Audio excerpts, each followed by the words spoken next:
conference. The theme is Taking Back Control, Africa's Re-Emergence, and we're really excited for those of you who are joining us in person and also for everybody joining us virtually. You are very, very welcome. So we just have to do a little bit of housekeeping for those who are literally in the house. I'm going to hand over to Darren to do that for us now.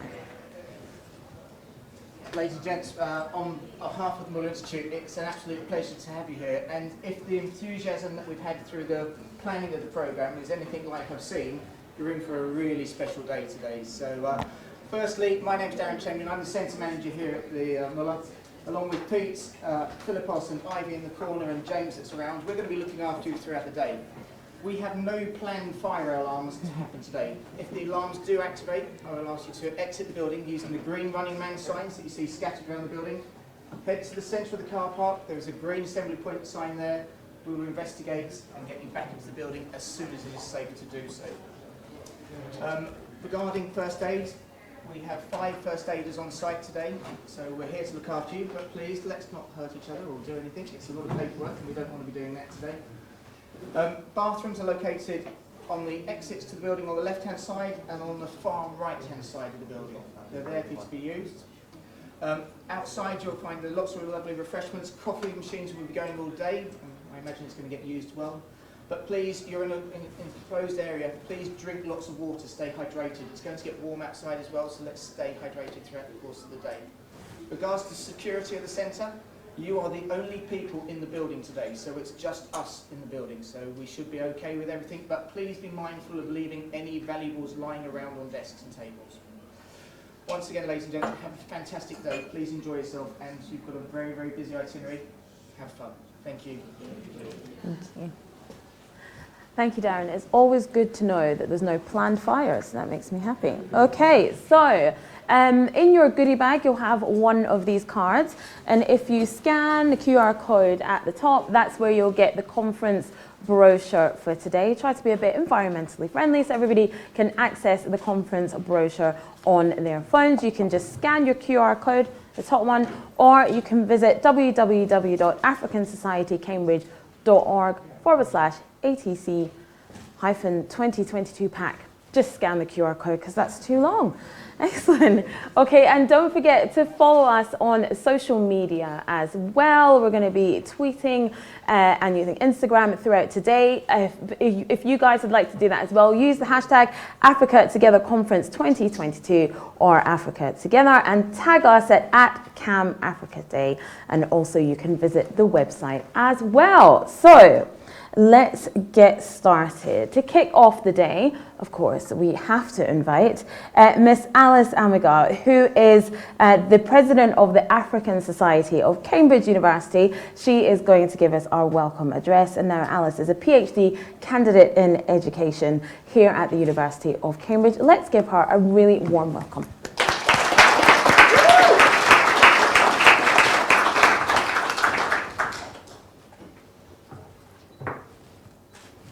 So much, Ezra. Thanks everyone for coming today. I would like to welcome everybody briefly. Our gathering here today is a momentous occasion. After 2 years of trying to survive one of the most terrifying pandemics of the 21st century, during which we could not have any in-person events, I feel very glad, deeply grateful and honored on behalf of the African Society of Cambridge University, Asco, to welcome you all to the 8th Annual Africa Together Conference. I salute you by saying, Karibuni, Mwenya, Wankekelike, Nom, in my own African dialect, Wezolo. Our theme this year is Africa's Re-Emergence, Taking Back Control. This conference aims to inspire participants to reimagine Africa's developmental agenda while producing practical steps that can be taken to ensure viable economic, political, and socio-cultural development that benefits all Africans. Over the years, Asco has grown to become a formidable Pan-African student society, embodying the spirit of resilience among continental and diasporic African scholars at the University of Cambridge. We have achieved a lot in recent years, especially in this academic year that started in October 2021. And I would like to use this opportunity to highlight only 3 of these achievements. In Michaelmas, Asco gathered for the first ever All-Africa photograph. This initiative is to highlight the significant presence of Africans at the University of Cambridge. We gifted a framed picture of our All-Africa Together photo, our All-Africa photograph, to the Vice-Chancellor's office. We presented to our Vice-Chancellor himself, Professor Stephen John Tube, in the presence of the Senior Pro-Vice-Chancellor for Education, Professor Graham Berger. We took the opportunity to present an advocacy paper. This advocacy paper outlined the measures that Asco believes the university should apply to expand and improve its support for African scholars in Cambridge. This paper has now become a blueprint influencing university-wide strategic support for Africans at the university. Indeed, many scholars have reported seeing critical elements of our advocacy paper being implemented. Secondly, we have rebranded and expanded the Asco Mentorship scheme. The mentorship program had started only as a platform for offering guidance to prospective African scholars applying to the University of Cambridge. The program is now officially called the Cambridge University Africans Mentorship Program and now includes career and personal development programs targeting the holistic development of African scholars at the University of Cambridge. We achieve this objective through activities such as academic writing workshops and career talks. We achieve this and other objectives with recent affiliated activities or initiatives such as the Africa's Future Pitch competition, whose maiden edition is part of this year's conference. And the initiative is to help raise funds to support early-stage African startups on their first steps into the global markets. Thirdly, we have also strengthened and expanded our relationship with organizations within Cambridge and beyond. Our new partners now include organizations such as the University of Cambridge Center for African Studies, the Cambridge Museum of Archaeology and Anthropology, Cambridge African Network, and the Catholic Institute of Business and Technology. Our sponsors include the Vice Chancellor's Office, ZPay, Golden Palm Investments, and Bantaba. The culmination of all these significant and great initiatives has led to today's occasion, the Africa Together Conference 2022. The Africa Together Conference is Asco's significant event, which since 2013 has been hosted by Asco in collaboration with partners within the University of Cambridge and beyond. To enable Africans to take back control of Africa's future, this conference brings scholars, professionals, inventors, policymakers, and stakeholders together to engage in reflective and stimulating discourse on salient issues affecting Africa and its diaspora. Today, we have brought together distinguished guests of honor, keynote speakers, panelists, and our esteemed attendees joining us in person and online from all over the world to brainstorm and drive a renewed consciousness for investment in a self-sustaining future for Africa. We are aware that addressing Africa's developmental challenges or opportunities can be complex and daunting. However, until we Africans rise and take responsibility for our socioeconomic and political development, our continent will remain an attractive destination for foreign and domestic exploitation. As our speakers and panelists share their thoughts, experiences, personal stories, and perspective, I hope they will inspire us to action. I hope that they will inspire us to reimagine Africa's developmental agenda and inspire us to reflect on practical steps that can be taken to ensure viable economic, political, and socio-cultural development that benefits all Africans. Africans' problems are complex and thousand, but we can make it together. Dr. Kwame Nkrumah would have reminded us today with these words: without organizational strength, we are weak. Unity is the dynamic force behind any great venture. In whatever sphere of labor you are placed, we want you to work so well that when the time comes for you to serve your country, you will be the right person at the right place. We hope these words will set the tone for our conference and inspire you to be the ambassador of the renewed commitment to Africa's self-sustaining agenda. Thank you.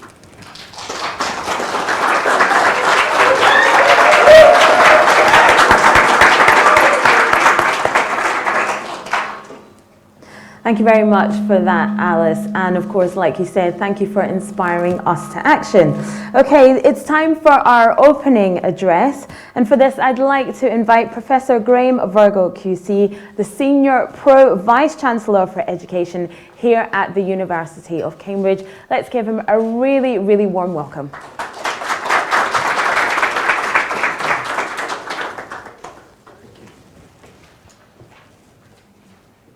Thank you very much.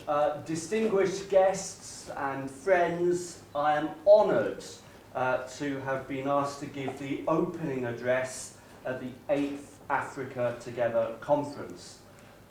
Welcome to the conference, welcome to Cambridge, a really special conference organised by students and aimed at all who are interested in the great and beautiful continent of Africa. I am deputising for the Vice-Chancellor, who is abroad at the moment, but he did want me to say how disappointed he is that he cannot be with you today, and he sends you all his very best wishes for a successful conference.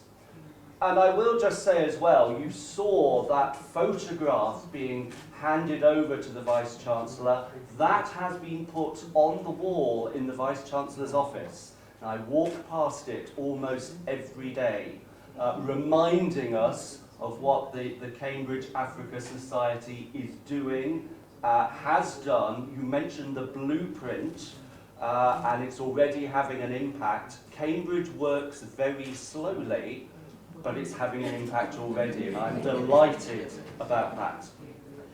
Being together, and some of us being together in person at long last, working together, Africa together, are of course what we celebrate today. And how wonderful it is that we have representatives of an entire continent, home to 54 nations and more than 1.2 billion people, coming together to work towards a common goal, to exchange ideas and carve out pathways to a new Africa. The late, great South African, the great African, Archbishop Desmond Tutu, often talked of the concept of, and I apologise for my pronunciation, you can correct me later if I get this wrong, but the concept of Ubuntu, a term that means humanity. And sometimes Ubuntu is translated as I am because we are. And it's true, we are nothing without each other. The University of Cambridge is nothing without its people, its students, its staff, its academics from all over the world, and with the most diverse talents and expertise. We all learn from each other, and develop through listening and exchanging ideas. Archbishop Tutu said, Ubuntu speaks of the very essence of being human. It is to say, my humanity is caught up, is inextricably bound up in yours. We belong in a bundle of life. A person is a person through other persons. Sadly, African history is scarred by the actions of those who have failed to recognize each other's humanity. And of course, there are versions of the same scars that crisscross the world. There are many challenges facing Africa today, though they are far from exclusive to Africa. Winning the fight against poverty, achieving food security, equality and inclusion, energy solutions, and managing the future of technology are incredibly difficult issues. Issues that researchers from this university are working hard for too, and working closely with African governments, universities, businesses and NGOs, because it is by working together that we will achieve a new and better future, by working in partnership. Cambridge has research partnerships with 50 institutions across 18 countries in Africa, and we are looking to expand this significantly. Our Cambridge Africa programme is designed to develop mutually beneficial engagement between researchers in Africa and Cambridge to assist African universities to become world-leading research institutions and for us to learn from their expertise. It is a programme that has thrived for nearly 15 years because it relies on real partnership, because it addresses and helps to reverse the continent's brain drain, encouraging graduates to return to Africa and contribute to its growth. And because it aims to address African priorities in Africa and to take a lead from African researchers. Today's conference gives me great hope for the future. It is a unique opportunity to showcase the many ways in which African policymakers, business leaders, innovators and young people have responded to calls for action, for Africa to re-emerge and take back control. With education and support and a spirit of togetherness, the opportunities are endless. And I know that young people in Africa are seizing those opportunities. I want to give you just one example that you may already be aware of, but I love this story, about some students at Makerere University in Kampala who are working with the government on a joint programme that has established Kira Motors, a company that has built and will manufacture solar-powered buses. A perfect example of an initiative powered by the sun that's created local employment, local manufacturing, and a long-term vision across Africa. That is a perfect example of sustainability in action. Africa can and Africa will become a leader in sustainability. I have no doubt about that. With the threat of climate change and the need for power in order to develop, the use of renewable energy is an imperative. And it's wonderful to see young people, students, creating something that will be of real and lasting benefit to Uganda and to Africa and beyond. There are many obstacles in the pathway to a new Africa. but the creativity and determination of her young people. Young people like those in this room today give me great hope. Through them, through you, through your aspirations and ideas, education, dedication and hard work, African nations will take back control of their own destiny. Through them, peace, prosperity and a sustainable future will be achieved. And finally, in closing, I want to congratulate the member of the African Society of Cambridge University for your work in organising this conference, but your work in Cambridge. It has been a real pleasure for me to work with you. You represent Africa's future. But in the present, you've brought together great minds and fascinating speakers for what will be a stimulating and inspirational programme. It's a programme that I know will provoke passionate debate, but I know you all will all approach it in the spirit of Ubuntu. Thank you.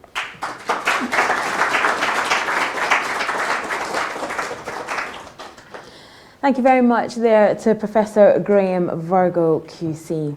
Now it's time for our first keynote address from our first keynote speaker, and that is Rosalind Kenya, MBE. Now, Rosalind is a leading thinker, speaker, and pragmatic advocate for sustainability and responsible business. She has over 30 years of combined international legal, senior managerial, and board-level experience. Now, Rosalind currently serves on the boards of Discover IE PLC, Gem Diamonds Limited, CalBank PLC, Lakela Power and BTE Renewables. She is a trustee and vice chairperson of the Africa Gifted Foundation and a board member of Results for Development. She was also the founding president of the Ghana chapter of the International Women's Forum. Now, Rosalind Kenya's keynote speech is titled Africa's Re-Emergence, Meeting the Needs of the Present Generation Without Compromising the Ability of Future Generations to Meet their own. Sounds good. Let's welcome Rosalind Kenya, MBE, to the stage.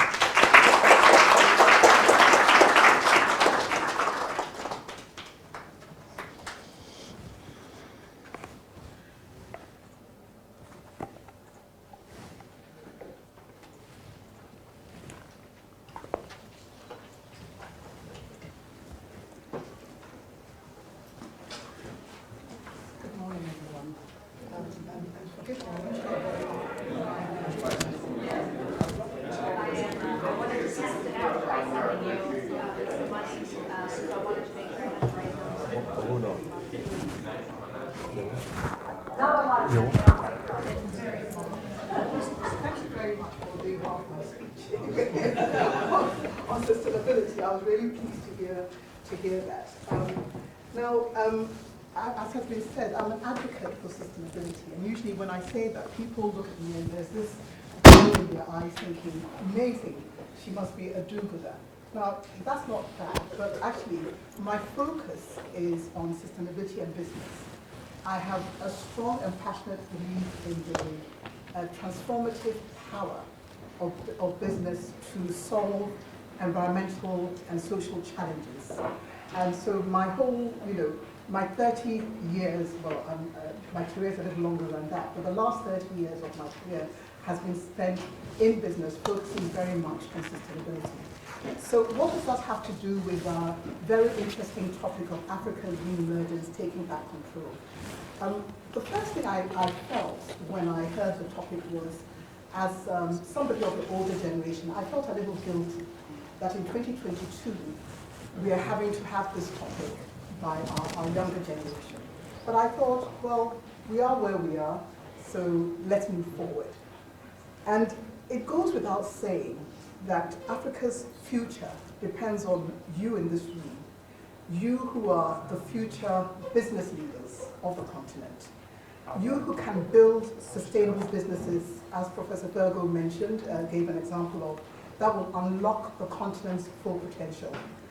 You can do so in corporations championing sustainability, and I'll come to a definition of that because I really do believe that sustainability is the underpinning of whatever success the continent will have in future.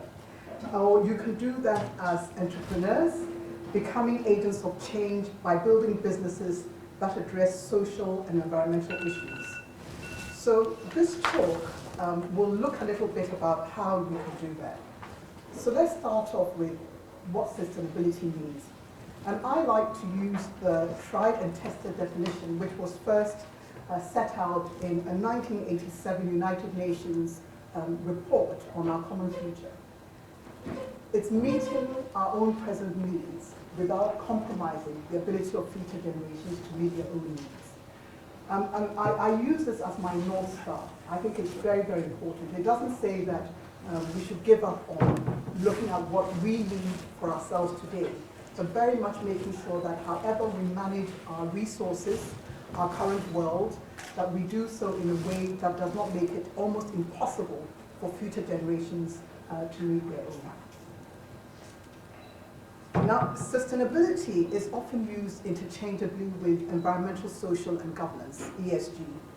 But I prefer to think of ESG as the 3 plumb lines or standards that are used to measure how effectively a company is delivering on sustainability, that concept that we talked about earlier.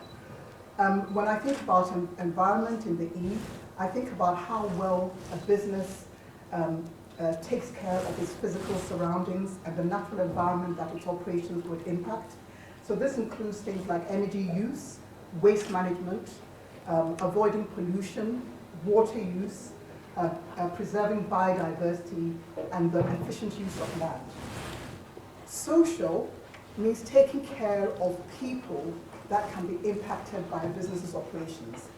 When I started off in this field of environment, and this was in the early 90s, when we talked about social, we talked about communities that were impacted by a company's operations. And I worked in the mining sector then.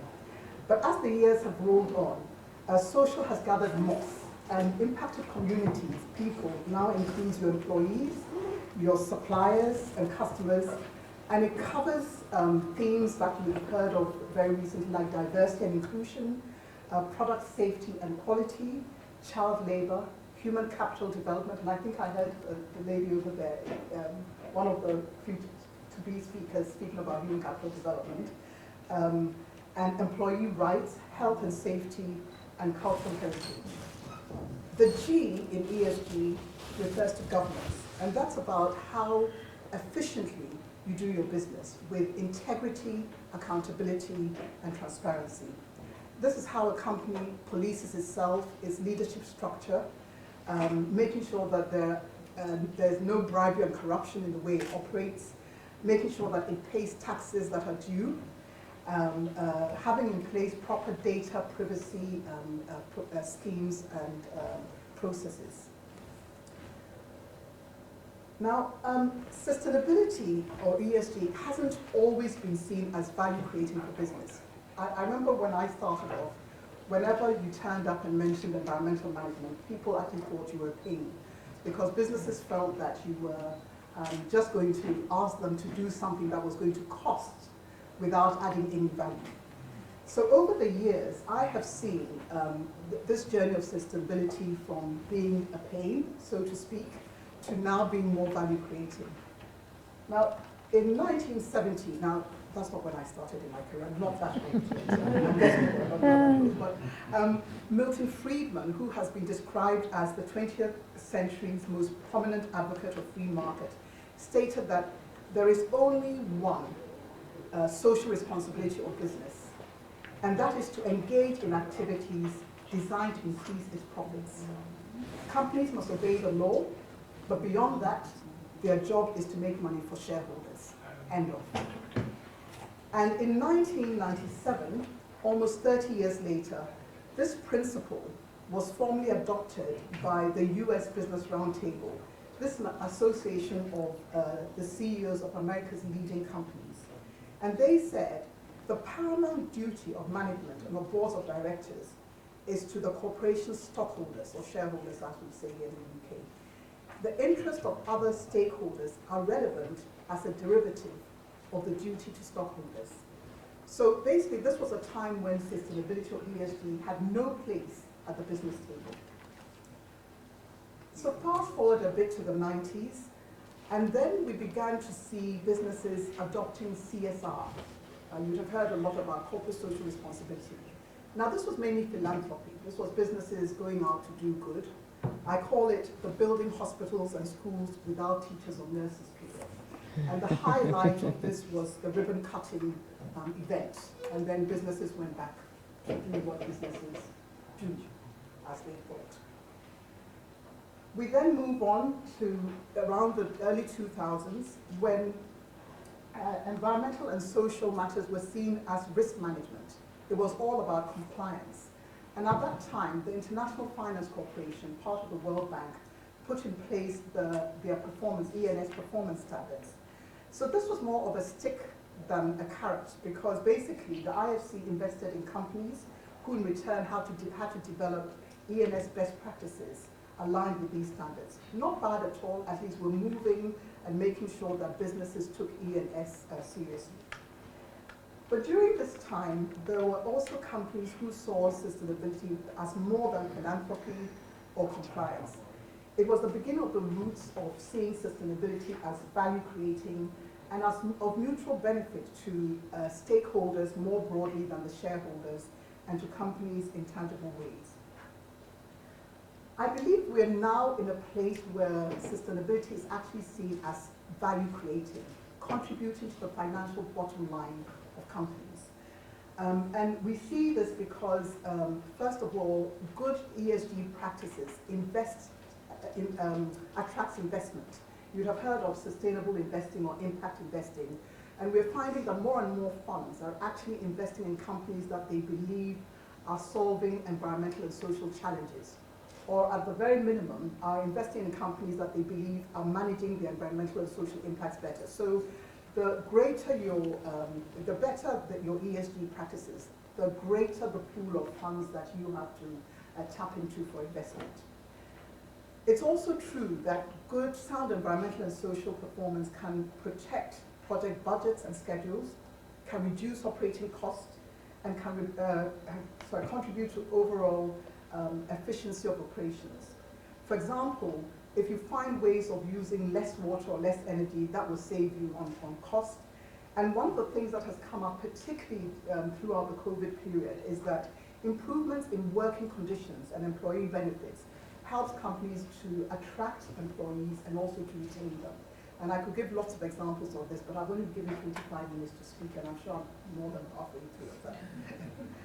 And again, another value-creating aspect is reputation. Now, this is an intangible concept, I know, but having a good reputation benefits businesses in a multitude of ways.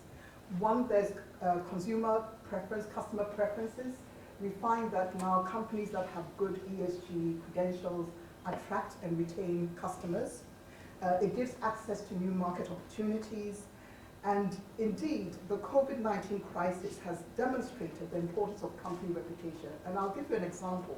Unfortunately, it is not an African one, but hey, it's from a sister continent. It's from India. So India's biggest online grocery store is called Big Basket. And during the COVID-19 pandemic, to meet the increased demand that the company was facing, it employed an additional 7,000 staff. But not only did it employ this additional staff, therefore creating employment, but it also offered employees up to 50% more pay to recognize the situation that existed at the time, and offered comprehensive insurance packages around COVID. And one of the founders of Big Basket said, one of the reasons the company had decided to take these actions was a belief that after the worst of the pandemic subsided, their customers would think, this company stood by me, so I owe this company something.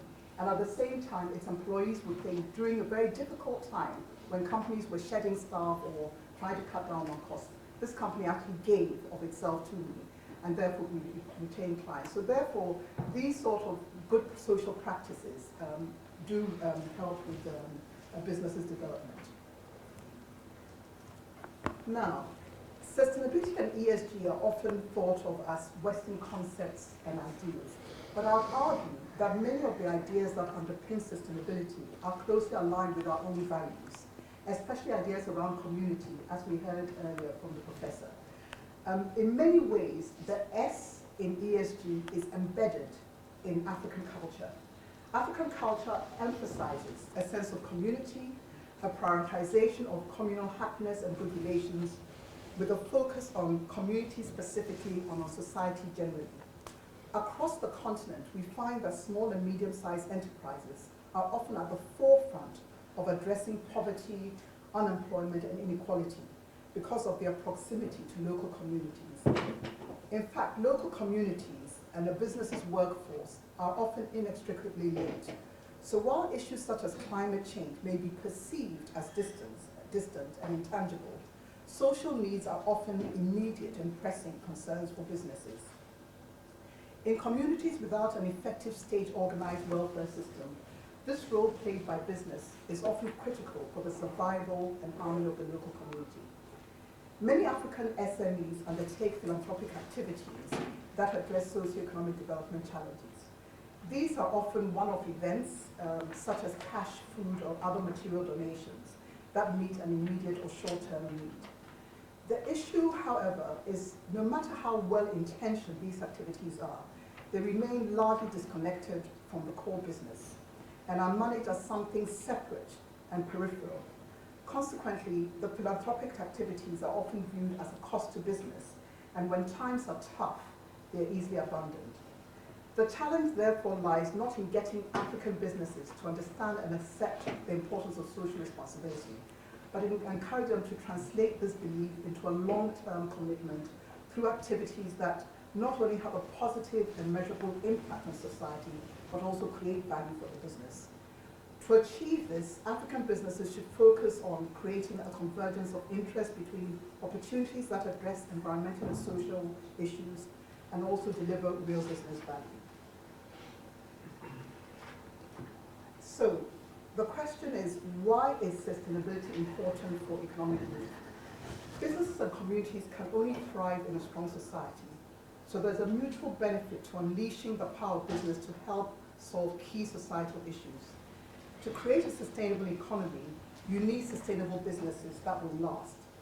Africa is currently in a challenging position, how to industrialize and achieve sustained economic growth in a way that does not further environmental and social degradation. But there are reasons to be optimistic, and there I think numerous opportunities. Sorry. And I think numerous opportunities that stem out of this dilemma, especially for the younger generation who on the whole are more environmentally and socially conscious. Africa does not need to follow the same path of industrialization of Europe and North America.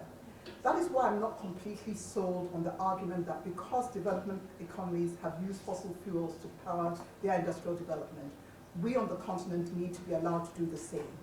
My view is that if we do so, we'll always be playing catch-up. And I think we should be bold enough to leap forward and do what is necessary.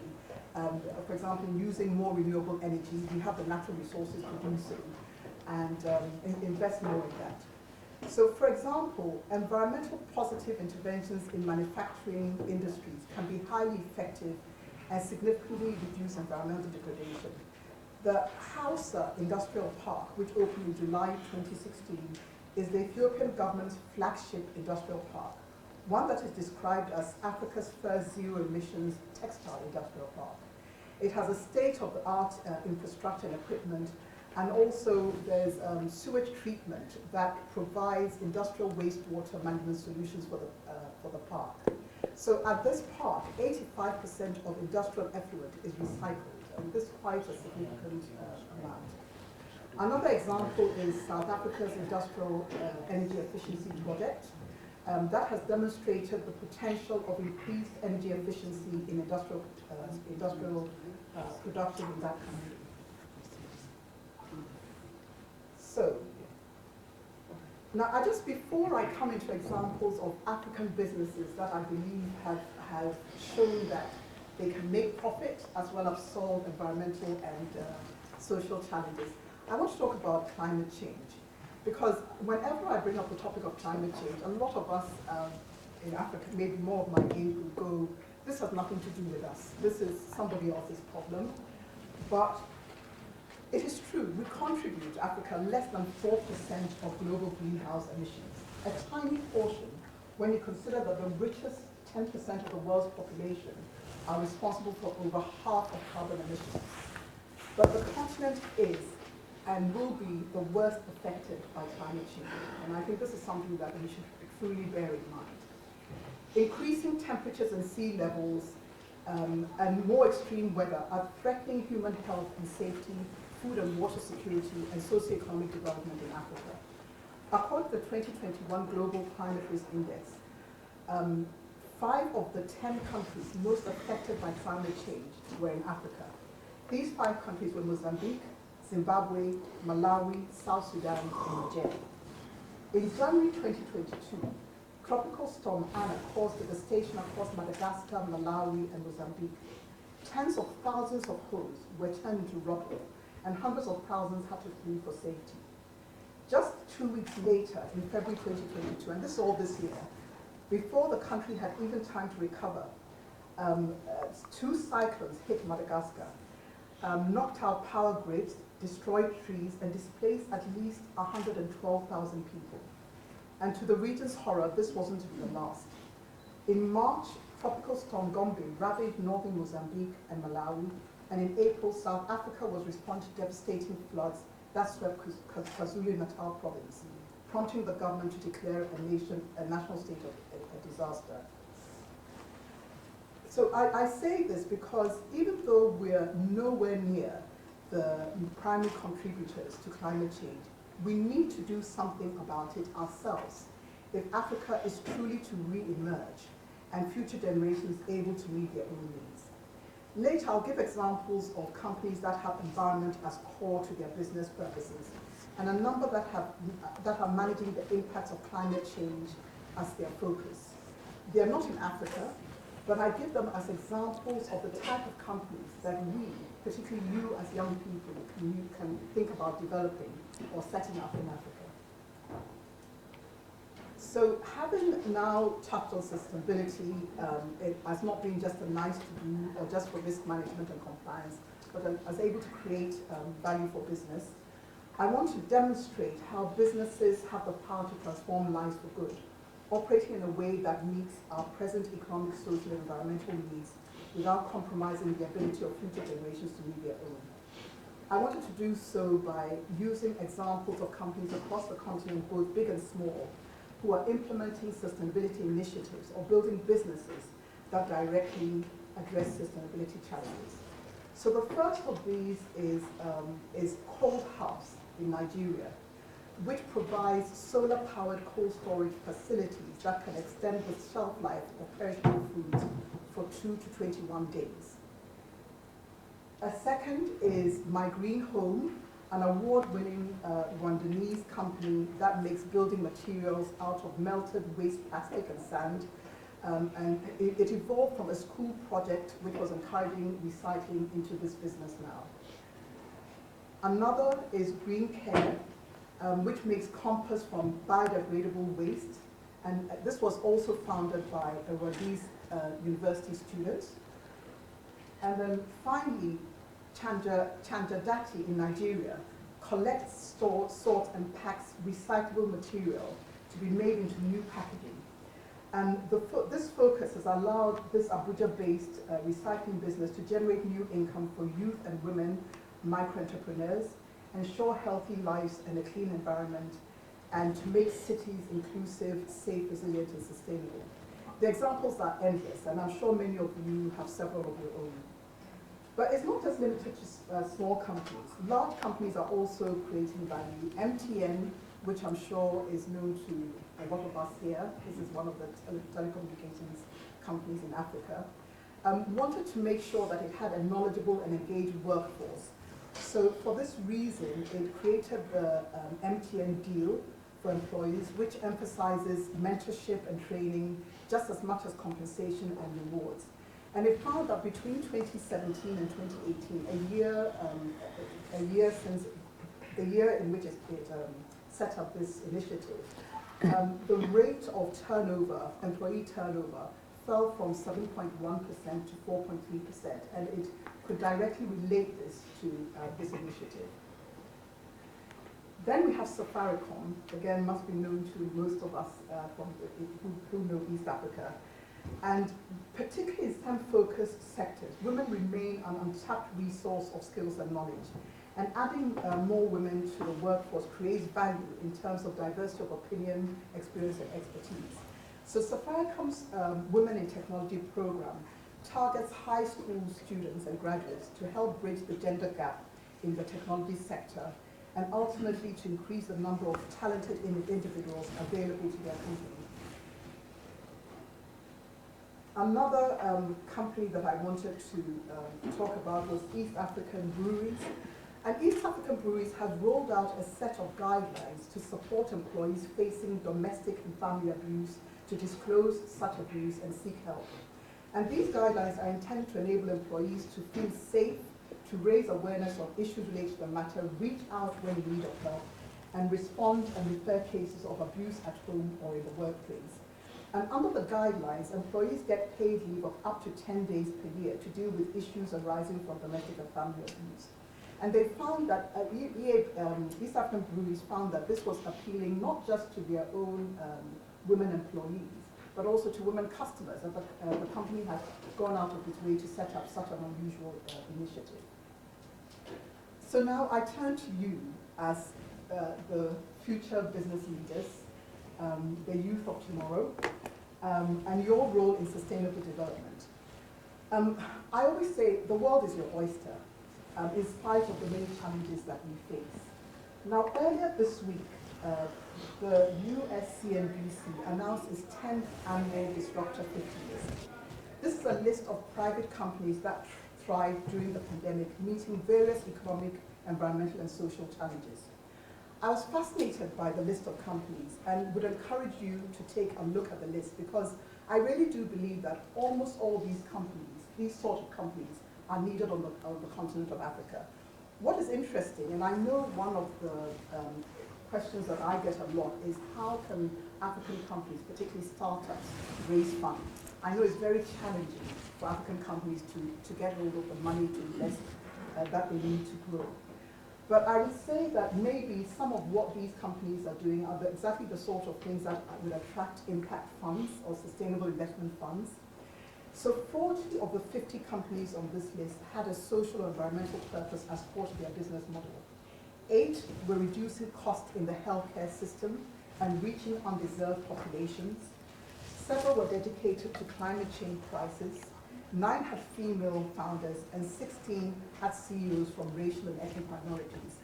So, for example, one of the customers, Medable, was set up to address the inequality in the world of clinical trials. Clinical trials underrepresent not just racial and ethnic groups, but women and the elderly. So Medable uses a cloud-based approach to make participation more consumer-friendly and more equitable. It allows trials to be conducted remotely so that participants do not need to attend clinics in person. Another company that I picked up was Block Power. This is a climate tech company that builds and retrofits existing buildings around renewable energy and energy-efficient concepts and technologies. Then there was Impossible Foods that addresses the threat of climate change caused by animal agriculture by investing in plant-based alternatives to meat, fish, and dairy products that use less land, water, and energy in production.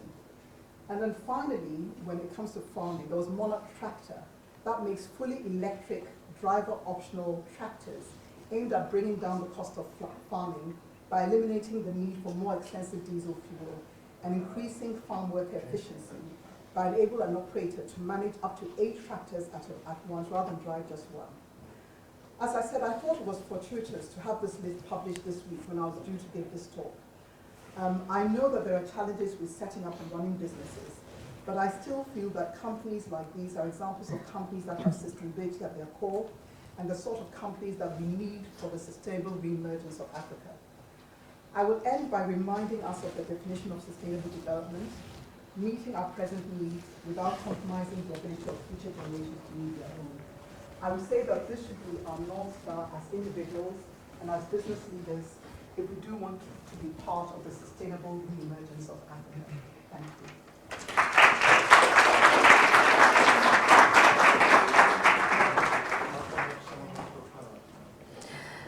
Thank you very much to Rosalind Kenya, MBE, for our first keynote speech. Now it's time for our first panel, and this panel is going to be in leadership and security. It's going to run for about 40 minutes, I believe. So I'd like to now invite our panelists to the stage. First of all, we have Dr. Anino Emoa, founder and managing director of Amandis Consulting. Let's give them a warm welcome.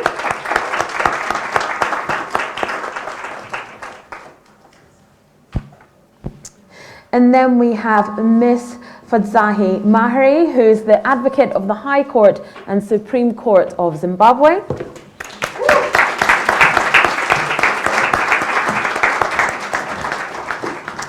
And then we have Dr. Justice Tankebe, Associate Professor of Criminology here at University of Cambridge.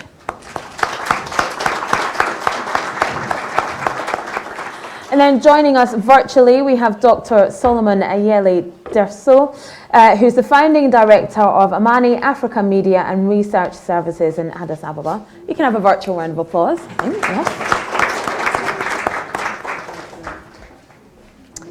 And then we have our moderator for this panel, who is Stephen Boabeng Beidou, Masters of Law, University of Cambridge, Chevening Scholar for the year 2021, and Associate African Union Office of the Legal Counsel.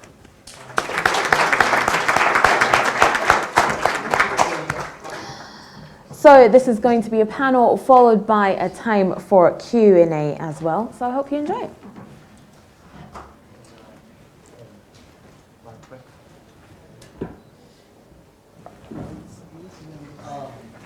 Thank you once again for joining us for today's panel. It is a pleasure to see so many young and youth-adjacent Africans and persons of African descent gathered here at Cambridge. You know, I often commented, at least in at the beginning of my tenure here at Cambridge, that one was more likely to discover unicorns than to see African students. And I'm happy to see that today, at least with all of us gathered here today, some of those beliefs are being, should we say, challenged. Nevertheless, I'd like to welcome you all. This is the first panel for today's conference on leadership and security. As has already been introduced, I am joined by an esteemed and distinguished panel of experts, both in government, in civil society, and in academia, to discuss one of the most pressing issues facing our continent. But before we delve into questions of leadership and the likes, I think it's first important to try and contextualize this discussion.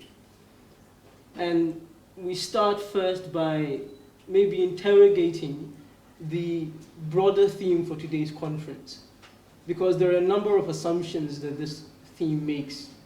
Africa's re-emergence assumes a number of things that, well, Africa used to occupy a prior position of prominence that we have somehow lost and that we should return to, and that it is indeed the duty of us, the best and brightest minds of our continent, at least according to the Selection Committee of Cambridge, to help Africa re-emerge once again. And I think the first question I would like to pose to Ms. Fadzai is, well, if you're talking about Africa's re-emergence, where is Africa re-emerging from? And if we are to take back control, who are we taking control back from? Thank you very much, Stephen, and I have to say it's a privilege to be here, and thank you very much for inviting me. I will say I'm from the great nation of Zimbabwe, so that will give you a bit of context. Now, just coming straight to the question posed by Stephen, it's a huge assumption to say Africa is re-emerging. I'm going to, force us into a bit of a courageous and honest conversation that really forces us to think about where we really stand as a continent. Obviously, we're proud to be African, but we're not proud of where our continent and our countries are right now. We face some of the highest unemployment, poverty, and poor economic development stats in the world. And it's not true that we've necessarily ever been top of the food chain, so to speak, but there is something that has changed for the worse. There is something that we were very strong at in the past, and that has declined, and that is to do with our mindset. Now, when Africans were fighting colonialism, there was a huge, pan-African fight, a sense of pride around being African, a sense of let's come together. When the OAU was formed, there was a sense of, let's all come together. And we had great statesmen. We had Nyerere, we had, who else? Nkrumah. Who else? I'm not going to say Robert Mugabe for obvious reasons, but I think you get the point. We had these great thinkers who had a big vision and a big plan for the Africa that they wanted to build. And the enemy at the time was the colonial project. After that was done, there was a sort of dip in the thinking. There wasn't a plan of, now we've attained independence, how do we grow? How do we prosper? How do we start to come first? How do we start making the African citizen win? And I think that's where, the project fell apart. There was a slight re-emergence when Thabo Mbeki of South Africa, as you know, started talking about the African Renaissance. There was a little bit of, more of the Africa Rising sort of talk, but all of that now has completely fallen away. We don't have any visionary African leaders who are talking about how we take the continent as a whole forward, how we start to come first, how we start to make Africa work for African citizens. Instead, you've got more coups. Instead, we have a lot more poverty. I mean, it's a matter of huge embarrassment that 49% of the Zimbabwean population live in extreme poverty.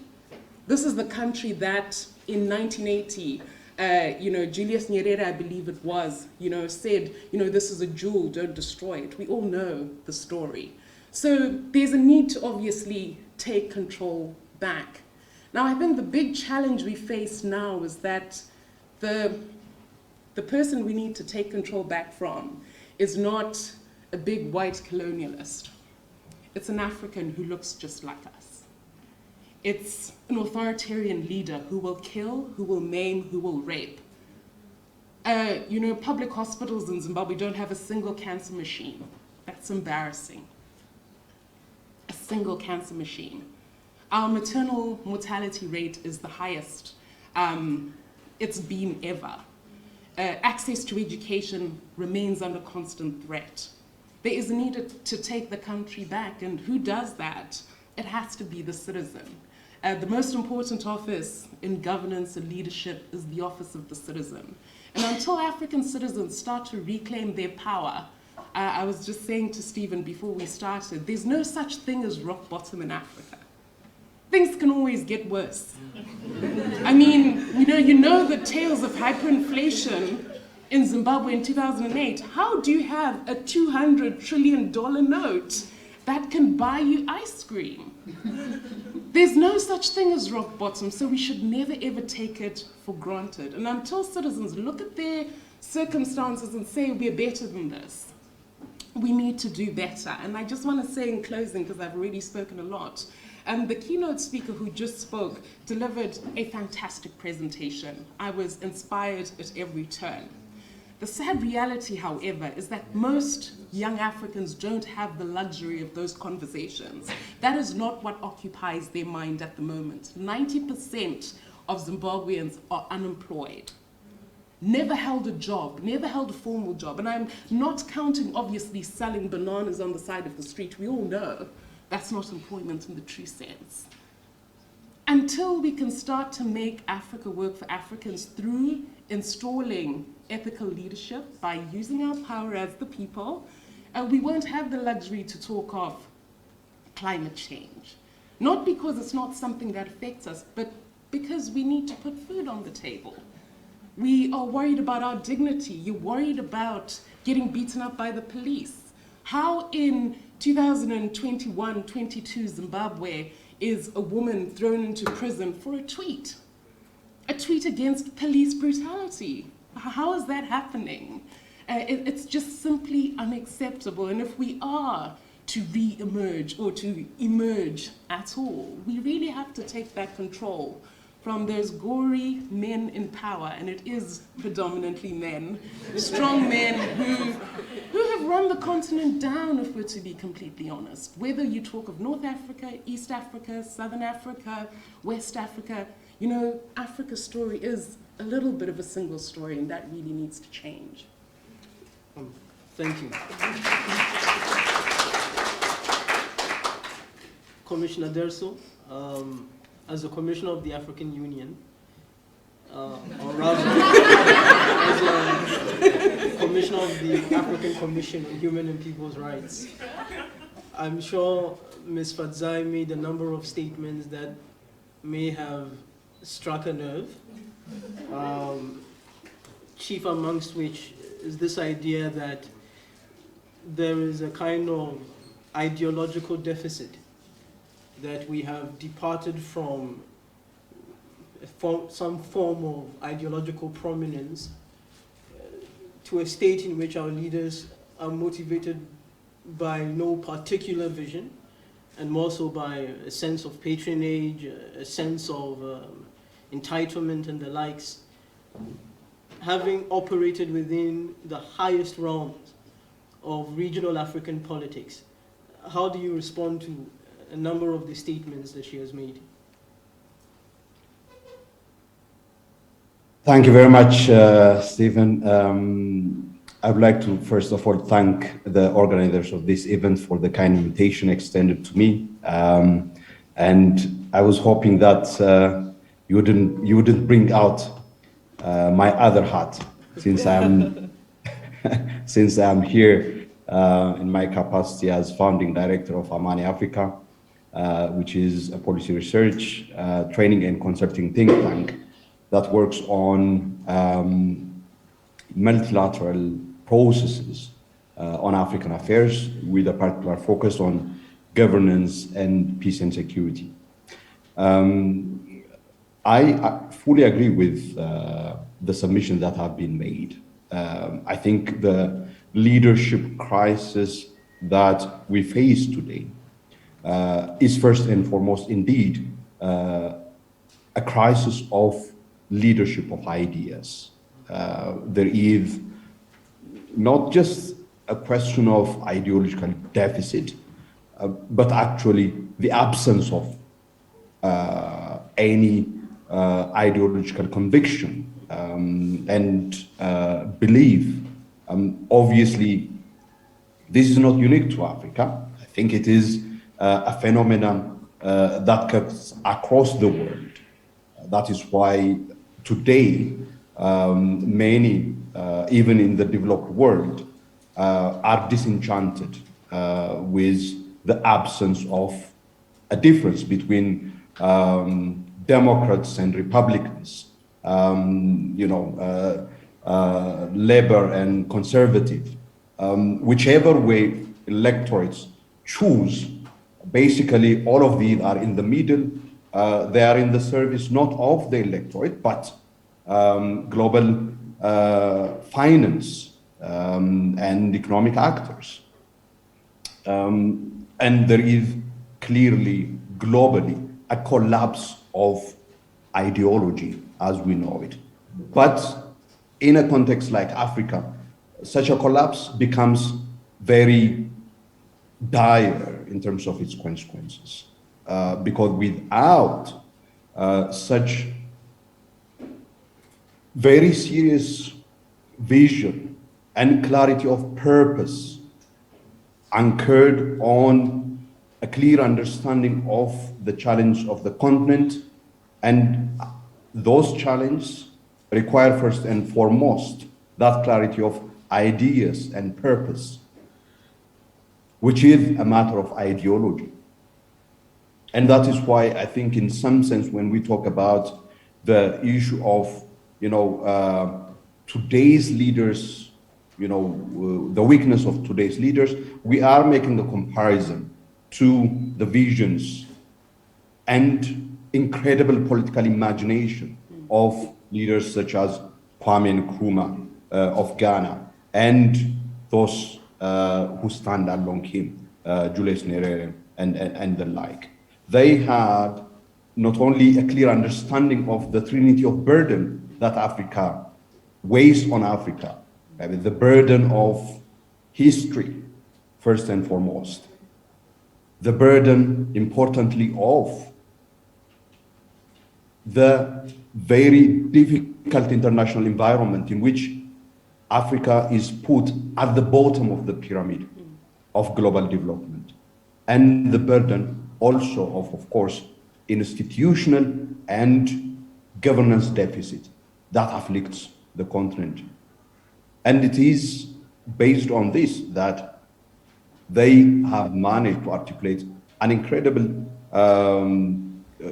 vision. If you read Kwame Nkrumah's Africa Must Unite, you would end up feeling that whatever it is that today we are struggling with has been articulated in an incredible depth, richness, and imagination that we as the continent have not been able to follow through. And therefore, indeed, the ideological leadership deficit, first and foremost, is a problem. We have today only transactional leaders that actually end up, selling for the highest bidder, so to speak, anything, all right? Not, the so-called national interest is no more national interest in the way that it is traditionally understood.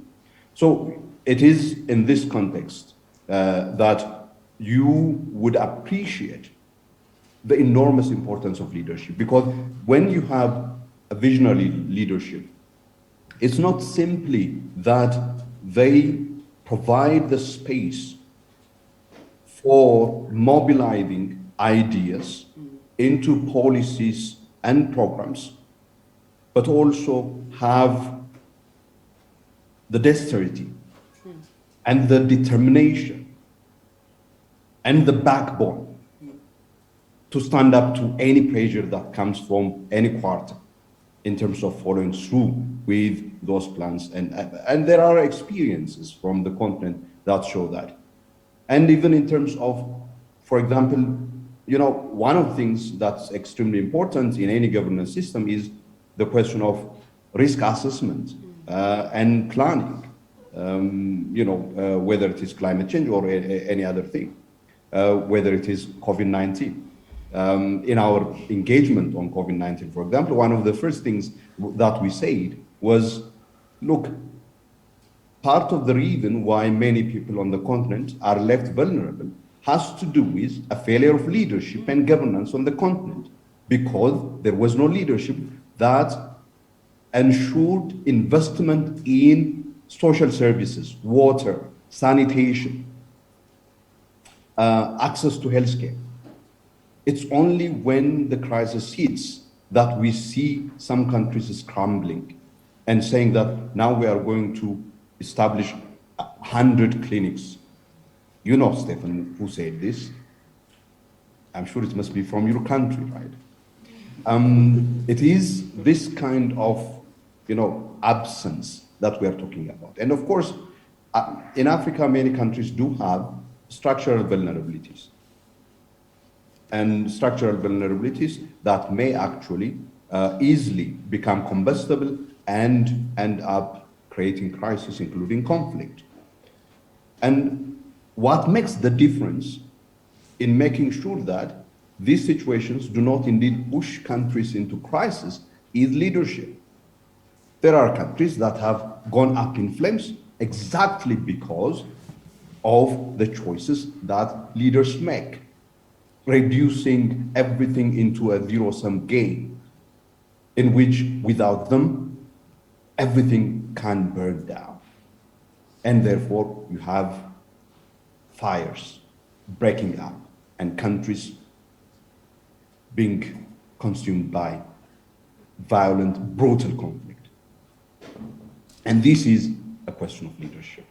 And the lack of really political imagination and the absence of willingness for a politics of compromise and inclusivity. And these are the manifestations of the deficit of leadership that we are talking about. And I'm sure there are other questions that would come further to explain and show why we are in a difficult time and environment, why leadership is so crucial in responding to these issues and challenges. Thank you. Thank you, Dr. Derso, for that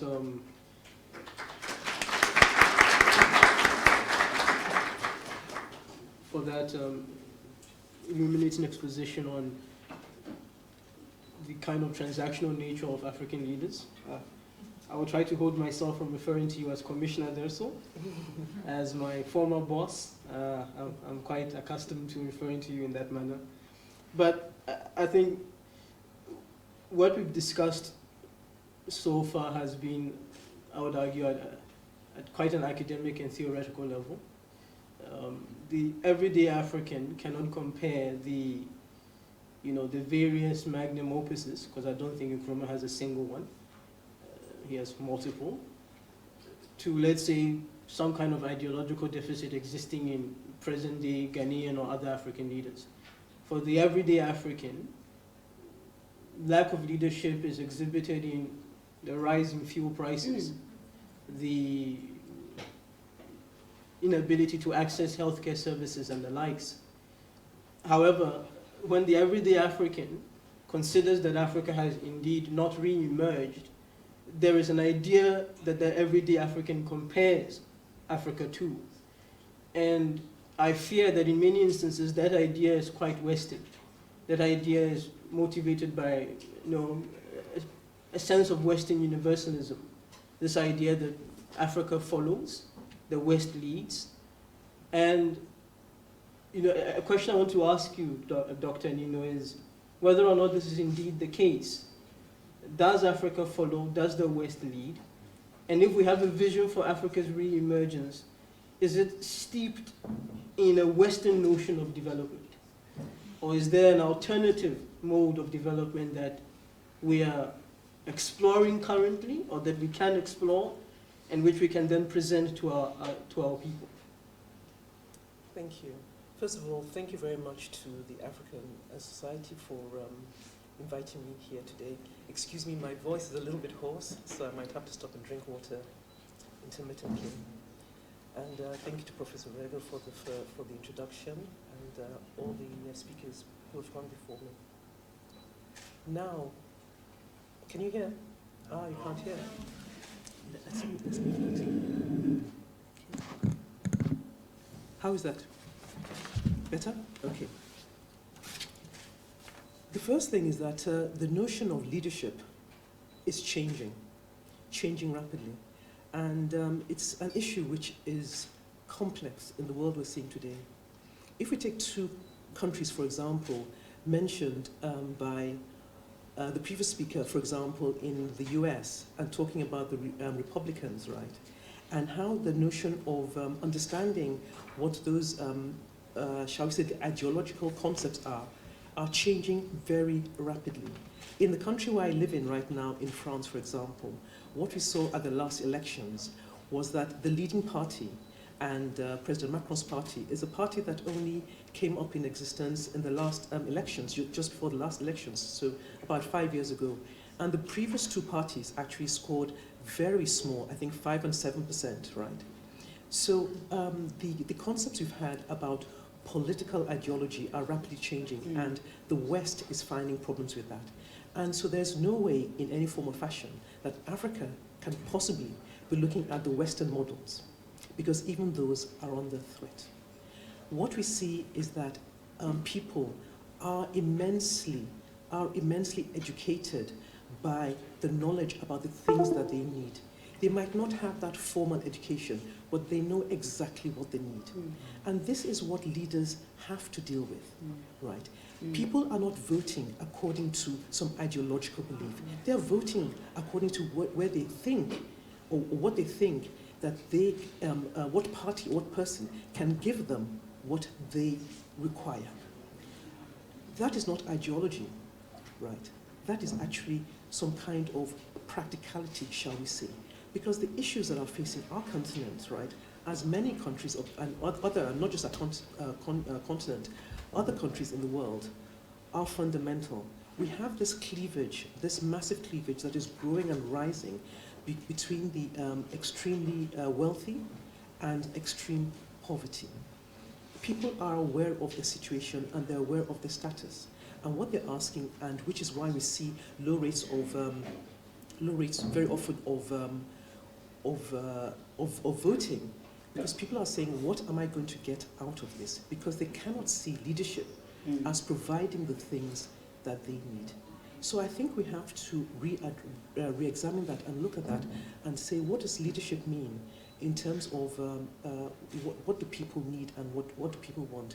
We really have to re-examine that notion, and that is where we are in the world today. You mentioned, of course, that during the period of COVID, we had a slide in, sadly, in democracy in Africa. But I come from a positive perspective. We've set the scene, and we're looking into the future. And you will all let me know, I can't remember who said this, never let a good crisis go to waste. Yes. And this leadership crisis we're talking about is a leadership opportunity. And even if we are not solving the issues today, we will solve them in the future. And what we're talking about today, I think, is putting the foundation to solving those problems. And the foundation, this is a microcosm of that foundation in this room. That is to say that the leaders we have today, in terms of political leadership, if we look at Africa with the youngest population in the world, we actually find we have the oldest leadership in the world, actually. The average leadership is probably around 62, but it's quite a big gap. The top leaders are probably in their 80s. Now, these leaders were actually born before our countries became independent. There's going to be a massive leadership demographic shift in the next 20 years as the young people today become the leaders of tomorrow. And these are leaders who have grown up in the context of technology, right? In the context of a more shared system of outcomes, of values, right? A more collaborative way of working through the internet, through technology. And I think that we are going to see that phenomenal shift. That's my prediction in the next 20 years for leadership in Africa.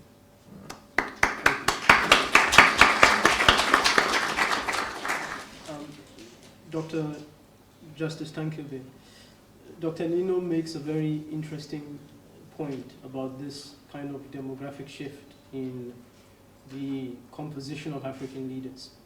And I think as Africans, we have a hope that there will be a replacement of the old guard with the so-called new guard. Having been involved in student governance on various student campuses, I can say with a certain measure of authority that the youth may not be our hope. I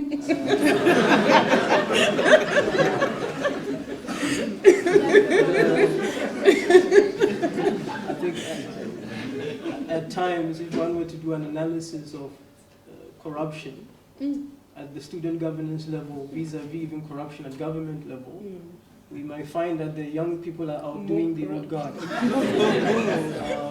And you have a very interesting research field. Namely, you study the corruption of prospective elites in Ghana. And so I would like to ask you really, when we consider the potential threats or strength of Africa's young population, what role do you think they can really play in shifting this ideological deficit in African leadership and in presenting a new economic model for Africans. Okay, you're quite a pessimist, aren't you? Okay, thank you very much for the invitation. And I completely share the views that were articulated earlier. And I think the reference to Nkrumah always reminded me of something that he said, which was that one of the many things he said, which was that Africa belonged to Africans. And I always thought about that in terms of just the resources that Africa has, resources that, of course, colonialism, slave trade, and so forth exploited, but also political institutions that we felt represented us, answered our questions, were accountable to us. But unfortunately, of course, what we've seen is dispossession in terms of corruption and the work by multinational corporations. We've also seen political institutions that are not accountable to us. And I think if you are a young person today, that's what some of them are exposed to. So it's not a great example that is being said to many young people. And one of the things we sought to do in the various studies that we've done was to try to just to see whether young people were in any way having values that were more ethical, that were more committed to democratic governance and so forth.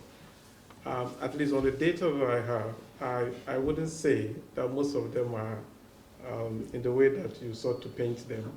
I think we had, of course, we were surprised that up to about 40% of the young people that we study were predisposed to engage in corrupt transactions and so forth. But I think when you look at it, some of the factors that explain this is this weakening attachment to the state, right? What political scientists will call democratic consolidation, right? That is weakening. They don't think that the state represents them. The state speaks to their needs, answers their questions, and so forth. So I think if we want the youth to take up the leadership that we're thinking about handing down to them, I think one way we can do that is to begin to tackle some of the issues that has already been highlighted. And these are issues of unaccountable power, issues of corruption, issues of dissipation of resources. In effect, we're really handing over to them nothing in that respect if we don't take those measures. So I will not place the responsibility so much on the youth. I would think that they are a resource, and that's the way that they've often been conceived. They are a resource. Of course, when we look at the security situation in West Africa with terrorism, ISIS, and so forth, of course, the youth are those who are predominantly engaged in this. They are not in that because I think that's the option that they consider to be viable for them. They are being led into this because of disillusionment, because of disenfranchisement and enfranchisement that colleagues have already indicated. So from where I stand, I think there is hope, but it's a hope that requires us to begin to build the kind of institutions that I think, if you look even traditionally in African societies, were institutions that answered to local communities, were institutions that sought to, as far as possible, share resources in the ways that benefited local communities. And I think the more we do that, the more we set to the youth an example about the kind of concept that Archbishop Desmond Tutu was talking about. Thank you.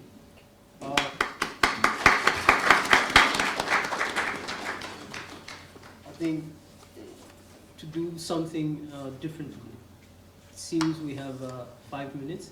I was under the impression that we had 15 minutes. I may have been wrong. So beyond the youth dimension, there's also a kind of gender dimension. And I think I'll pose this to Dr. Derso. Ms. Fadzai made a comment about men being predominantly responsible for the various issues we are discussing today. And we know that Agenda 2063 prioritizes this idea of gender parity, gender equality, and the likes, representation across the board. Why have we not achieved this? And what can we learn from nations such as Rwanda, which have made giant strides in this regard? So let me start by, you asked the question of the possibility of Africa having a new and different development paradigm. I think I would like to us to pause and ask this question. This assumes that Africa has the policy space that makes it possible for African countries to exercise fully self-determination in choosing the path to development. And I wonder if that assumption is accurate and realistic.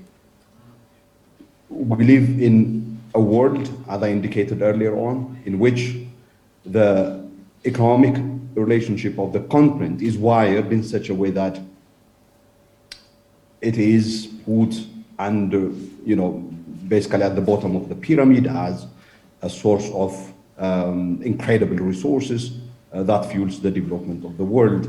But in return, basically, not much happens, right? I think the question of policy space is so crucial if Africa is indeed going to articulate a path different from the path that has been taken so far. At the end of the day, I think the question is really partly, I think we have to really debate the importance of ideology. I don't know if the kind of development that we aspire that would really reinstate and indeed affirm the dignity of every African, other human being, and therefore removing the shackles of socioeconomic impoverishment that was mentioned earlier on, enabling active participation in decision making, and therefore reclaiming the control that has been made reference to. And in all of this, I think it's extremely important to bring to the center of our debate the whole question of the importance of ideology. I don't know if in the absence of ideology, or basically it may not be a complete absence of ideology, but an ideology of a globally governing type, that is one, that is basically at the service of financial capital. I think if that is, then of course, I fully understand, but that is not the type of ideology that obviously would affirm the dignity of particularly Africans and people of color the world over, and the importance therefore of the whole question of the centrality of ideology that needs to be debated as part of this question of whether and how Africa can indeed articulate and pursue a development path that is part and parcel of its exercise of agency and self-determination. To your question on the question of gender, I think the example that you mentioned, that of Rwanda, is a testament to the fact that it is really a matter of political will and commitment that makes the kind of women representation in various layers of decision making, not just in parliament, but in other sectors, even at the lower level of structure of government. It is the political commitment and vision, and indeed the leadership that comes with it, that made that possible. more often than not, if this, commitment is not accompanied by a recognition, first, that our dominant political, social and economic structures and processes are heavily steeped in patriarchy, and that requires actually a reordering on its own. That this actually strips women of their dignity and the possibility of their recognition as agents in themselves, capable of participating. And the fact that these also deprive societies of the enormous contribution that women make. Women already make incredible contribution. And it's only when we are faced with crisis in our communities, in our families, that we realize the incredible resourcefulness of women in enabling us in weathering those crises. And you can imagine the kind of, how patriarchy has, basically deprived us as societies of the possibilities for doing that. So at some level, I think there are a number of things that need to be done in this respect. But first and foremost, political commitment and leadership is very critical. And the recognition of the inherent dignity of women, that they have a right to live a life of dignity, free from oppression and violence, has to be central and front, the basis on which now we, roll out changing mindset and social practices that is so crucial in order to ensure that gender equality is achieved. It's also important in terms of planning of social services and the rolling out of those social services. The importance of the role of women there, whether it is in healthcare, whether it is in education, and therefore enabling young girls to have access to education, whether it is ultimately in the labor market. So thank you, Dr. Derson. In the last few minutes that we have, at least for this session, I think it might be important to then maybe tackle this last element of security and some of the security threats that are posed. And I'll direct this last questions to both Ms. Fadzai and Dr. Mino, and about what do you feel are Africa's biggest peace and security threats, and are these threats adequately addressed through current development initiatives? Having spoken with Dr. Nino, I understand that you have a particularly unique take on this, and I think it would be important for our audience to hear this. Thank you. I think that when we talk about Africa's, the security threats, there's a tendency to think of the classic, okay? But the other things that we need to really think about, and even Professor Verga mentioned in the opening, one, when you talk about the issues to do with, for example, terrorism, and then you look at the actions to combat terrorism, which have very often been military, which it's classic. However, what are some of the causes? Some of the causes are actually climate. The climate change in the Sahel region. And climate change has become a narrative which is sort of in today's world. I remember as a child looking at the map of Africa and seeing that green belt slowly decreasing. Okay, so we've been aware of climate change matters for decades. Now, when you have a whole, the Sahel and what's happening in the Chad Basin and the reduction of Lake Chad, it's now less than 90% of what it was. These are all economic issues. So we have really strong economic issues to deal with. We also have, of course, the proliferation of uncontrolled arms from conflicts, which are being used, which are there as well. So we have climate change, we have arms which are in there, we have poverty, and importantly, education. when you do not have education, or you have youth population that is not sufficiently educated and they don't see access to opportunities, that is fueling really security issues. So those are the additional issues that I wanted to bring out that we need to be clear about. And also, another thing that I would say in an African context is that when we're looking at peace and security, we should be looking at peace and security from our context, right? Not the context of the Western world. And what do I mean about that? For example, migration. It's one of the biggest threats to the advanced and developed world. That's not really our issue.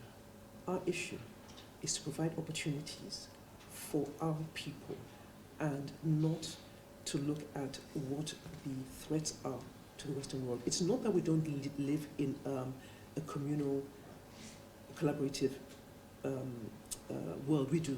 But we also need to make sure that we are protecting the interests of our people as well. So economic opportunity, education, climate change, some of those are key additional factors that we need to be looking at. I'm sorry?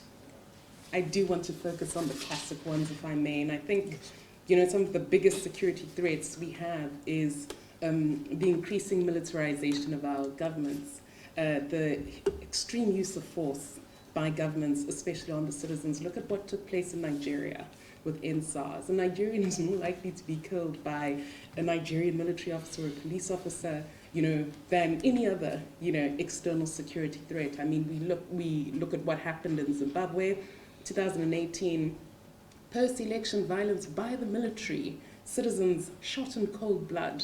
This was repeated in January 2019, where people are protesting against the rising fuel crisis. The army is unleashed onto the people, and people are just shot at random with no accountability. And so I think we really need to address that. Look at the crisis in the Tigray region. Again, it's your own governments. Internal armed conflict in Africa is becoming a huge problem. And so we need to look at this. Tribal tensions, ethnic tensions are something that we need to continue to keep an eye on. It is a vulnerability in the African context. So we mustn't forget those old classic threats as we look to solve the emerging ones. And I have to say that at the core of it, we have to sort out the leadership crisis. We can have fancy conferences, we can come to Cambridge, and I did come here, Professor Virgo, thank you for the beautiful education.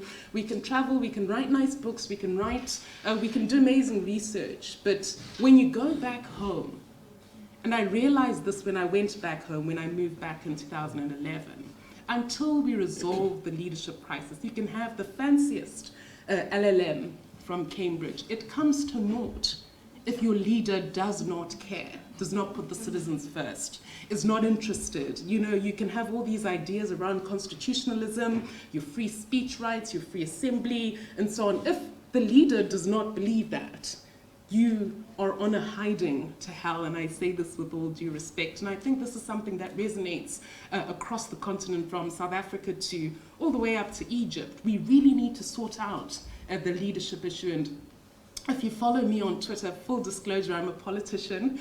I'm the spokesperson of the main opposition in Zimbabwe, and I have to say that every single time I look at the crises within Zimbabwe and outside, I always end by saying we need new leaders. And not necessarily young leaders, because ethical leadership is not about age. It's not about tribe. It's not about class. Ethical leadership is just a brand new way of doing politics. You know, a politics that puts the people first, that encourages active citizenry. A startling statistic is that Zimbabwe has enough gold deposits to make every single Zimbabwean a millionaire. That's a crazy stat. It's a crazy stat. Zimbabwe at the same time loses $100 million every single month to illicit financial flows in gold, illicit gold deals. So you can see that Zimbabwe is not poor, it's poorly managed. And so with the right leaders, you start to solve all these problems. And so even when it comes to security, you know, you want leaders who are not going to shoot you for speaking truth to power. You want leaders who are going to stop stealing, and by the way, Zimbabwe loses $2 billion a year at least, according to official data, to corruption. This is the same country that I told you does not have a single radiotherapy machine in any of the public hospitals. That has a minimum wage of $22 a month for domestic staff. That's less than $1 a day if you're a gardener in Zimbabwe. That tells you something has gone wrong. That's why when people speak up, they're not afraid to just use a gun, and I'm glad. I will call you Commissioner. The African Union has great ideas around the silencing of the guns. And yet when force is used on citizens, they are disastrously silent. It's not just about ideology, it's about practical steps. And actually, you know, regardless of what your ideology is, you have to be able to have a leadership that puts the people first. And I'll just close by using the example of Zimbabwe again. ZANU-PF, the party led by Robert Mugabe in 1980, had one of the strongest ideological foundations. Marxist in ideology. I mean, some say the red star on the Zimbabwean flag is that ode to Marxism. It's very strong ideology, but that never translated into improving the lot of the Zimbabwean people. So if you've got strong ideology with that deficit of care, I don't care what your ideology is, you have to care about the people. Have they eaten? Do they have access to education? Can they access quality healthcare when they fall sick? Do they have basic services? Are you committing enough funds to infrastructure? All those things come down to leadership. So we need new leaders. Thank you so much.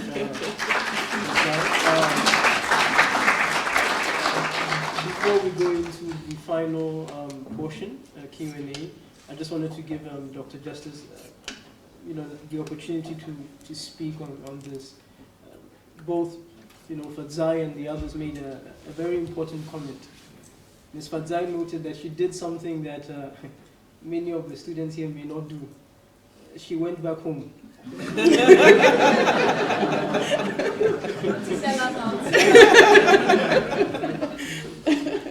She went back home, and considering that you work here at the University of Cambridge, you technically have not gone back home. What role do you feel that both the African diaspora play in this whole issue, in improving African leadership?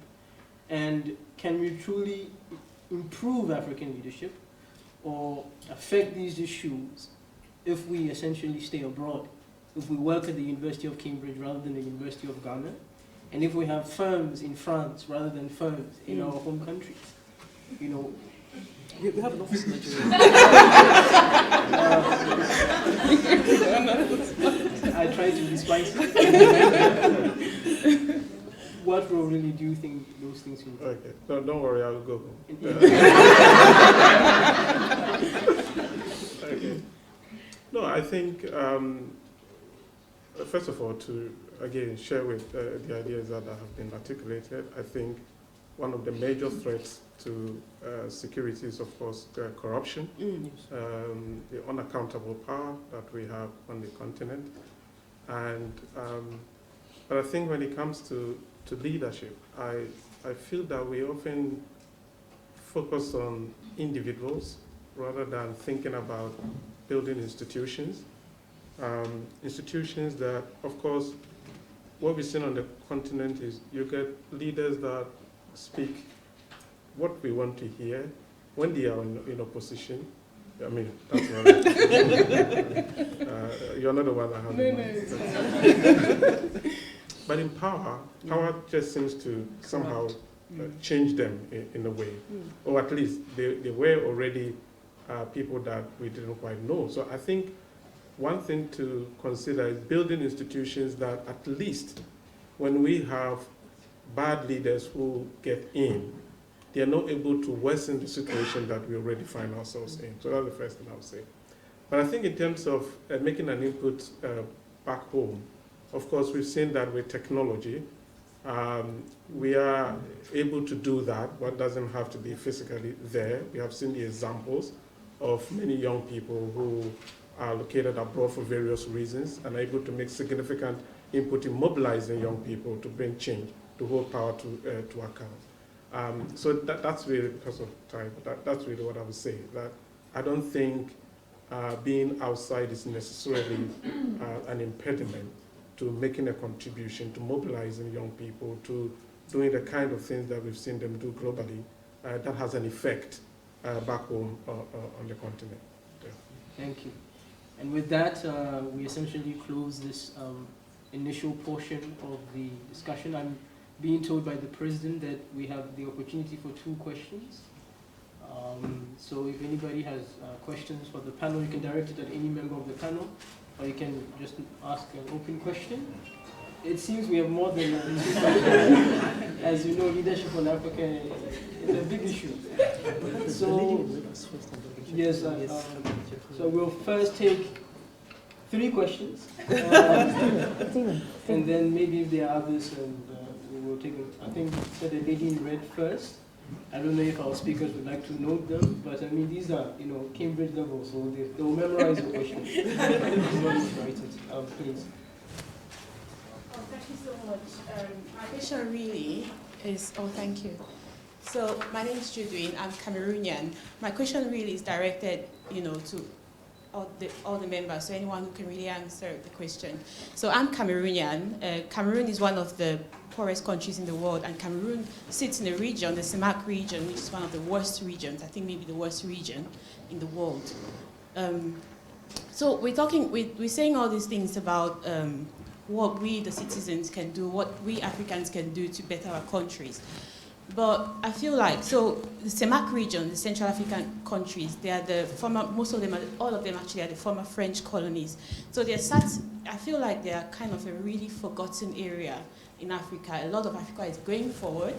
CEMAC regions are sat back. So really pretty much still ruled by France. My president has been in power for 40 years. He can barely walk. Every now and then we hear he's dead, and then we see we are here. So we don't really know what's happening. The president of the Senate as well is saying he can barely walk. He needs support to walk.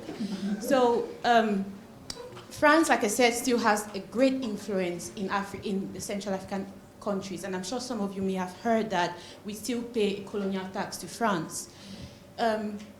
My question then is, how do we think? So we're talking about we, the citizens, trying to make Africa work. Unfortunately, there's a group of people who there's only so much they can do. In other French countries, you hear about, so it's a president who's been in power for 40 years, and then his son takes over, and I think that's the same that's going to happen in Cameroon, because we're just waiting for the man to die. People are not really doing much, and there's no motivation, because the moment you have an uprising, it's just military, people dying, and people, and no one not. And France is really much in control of all of this, I believe. France attends all the economic meetings in Africa, and if there's an uprising in any of these countries, France is there. So how do we think these countries can shake off the control of France, is my question. Thank you. Please, let's try and keep the questions as concise as possible. The next speaker is, I think, Martin. Thank you. My name is Martin. I'm a PhD student studying genomics at the University of Cambridge, and I'm also the communications chair for the African Society of Cambridge University. My question is concerning the quality of leadership that we have. So in my country, Kenya, we have had some of the best educated leaders. For example, our former cabinet secretary for the National Treasury obtained his degree from Harvard Kennedy School. Our current vice president has a PhD in plant sciences. Regardless, the former cabinet secretary was sacked on corruption charges, having looted billions of shillings from the country. Former vice president was indicted in the ICC, still has cases following him, and is now running for presidency with a very bad ethical record. This implies that despite being very well educated, something is lacking. So my question is, what exactly is missing from this education that would enable very educated leaders to be effective? And also, what role can we play here as very well educated people in ensuring that when we get into the same position, we are not just qualified in terms of our credentials, but also our mindset. Thank you. Due to restrictions, I apologize, we cannot take any further questions. But as you know, there will be various networking sessions afterwards, and you'll be able to engage with the various panelists during lunch and the likes.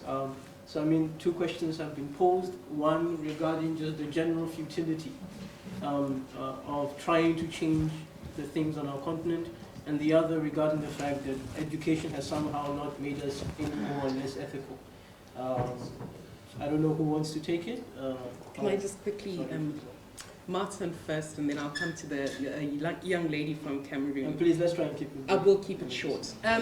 You know, if there's anything that Robert Mugabe taught us, it's that being well-spoken, being educated, standing up straight, looking like a statesman, being able to address General Assembly conferences with, you know, huge eloquence does not make one a good leader. Good leadership is not about having a Cambridge degree. It's actually not about education in the formal sense.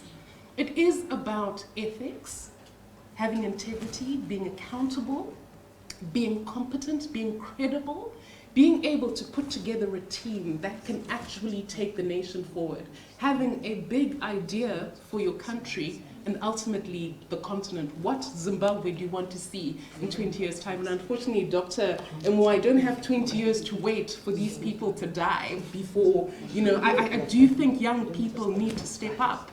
And that comes now to what the Cameroonian lady said. You know, we cannot afford despair as a continent. We have to choose hope and action. We literally need to say, and I'm sorry, because most people who are in here are probably in the diaspora. It's not enough to watch back, sit on Twitter and say, you guys need to do this, and we literally need to be the change we wish to see in the leadership of our continent and our countries. If we don't participate in politics, we're going to be led by buffoons. We're going to continue to be led by people who are not competent, who are not ethical, who've got no big idea, and we'll be forced to sit in beautiful, hallowed halls of Cambridge, teaching other people of what it should be, but without enough practical action on the ground.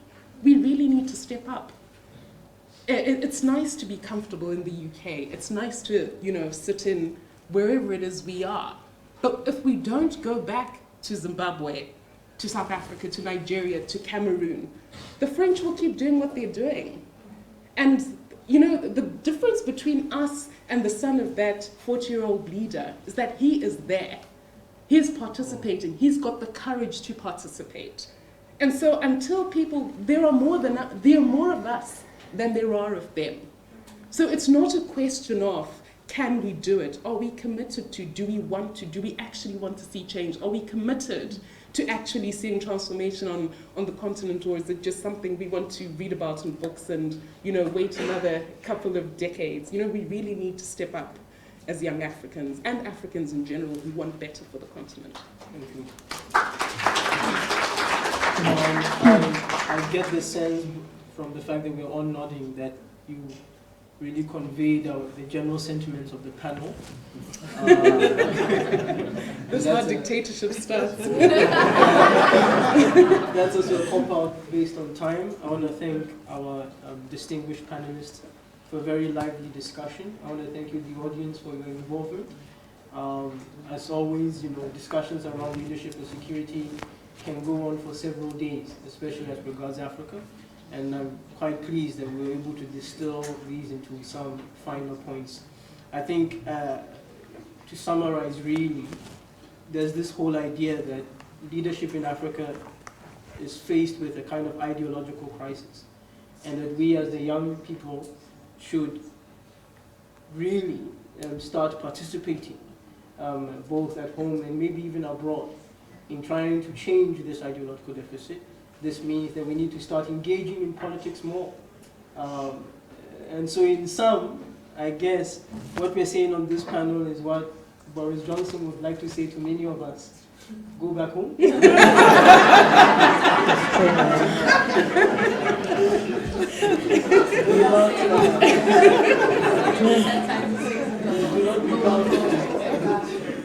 not become too complacent here in the West.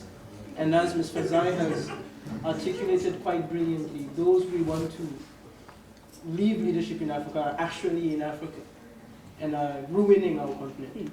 And we are here in so-called ivory towers merely discussing and tweeting about it. Once again, go back home, stay vigilant, and hopefully the leadership and security crisis of the continent will change in our lifetime. Thank you. Thank you. One of the examples of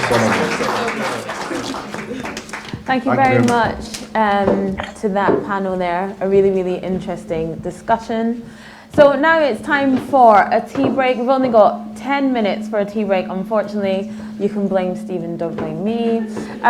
So if you could all be back here for 11:10 so we can continue the conference. Don't go back home yet. Leave that to the end of the day. See you 11:10. Thank you.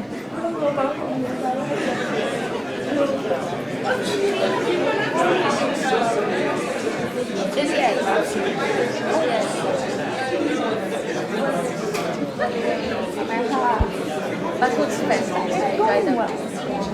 Almost. It's going well. We just need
I'm happy to join the African Society of Cambridge University. Beyond my control, I can only interact through the government. But that notwithstanding, let me start by congratulating you for organizing this conference, which focuses on the mother continent. I'm aware that you are in foreign lands to acquire knowledge. Indeed, it cannot be gainsaid that the cross-pollination and cross-fertilization of knowledge is the mother's milk of sustainable development.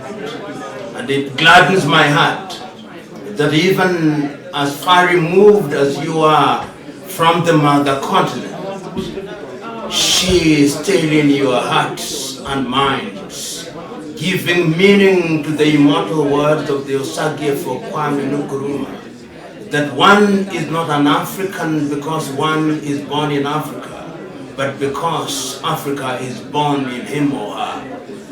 On this occasion, when we talk about a re-emergence of the continent of Africa, many things come to mind.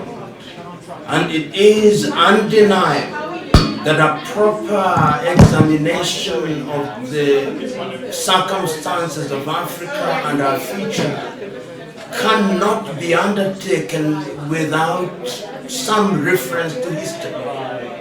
Many of us know that this is a continent that has had a glamorous history. Indeed, when history is recorded, it cannot be denied that Africa is the cradle of human civilization.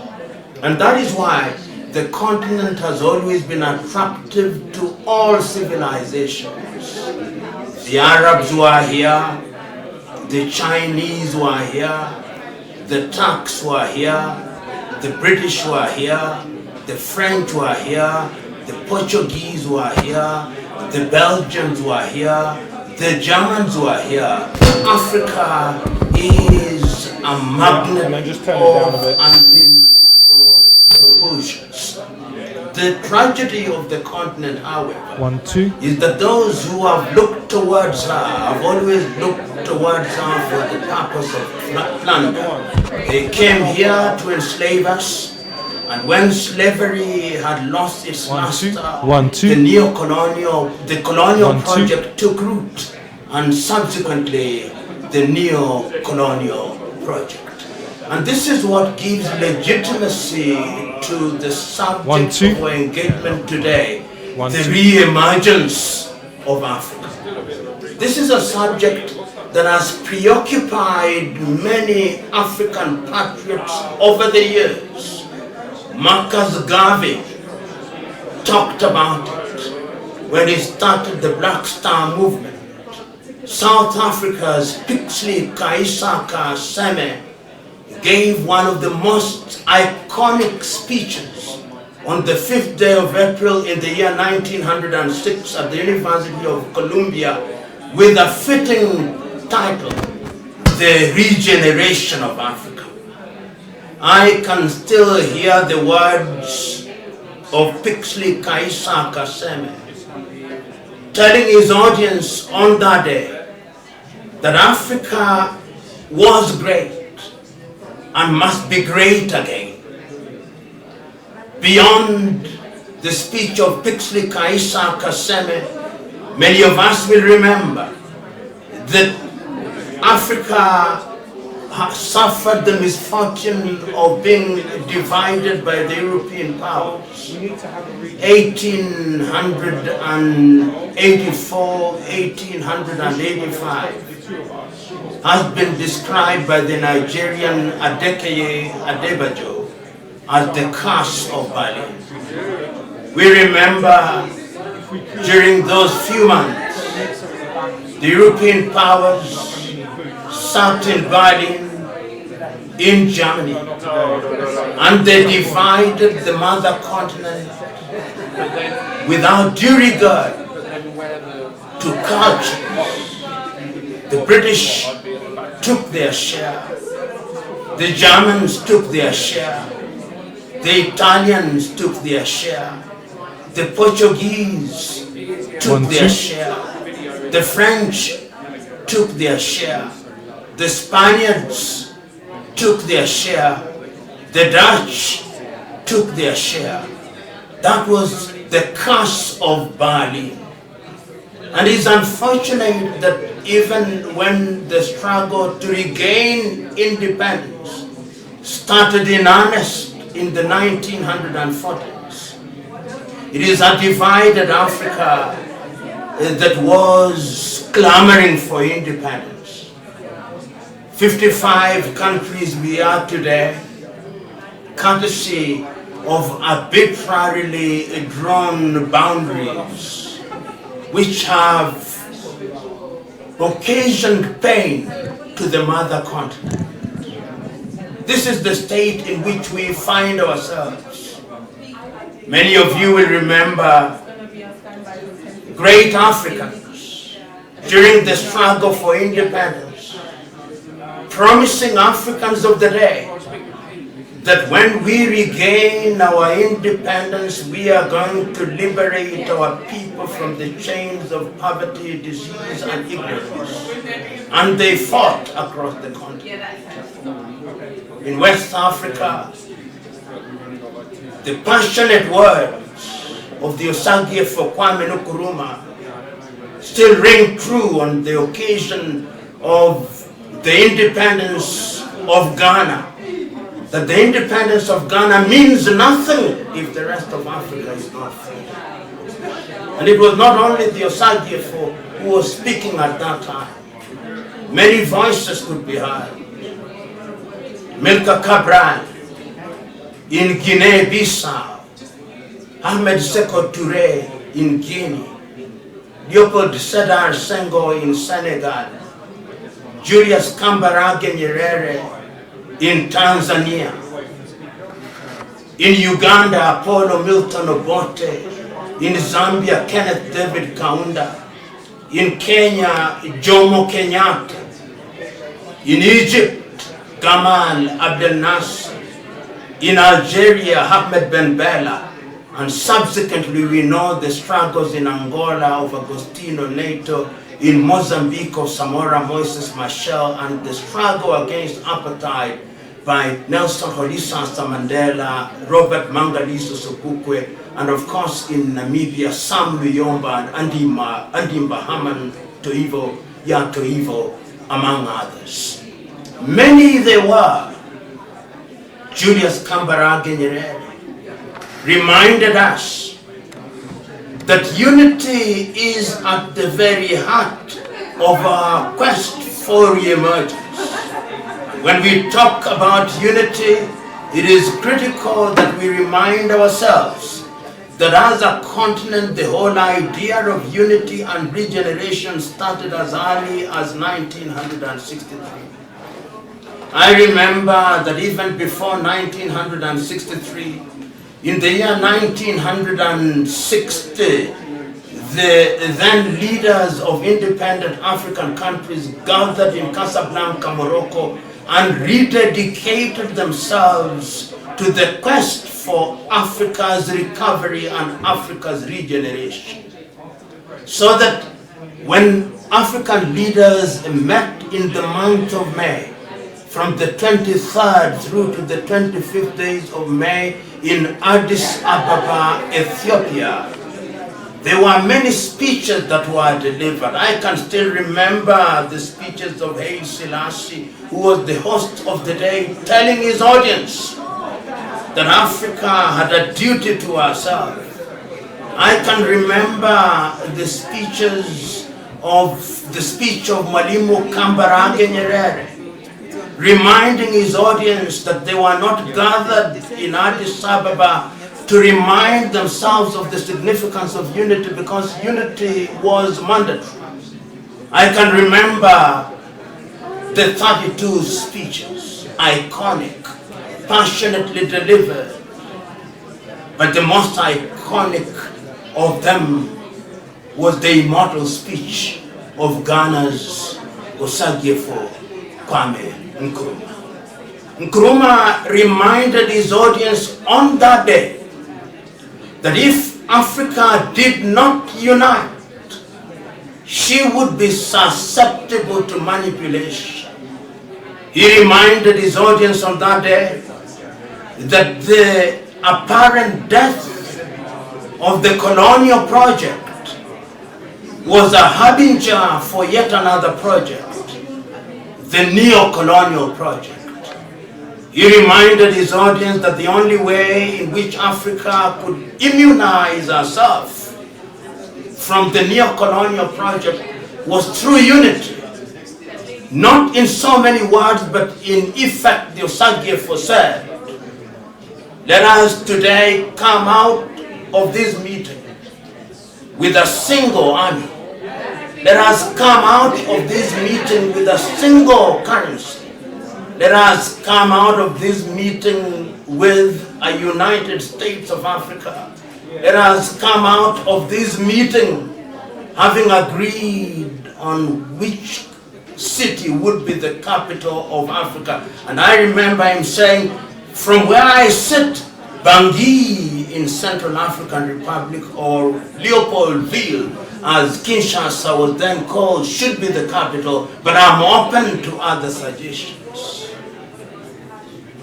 The Osagyefo did not carry the day, because in the run-up to the meeting in Addis Ababa, the neo-colonialists had started to divide Africa, so that when the meeting was convened in Addis Ababa, there was the Casablanca group, the group that believed that unity was urgent and necessary.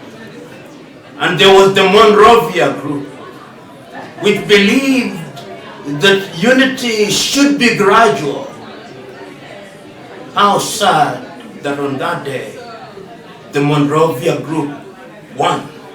And we ended up with an organization, the Organization of African Unity.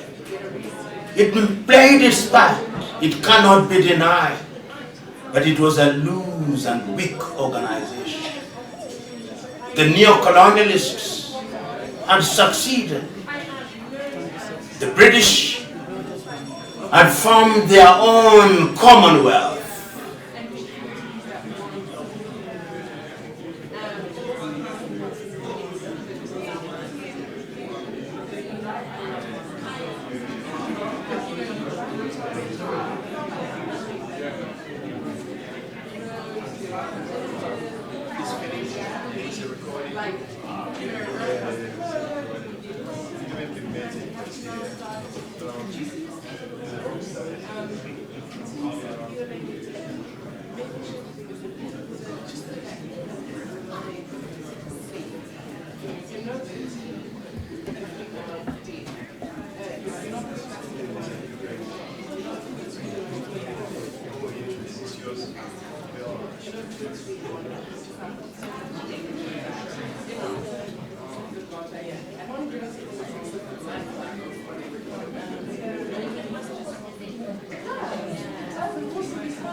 morning, everyone.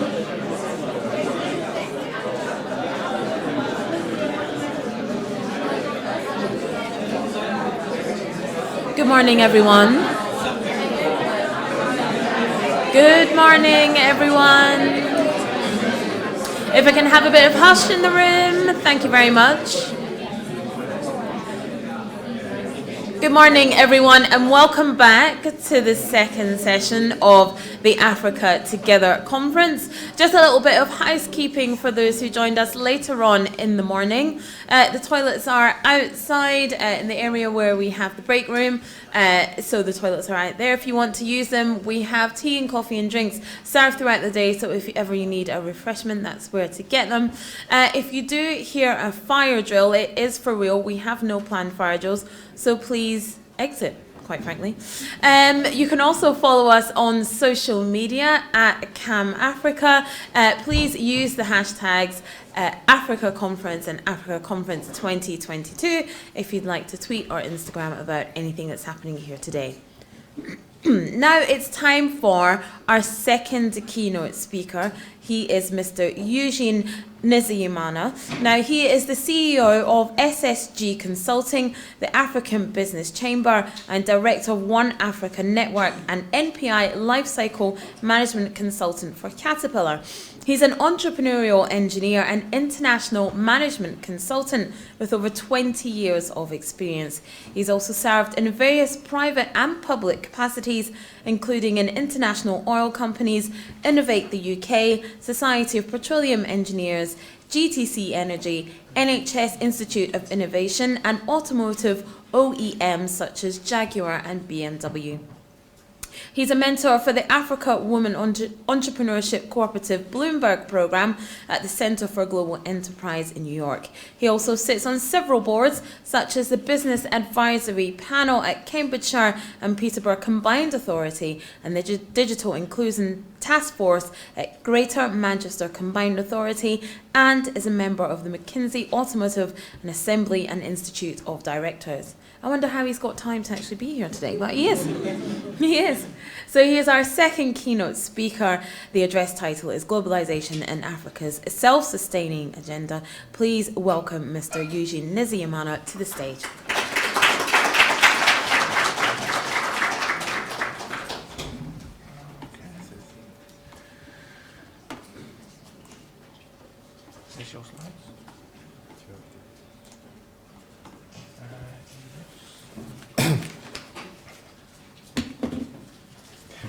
Great to be here and nice to see my fellow African and diaspora. Hope you can hear me. I got a cold, so I'll try to try and maintain the momentum. So my name is Eugene, as introduced. I've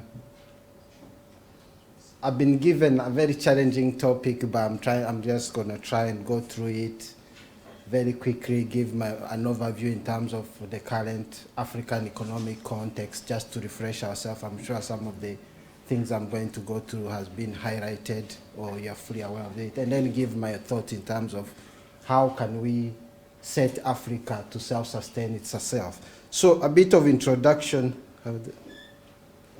My introduction has made easier because I'm from Rwanda, and Rwanda has been mentioned a couple of times in the previous, in a good way, of course, some of the examples that has been highlighted. And I do partly agree with some of the previous speaker perspective, but I also want to bring a challenge to say Africa, we have not lost hope in terms of the leadership 100%. We still have some few leaders who are doing well. Of course, my president, Paul Kagame, has been doing a few amazing things which has been highlighted, so we can maybe draw back some of those things. And there's also other leaders like Senegal president and a few other presidents who are doing amazing things that we can actually, so we can't say we've lost hope 100%. There's a few left over that we can pick up from. So I'm from Rwanda, of course. I've been here for a couple of 20 years, but I go in and out. I lead a few organizations, African Business Chamber, which is an economic development organization. We work with the UK government, DIT, UK Export Finance, government organization, both in the UK, looking at economic development, recovery, bouncing back, and also championing investment, economic activity between UK and Africa. But we picked a different angle where also we are engaging the diasporas. So we have a pool of hundreds of businesses we are working with in the UK and Africa, in addition, of course, with UK companies and all. One Africa Network is an organization that we set up 5 years ago. It's a network of African leaders, entrepreneurs, innovators. In the UK, we have around 5,000 members. We are supported by Innovate UK, looking at innovation, technology advancement, entrepreneurship, creativity, minority in the STEM industry, to look at ways we can empower African diaspora minority to thrive in the economy. Thirdly, of course, SSD is one of our private consulting firm, is a strategy consulting firm that we set up when we were in Oxford. Originally it was called Sub-Saharan Consulting Group. So we narrowed it down to SSG. We are a technology economic development consulting firm that we work with various engineering companies and technology businesses in the UK and Africa. So I've worked around 20 countries in Africa, which has given me the opportunity to appreciate African context, the market, the challenges, the opportunities, the landscape, and the diverse culture. I've also worked around 10 countries in Europe, which also has given me an opportunity to assess Africa from a different angle or perspective away from the actual context. So that gave me an opportunity to look Africa in both directions. So in terms of course, coming from Rwanda, Rwanda was involved in a disastrous genocide, civil war 28 years ago from now. And I have hope that Africa, we can re-emerge. Rwanda, we had totally failed. We were involved in a very disastrous war, and then 1 year later, we were involved in a great region war with Congo, which drew lots of countries in it. 3 years later, we were involved in another regional war, Zimbabwe, Angola, every country in Africa was involved, American, British, Russian, everybody. So it was a disastrous decade. But we moved on. At some point, we decided to reconcile with ourselves. We said we can't fight forever. We need to set a new path. And it's good to hear and see some of the amazing story coming from Rwanda, considering where we came from. So Africa, we have hope, of course. We are not a hopeless continent. And I know Economic magazine 10 years ago was publishing Africa, the hopeless continent, and then 10 years later, the rising continent. I think that narrative has changed now. I don't know where we are.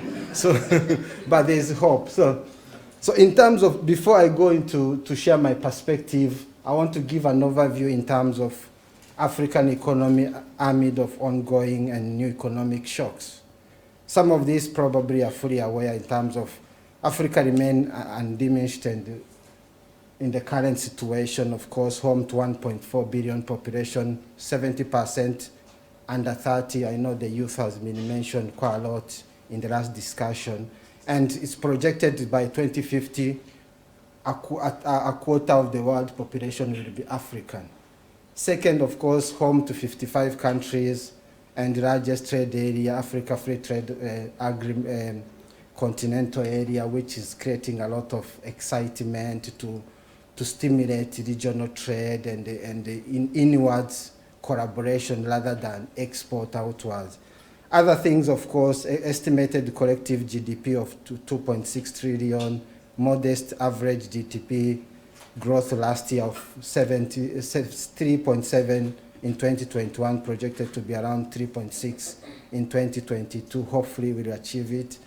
Boast some of the diverse rare earth minerals and resources, 60% of unused arable land, best coastline for tourism and visitor economy, Leon sunshine for renewable energy. So quite a lot of opportunity to untap into.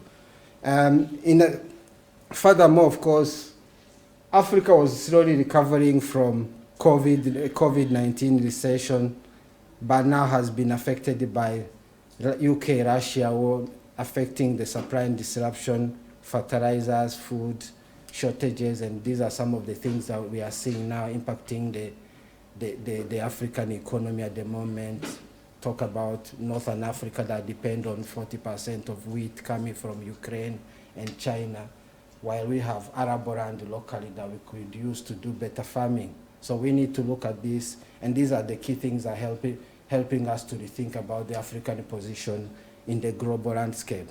Also booming sector, some of the sectors we are seeing, healthcare, of course, driven by COVID, has called into question the healthcare system in Africa and calling more investment into health. Health economy require health people. So we need to invest more into our people and well-being.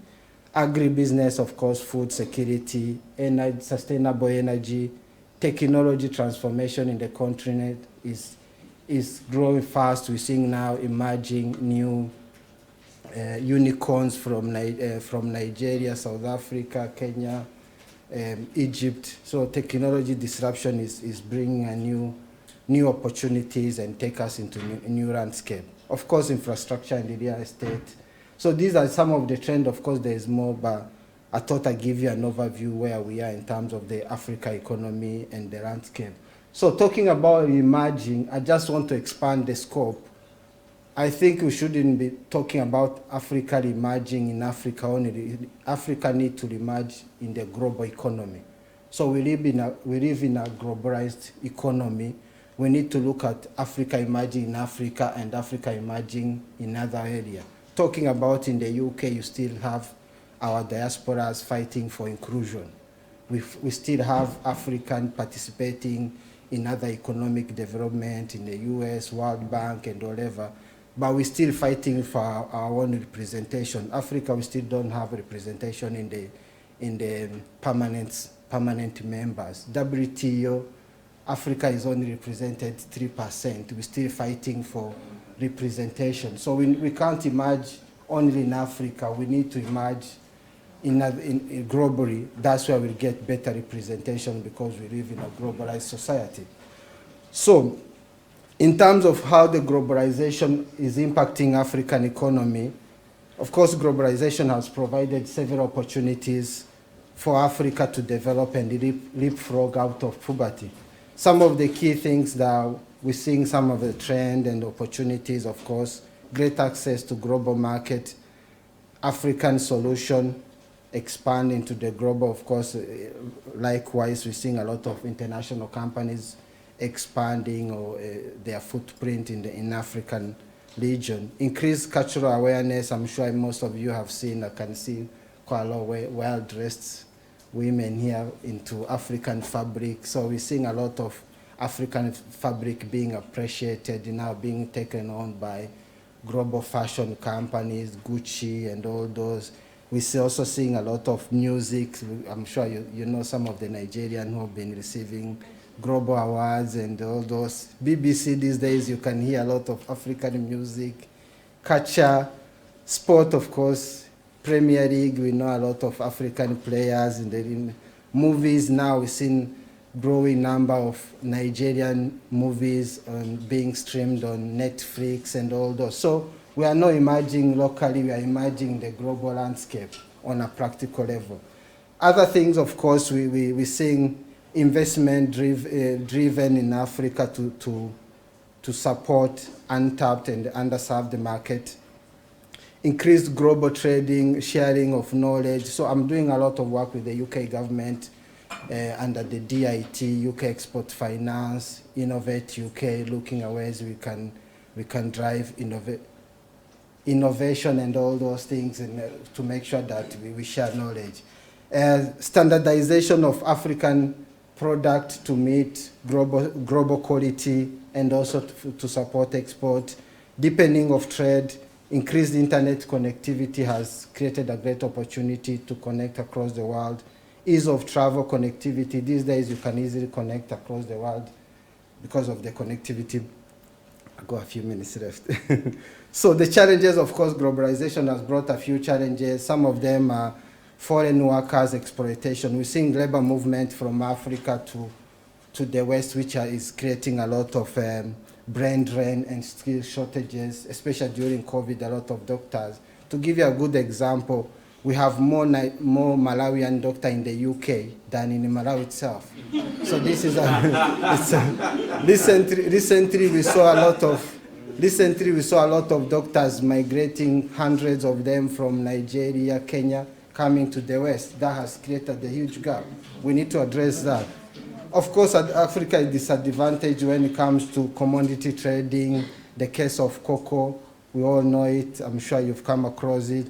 Global competition and the flooding of low-cost products from China, other markets are affecting local products and indigenous industries. We're seeing a lot of unused Western product being exported in Africa, creating a lot of environmental challenges. A good example, Rwanda decided to support import of used clothes from US. US decided to threaten Rwanda to remove out of AGOA, but the president had agreed, okay, for the better of the future of the country, we move forward. So now most of the clothes being sold in Rwanda and manufactured locally, which is a great opportunity to empower local textile industry and keep receiving. So some of the examples. So in terms of setting Africa to sustain itself for a better future, here are some of the examples, of course. We need to take the responsibilities and to address our challenges. Every time Africa has issues, we're always looking towards the West to solve our problem. We need to solve our own problem, starting by ourselves. African government need to put certain basics in practice and certain infrastructure, security, some of the things we talked about, good governance, robust institutions, public debt. Nobody talk about it much about public debt. Selfless leadership. Leadership, I've been told that quite a lot of times. We need to invest in healthcare infrastructure. COVID, of course, has called into question about vaccine equity. We all know it, and everyone to themselves. So Africa needs to look into that. Create jobs and opportunity for the youth. 70% of the population, I know the youth has been talked quite a lot, and you have a lot of huge group of youth around here. So we need to create a lot of opportunity for the youth.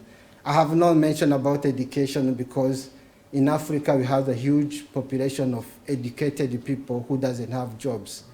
They made a joke that in Africa you study and you graduate, you forgot what you studied before you find a job. So we need to create jobs for the educated one and continue educating without creating an opportunity for them. We need to empower and bring more women into labor force. I know my previous colleague mentioned about it. Men are the root cause of the problem. I have a solution. So women empowerment, and Rwanda has done a good example. We have 60% of the parliament are women. We are doing quite amazing work in terms of women empowerment in Rwanda. And some of the work I've been doing mentoring women. Each year we mentor around 200 businesses, African women, to support them and empower them to create their own business and thrive. Move up, of course, value chain to make sure we support local processing and manufacturing rather than exporting raw materials. So we're seeing a lot of countries changing their policy. Botswana changed their policy to process diamond locally. Before COVID, I was involved in a government program in Tanzania to stop export of cashew nut, to process everything locally rather than exporting to India, Vietnam, which created a lot of opportunities locally. So we need to harness those.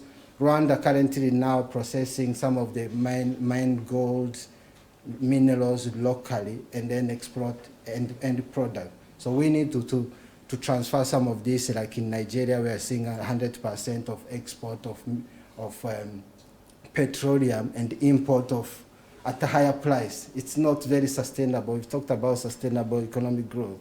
So we need to address infrastructure deficit, negotiate better deals and engagement in terms of how Africa engage with the world, focus on inward trading than outwards to create more opportunities locally, accelerate digital transformation. I mentioned earlier on, we're seeing a lot of transformation driven by digital agenda and all. Harness inclusive economic growth. So, in conclusion, to sustain itself, Africa, we need to drive growth in many ways. Of course, countries will face some headwinds, challenges, and vulnerability. So we need to build resilience and assertiveness to respond better. Let's not be imposed to take other people's agenda or to decide where we position ourselves about Ukraine. Or we need to look our interests first, local interests, local population. Second, of course, make up for lost ground for COVID, so unlock opportunities and drive efficiency and effectiveness. I know COVID has taught a lot. We can learn better.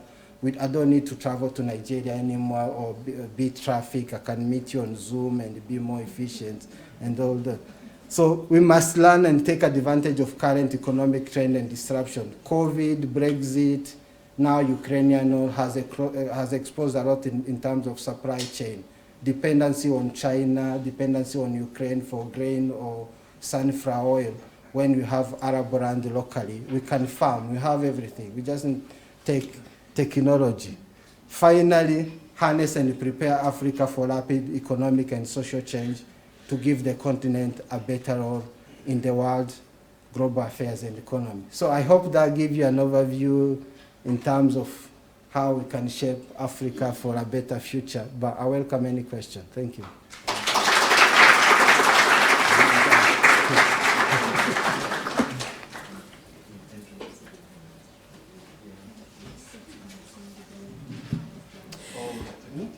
And thank you very much there for that second keynote speech from Mr. Eugene Nizimana. Thank you so much for that. Right, it's time now for our second panel of the day. This is Indigenous Business and Innovation, and I'd like to invite our panelists to the stage. So first of all, we have Mr. Andrew Takiapia, who's the co-founder and managing director of ZPay.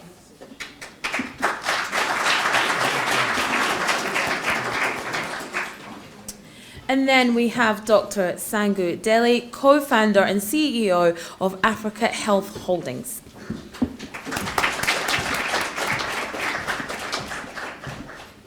And then we'd like to welcome Dr. Patricia Zolantima, founder and chairwoman of Bizzle Holdings. Now, we were supposed to have a third panelist joining us virtually. That was Mrs. Ndidi Nkonkwo Nweli, the co-founder and executive chair of Sahel Consulting, Agriculture and Nutrition. But unfortunately, she's traveling, so she can't join us. But we would like to welcome to the stage our moderator. That's Eugene Nizimana, former VP and group treasurer of World Remit Group.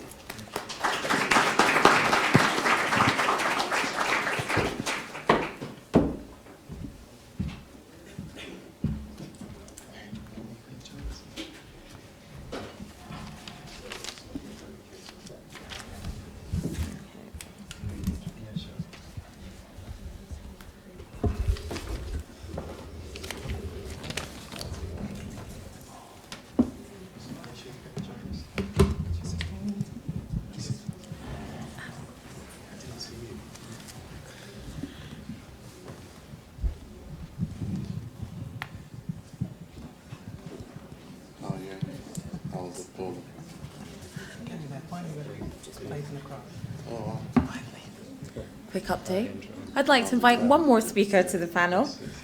Last but most certainly not least, Ms. Nyasho Kwadzidzo, I'm so sorry, the co-founder of Kashanda Virtual and Recruitment Agency. Please join us on the panel.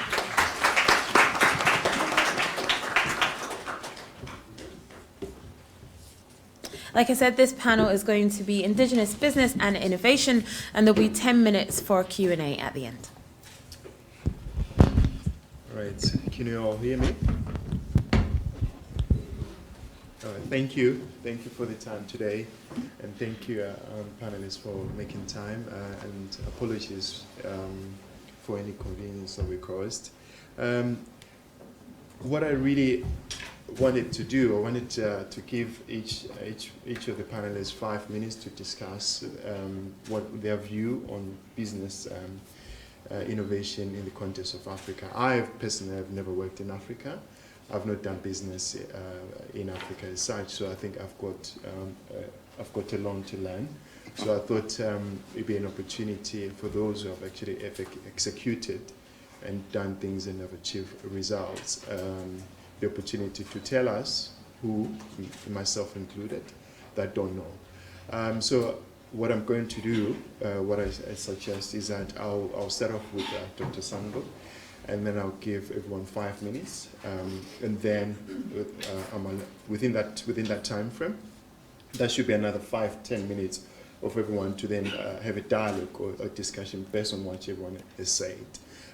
I think that would be fair. And then, of course, then there's the Q&A, because today I think I've learned a lot from hearing from people. As a business person, I realize actually you're quite narrow focused. You only focus about your bottom line, but there's a bigger world out there. So we'll start with you, Dr. Sango. Thank you, and thank you to the organizers. It's great. This is actually my first time in Cambridge. So it's great to be here. And, you know, this morning when I was changing, I decided to be on best behavior. I nearly wore a suit with my Oxford tie, but I decided to be on good behavior. First, I want to do a quick poll of the room. How many, African companies that generate more than $1 billion in revenue, how many companies do you think exist on the continent that generate more than $1 billion? If you actually know the answer, don't raise your hand. I want people who are going to guess. About 4. 4? 10? 3? 6? 20? 0? Any others? How about you? 8? Yeah. You all the way in the back with the glasses and the black sweater. Yes, you. 50. The actual number is 400. There are 400 companies in Africa that are doing over $1 billion in revenue. There are 700 companies in Africa that are doing over $500 million in revenue. And these companies, 40% of them are publicly listed, half of them are owned by private shareholders on the continent. And collectively, these companies generated over $1.5 trillion. Okay. So, Dr. Sango, the Financial Times did publish this article 2-3 weeks ago. I believe that's why I didn't mention something, because I actually knew the answer. Yeah. So thank you for leading us in that direction. I do that as the opening because I'm going to make 2 quick points in the 5 minutes.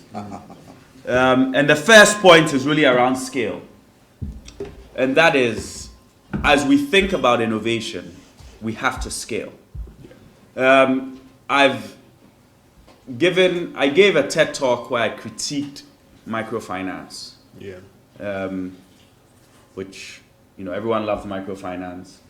My issue is not that there isn't merit to microfinance, or there isn't merit to helping poor Ama in the village to pull herself up. I'm not disputing that. My issue is that why is it that every time we are dealing with Africa stuff, we go for solutions that betray a poverty of ambition and a poverty of thinking? Right? When we had to rebuild Europe in the aftermath of World War II, the Marshall Plan was ambitious. And it was a plan that sought to revitalize the post-war economies and saw this is how Germany today, which is the most powerful economy in Europe, imagine, the loser in the war. No, I'm serious, because the plan was ambitious. Japan, which was completely, they dropped a nuclear bomb on them. No, I want you to think about it. A nuclear bomb was dropped on those people. And look at the economy today. Yet when it comes to Africa, there's a poverty of ambition. We say, Michael, oh, give the woman a little goat. To do what? So I want us to move away from the small way of thinking. SME, woman in the selling tomatoes. There's nothing wrong with a woman selling tomatoes, but that is not going to allow us to bridge the gap. We have 11 million young people entering the labor force every year to meet 3 million jobs. Tomato sellers are not going to create that jobs, right? And if you look at global economic history, majority of the economic value created globally is created from large companies. Yeah. Dr. Sango, please stay on that topic. I don't want you to jump to another topic because Nyasha is a good example of a woman who has actually built a business, and so I'll credit you back with a minute. Nyasha, could you tell us a bit more about your path to where you are now? I know I was a banker to you, so I know you have built something and you've sold it for a fortune. So tell us. Yeah, it's very interesting about, even when we were doing, I knew the answer. When you were doing your research, we were thinking small, isn't it? When it comes to Africa, we're thinking 0, 50, no imagination whatsoever that it could be bigger, it could be million Africans owning, creating lots of jobs. But you've done and that. My thing is to really create jobs for the young people, and as you said, Africa is creating 11 million young people coming on the job market and the 3 million jobs, and we see a lot of African drowning north of Africa trying to come to Europe because of this economic deprivation and because of no jobs and people not thinking big. And I'm always going that for very big. I'm very ambitious. I'm ambitious for Africa. And I'm not talking about the women selling their tomatoes. They have a place in society. But now due to COVID, I've been to, since COVID, I've been to Ghana, I've been to Malawi, I've been to Nairobi. Those women are no longer there. So what are they doing?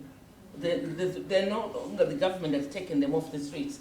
The young people who were selling airtime, you name it, trying to manage and trying to feed themselves, they're not there. COVID has taken them off the streets because of lockdown, and they haven't gone back. So we need really to think big.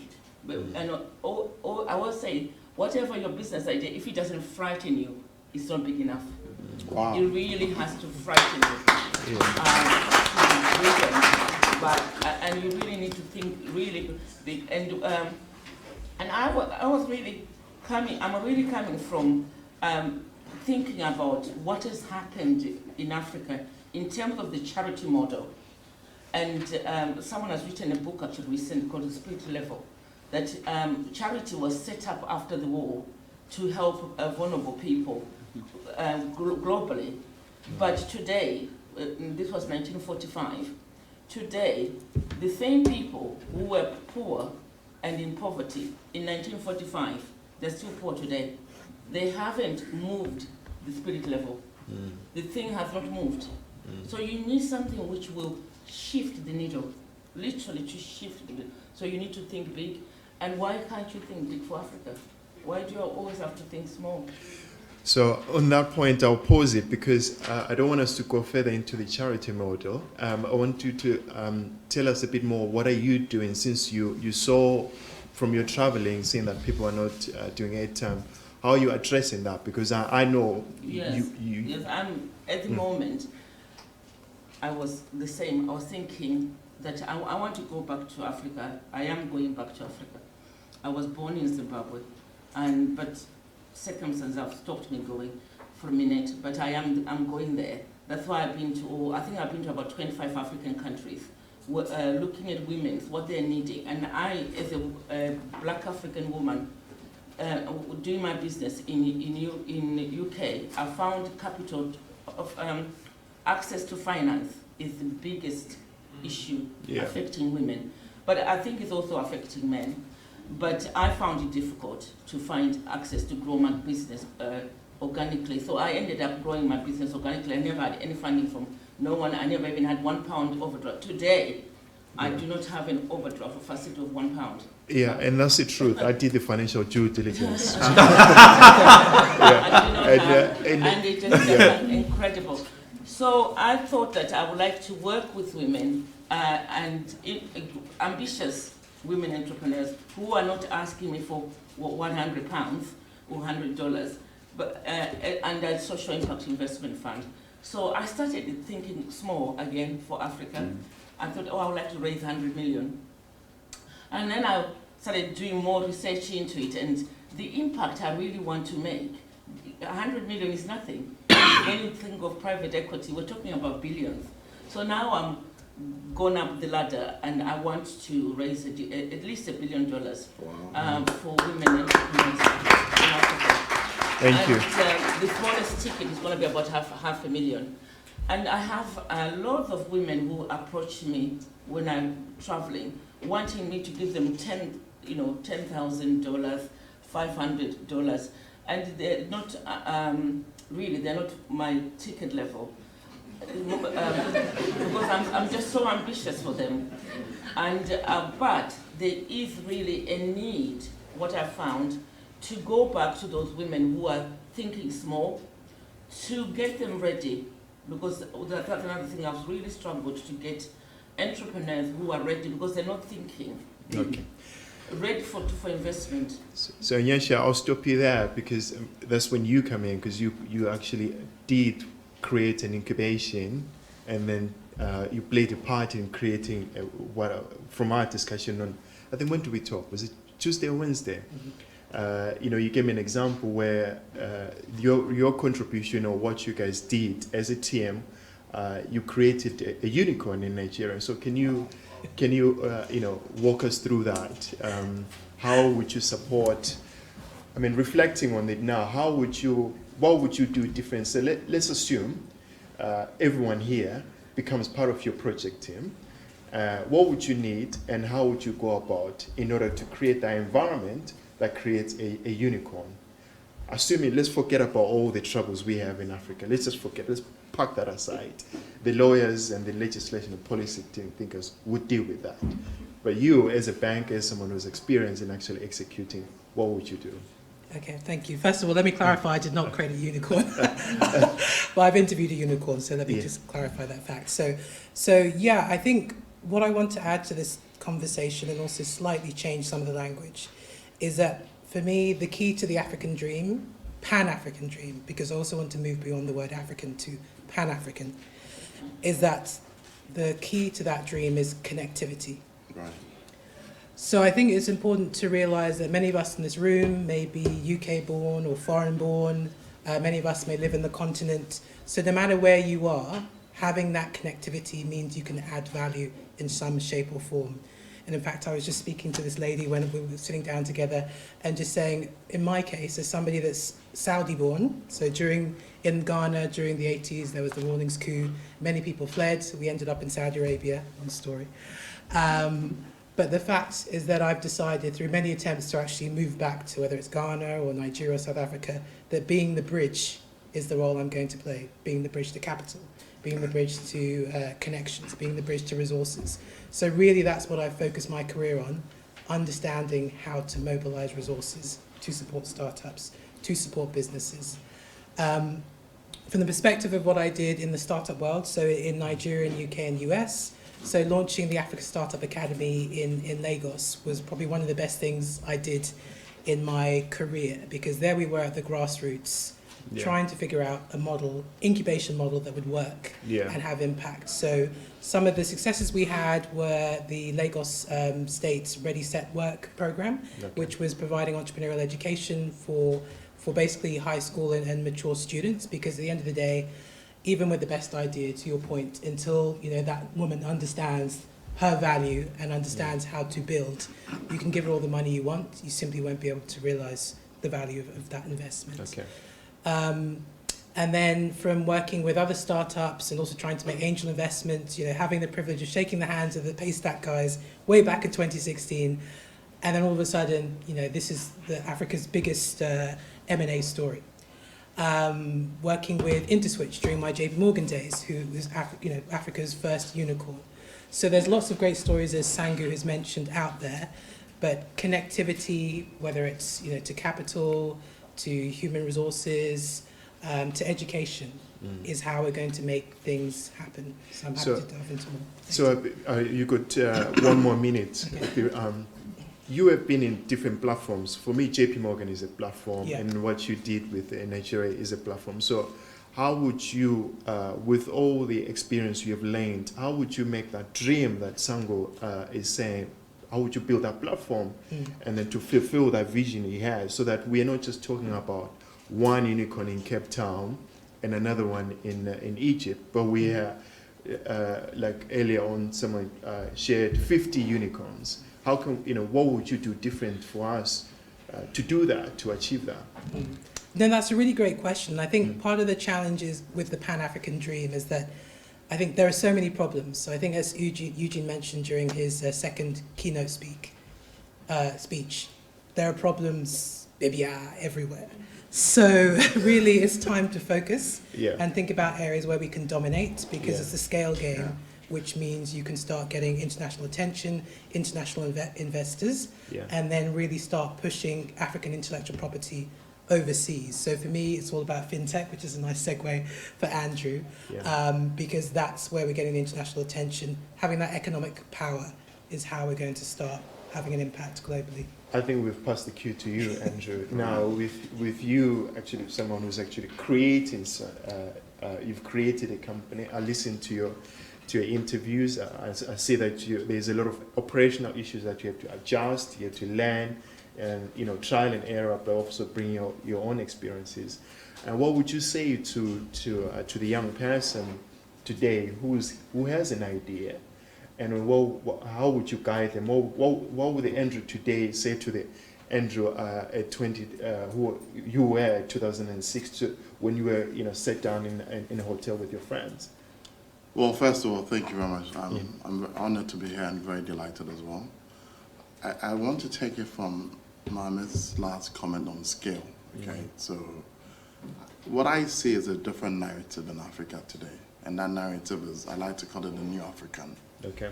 The New African is looking not into the West. The New African is not thinking about capital.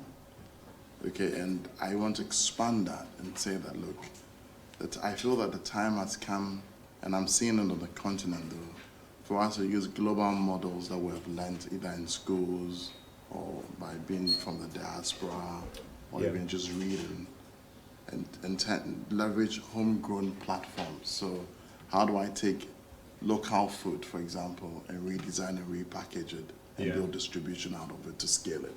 Yeah. And it's not fintech at that point. Okay. It's just food, rather than waiting to get McDonald's into Ghana and then scale McDonald's. How do I take a common plantain chip? For those who don't know plantain chip, we have a product called plantain. It's a fruit. We have some kind of staple called plantain, or even cassava or cocoyam. Okay, you can scale it, turn it into a form of crisp. We call them chips. I've been traveling the Caribbean over the last 3 months, and it's fantastic. It's like they even have gluten-free plantain chips. That's skill beyond skill. So as a guy, how do you do that? I probably need to dry it out so much that the starch comes out of it. Yeah. So already you have 2 products coming out of a single platform, which is homegrown. Do you see what I mean? How do we take local brands? In Ghana, we have a brand that I grew up in Ghana. Most of us who grew up in Ghana will grow up on it. It's called papaya. Okay, it's a basic fast food, really basic.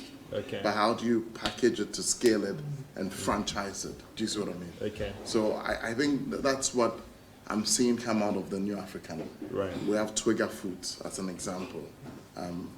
So if I could say Zipe, for example, we leverage remittances. We sat back and said, look, you know what? Our mom and pops, our aunties and grandmas are the ones sending the money home. We should find the best way for them to distribute that money. So that's what I'm seeing. Okay, and I think that in terms of business and innovation and scaling, taking back control, I don't think it's about capital. I think it's really about we in this room. So the power of thought. Right, we in this room teaching ourselves and the people outside this room how to leverage their passion and turn it into money. Because scale will come if you believe in it. If you don't believe in it, you cannot scale it. And when you believe in it, somebody will fund you to scale it beyond what you believe. Okay. So it's very nice what you're saying, but my target audience is a young person who, neither do they have life experience, but they have the vision. So how do we prepare them to deal with the storms? Okay. Well, I think the first thing is you won't have the money. You won't have the money to deal with the storm. You need strength, and you need a mentor. And if you don't have a mentor, you need God. Okay. I'm not going. Well, I'm sorry, but I'm coming from. You can smell the smoke, right? Okay. So if you don't have God, you don't have a mentor, then you just need the inner strength. Okay. That inner strength will come from your past experience, from the journey you started with. Yeah. Because I've seen young people who haven't had a job in a day and are building platforms. Okay. Brilliant. You know, they're building serious platforms either because they studied, they looked at their parents. They looked at the struggle their communities went through, and they put it together. Exactly. So I think it starts from the mind. Then if you're blessed to have somebody who can encourage or look up to, then it goes beyond the mind. You know what I mean? Wonderful. But it starts from you, though. Wonderful. Thank you. I think everyone has had an opportunity to express their ideas and their beliefs. So I think now I'll open to you guys to have a dialogue on. You still owe me my minute. Yes, no I've got it. Yeah, I remember that. You can have it. You can have it. I want to push back a bit on Andrew's point. Right. So, in a bit of context, is I wrote a book on African entrepreneurs where I interviewed over 600 of African entrepreneurs across 45 African countries. Okay. I've also, with Golden Palm, I was one of the early pioneers of VC. So we were the earliest investors in Andela, Flutterwave, M-Pharma, SocoWatch, Frontier Car Group, etc. Flutterwave just became a 5 billion company, right? Or the last public Fundraise. Valuation is 3 billion, and that's the only one I can speak of. But we invested in Flutterwave when it was 2.5 million. So you made a fortune. Yes. I just want to get it out there. Now, when we first started when I first started investing, the VC market was a $10 million market. Yes. Yeah. At that time, we were 10% of the market, not because we're anything big, it's because the market was virtually non-existent. Yeah. I remember 2012 when it became $40 million and we high-fived. Yeah. Okay. Last year was 5 billion. Q1 of this year was 2 billion. We sometimes romanticize the idea of all you need is a great idea and you can make it happen. It's not true. Exactly. It is not true. Disabuse yourself of that notion. I'll respectfully disagree with Andrew. Yeah. Let me pick all these companies that succeeded. Yeah. Flutterwave did not succeed because GB and E had all their faith and no, it succeeded because they raised $500 million. Yeah. Andela didn't succeed out of a vacuum. Andela raised $250 million. Yeah. M-Pharma, I wrote M-Pharma their first check. Yeah. Right, and since then M-Pharma has raised over $50 million. Wasoko just closed a $100 million round. Yeah. Right? Yeah. So I think that it is actually, it's the same way I feel about meritocracy. Meritocracy is a fraud. Okay. No, I'm being very honest. It is a fraud. Yeah. It is a myth that is sold to people so that the elites can maintain the gatekeeping and they will allow a few people to walk in and the rest of you believe in the system. All right, so now you're talking about Michael Foucault now. Yeah, I'm being very honest. This idea that you can come and take a brilliant idea and suddenly you make it is a myth. All right. Okay. If you look at it, the majority of people who make it, they are well capitalized. Yes. They have the relevant social capital and networks. Yeah. And they know who. So let's call a spade a spade. Let's not pretend and sell dreams. Let's not sell dreams to young people. Yeah. If you have a good idea, first of all, how will you even get it in a VC's hands? Yeah. I literally get over 10,000 business ideas on my desk. Yeah. I don't look at it. Why am I going to have the time to look at it? Okay. So the only one I'll take a look at is this. If Andrew calls me and says, Charlie, my paddy B gets on this thing, will you look at it? I'll look at it because I'm like, okay, Andrew be correct guy. Yeah. I'm being honest. If Mami says, Mami has a nice voice, so I'll look at it. Right, but be real. Like, so let's not leave people here thinking, yes, it's no. It's who you know. Yeah. And it's getting the capital. Don't be fooled. Yeah. But I want to come in. Yeah, exactly. I'm glad my dream is coming to reality and it's already exciting. Yes, go back. So, Sango is a VC, right? Yes. I have to respect that. I'm not a VC, I'm a hustler. Yes. Okay. So, a rich one. So I tell you what, I obviously for certain reasons I cannot mention names, but before I went into ZIP, I worked for a bank, and I saw how wealthy the bank could be, and yet so far away they were from the dream, for the simple reason that most of the people around the owner of the bank were just very short-sighted. There was a lot of short-termism in the room. So you're talking about quarterly earnings. And I was actually, I was on a ticket of a multilateral agency to help them do a transformation. Okay. So my background is balance sheet transformation, basically. Okay. So I said to the big man, look, if you can't take my ideas, then at least give me your license, let me buy it. Sure, I said to the big man, if you can't take my ideas, then at least give me your license. Yeah. And let me use your license to work and I'll pay you. Yes. Because I believed in what I wanted to do. I so believed in it. So that was the vision. So I'm going to talk about it in 5 minutes in different points, on different points. So on the issue of passion and vision, because you can translate passion into wealth before you meet a VC. Mm. I never knew Flutterwave raised that kind of money before they went to market, because we never raised any money. Mm. We just had a seed contribution. Well, I'll tell you all about the story in 2 minutes. So this guy said he would give me £500,000. He thinks, he likes my spirit, he believes in what I'm trying to do. 2 days later, he changed his mind and said he can't give me the money, but he will give me the license. I said, I'm happy to turn that in. No, it's fine, it's okay. I still believed in my vision. So I turned in my resignation. December 15th, I left the bank. Yeah. I remember January 1st, I had to buy scratch card because for the first time, I'm not going to be using a postpaid line. Fair enough, not a problem. I had a wife who at least believed that maybe this guy will make it. Okay. So I started. My office I used to be in will be about maybe twice the size of this platform. Yeah. In fact, we could only go to work from 2 p.m. to about 10 because it was a shared office and the main office had to be in the office till we leave. Okay. But we kept at it. We couldn't see it, but we just kept at it. Sometimes you might not see it until you meet the VC. Mm. So in my story, we kept at it. I went around and I spoke to a few HNIs. I said, look, I'm trying to do this. Would you give me money? Some of them promised me $200,000. They gave me $133,000. Some promised me $14,000. They gave me $20,000. By the time I had done, I put together about $450,000. But this I would have done after the first year of actually making them move. This $450,000 will take us up until last year, June, when we did our first close. Last year, I ended my year as a $1.5 billion turnover business. Yeah. Our financials are common stories all over the place. You can look at it.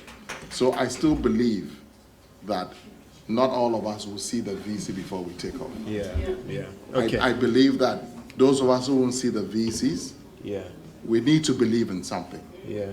I see it when I go to the grocery shops and go in Ghana, where I see products that are homemade. And yes, I also know you have to hustle your way through maybe 2 years before the guy would actually talk to you and say, I'll take your product. Okay. That's the unfortunate part of the story. It is true. And that's why I say you need God and you need a mentor. Exactly. And if you don't have them, find yourself. Andrew, I'll stop you 30-second rebuttal. I'll stop you there. No, 30-second rebuttal. Yes. It's critical. Yeah. I'm not disputing what Andrew is saying, but here are the facts. Yeah. Anyone who's familiar with Bourdieu, the French sociologist, right? Bourdieu spoke about different forms of capital. That's true. Right? Cultural capital, social capital, everything is not just money. Yeah. Now, what I'm trying to say is that so, Dr. Sangu, you agree with Nyasha, right? Because she's talking, and by the way, I'm a bit biased with Nyasha. Yes. We both have faced discrimination raising capital. Right. So I won't go into that, but my business model as of today is because what I learned from Nyasha. Okay. We don't owe anyone any money. Yes, we're deep in red, but that's money from our pocket. Yeah. So I think you agree with Nyasha.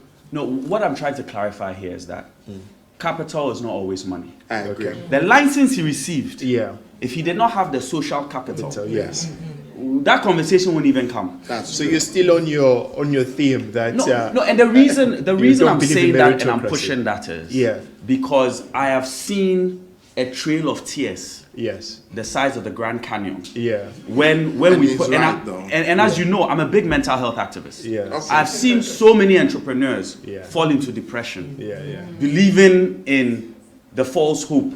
Yeah. So I'm trying to say what Andrew is saying is correct, and that without hope and passion, you will fail. That's it. But the hope and passion is not enough. It's not enough. Okay. It's necessary, but it's not sufficient.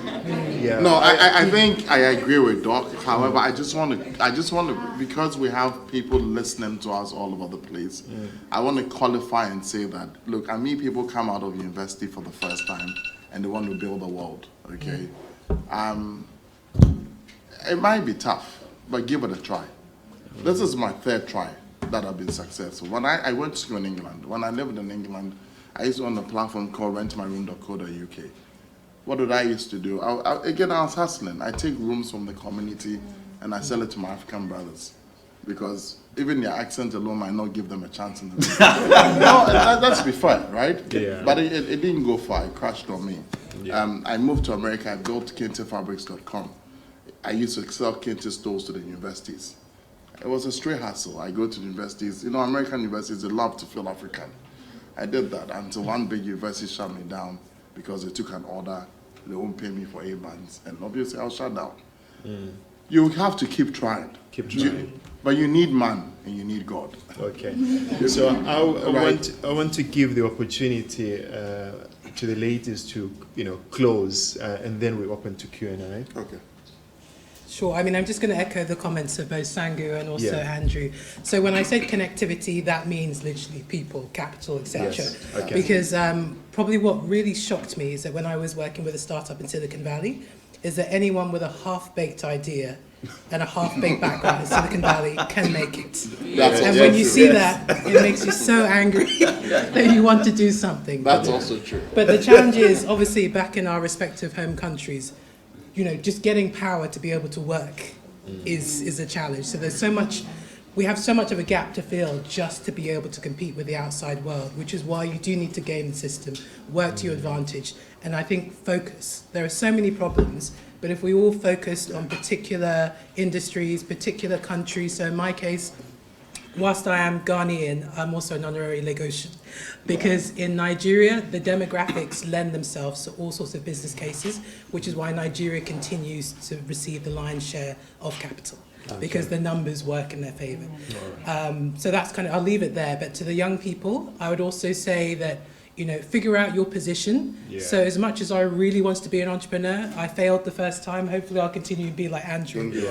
But in the meanwhile, I'm playing my role as the bridge. That's where I can be strong. So let me support and help others. As opposed to many people that want to be an entrepreneur these days because it's fashionable and trending. But know yourself, learn yourself, and play your role now, whilst you're also building the skills as Andrew did, learning how to build a business with those other businesses, so that now he's wildly successful. So know yourself, play a role well, and then build and build. But I'll hand over to you. You definitely need determination and resilience in the it's a global issue. But for me, what drives me is my big why. Why am I getting out of bed? And if it's to make it, for me, it's to make a difference. Somebody's life. But you did it, you're not just talking. Yes, and that's what I'm a doer. I don't theorize about things. And I'm driven by my big why. And if it's not big enough, don't even get out of bed. Because you get a lot of noise. So I think that's a good point for questions, you guys to answer the questions. Wow. But I'm surprised our panel, we have not yet insulted government. Maybe eventually levy. Thank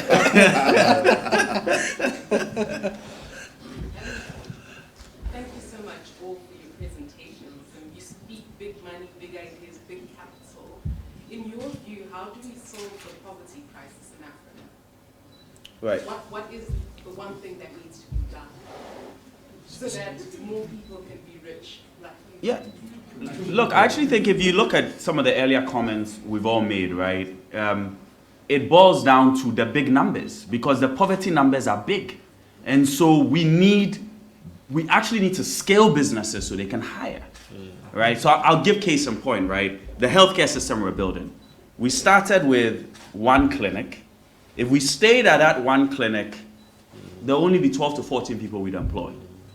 Today, we have 65 hospitals and clinics, and we employ over 2,000 people just within that system, not to count the indirect. So you need that. There's just, if Andrew looks at ZPay and he charts his journey in the beginning from just a few of them to today, the number of people they employ, but not just that, the ecosystem in terms of people that have built systems on top of ZPay, it creates a whole, right? So to me, at the end of the day, it's very simple.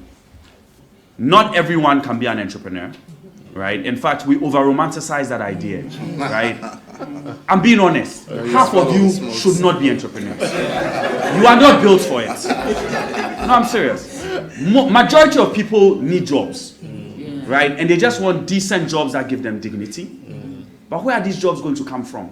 Our governments are terrible because what they do is they need to create the conducive environments for jobs.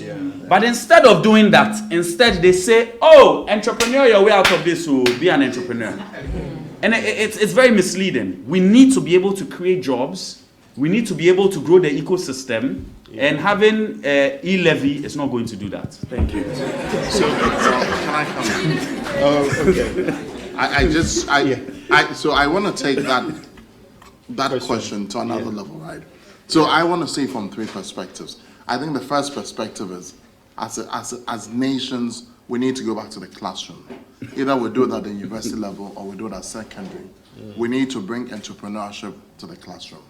Okay, maybe out of that, even the employees will learn to be entrepreneurs. So there's nothing wrong with that. So now what you're suggesting is that the Japanese model or the South Korean or model, the American model can create value. Or the American model. Okay. In the US, most of you have been to school in the US, you find that your professor at the second level will be coming from industry. Right. It gives you a certain sense of you can do it. Okay. We need to also look at the curricula. So that's one. The second thing is we need to create a belief system. Okay, that belief system, it comes from some of what Sango was saying, comes from the businesses we all build. That belief system that it can be done, either in an ecosystem environment or it can be done by one person who will pile on the ecosystem. I think the third thing we need to also look at is we need to recognize that we're poor. Poverty is not just the guy who has just $1 or less than $1. We have big companies in Ghana that have been in Ghana or Nigeria or wherever for 40 odd years and they've never crossed the river. Right. That's a sign of poverty. Okay. That is a sign of poverty. They've not built distribution. Yeah, you talk about Nando's. A lot of people might not know. Companies like Nando's, etc., came out of Zimbabwe. You understand? So we need to we need a reawakening. And all of us in this room, especially those who go to these lovely universities, need to start thinking that way. But that's not education, is it? It's a form of education. It's part of social capitalization. It's something we need to look at. Well, I don't want to get into a debate, but I don't classify that as education. It's education, it's not schooling. Yes, okay. So that's... but it's education. Because if we start saying it's education, I think people will start thinking as schooling. No, but part of it, my first narrative was schooling. Okay. Yes. At the school level, the curriculum needs to change. Okay. You see, for almost 80 years, we're running models that were tested or tried or worked in other markets. The first time we need to look at homegrown. Homegrown is not just building a company. Homegrown is even the design. What is our, you see, look, let me tell you, just 1 second.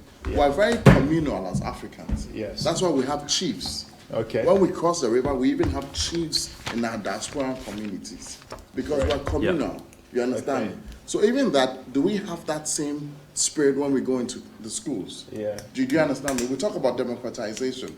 The one thing that has democratized Africa is technology. For the first time, I can sit here. If you talk about the whiteboard game we've been talking about, we can sit here. It will interest most of you to know that my company is one of the few profitable startups in the world, fintech. I challenge you, check all the financials. Okay.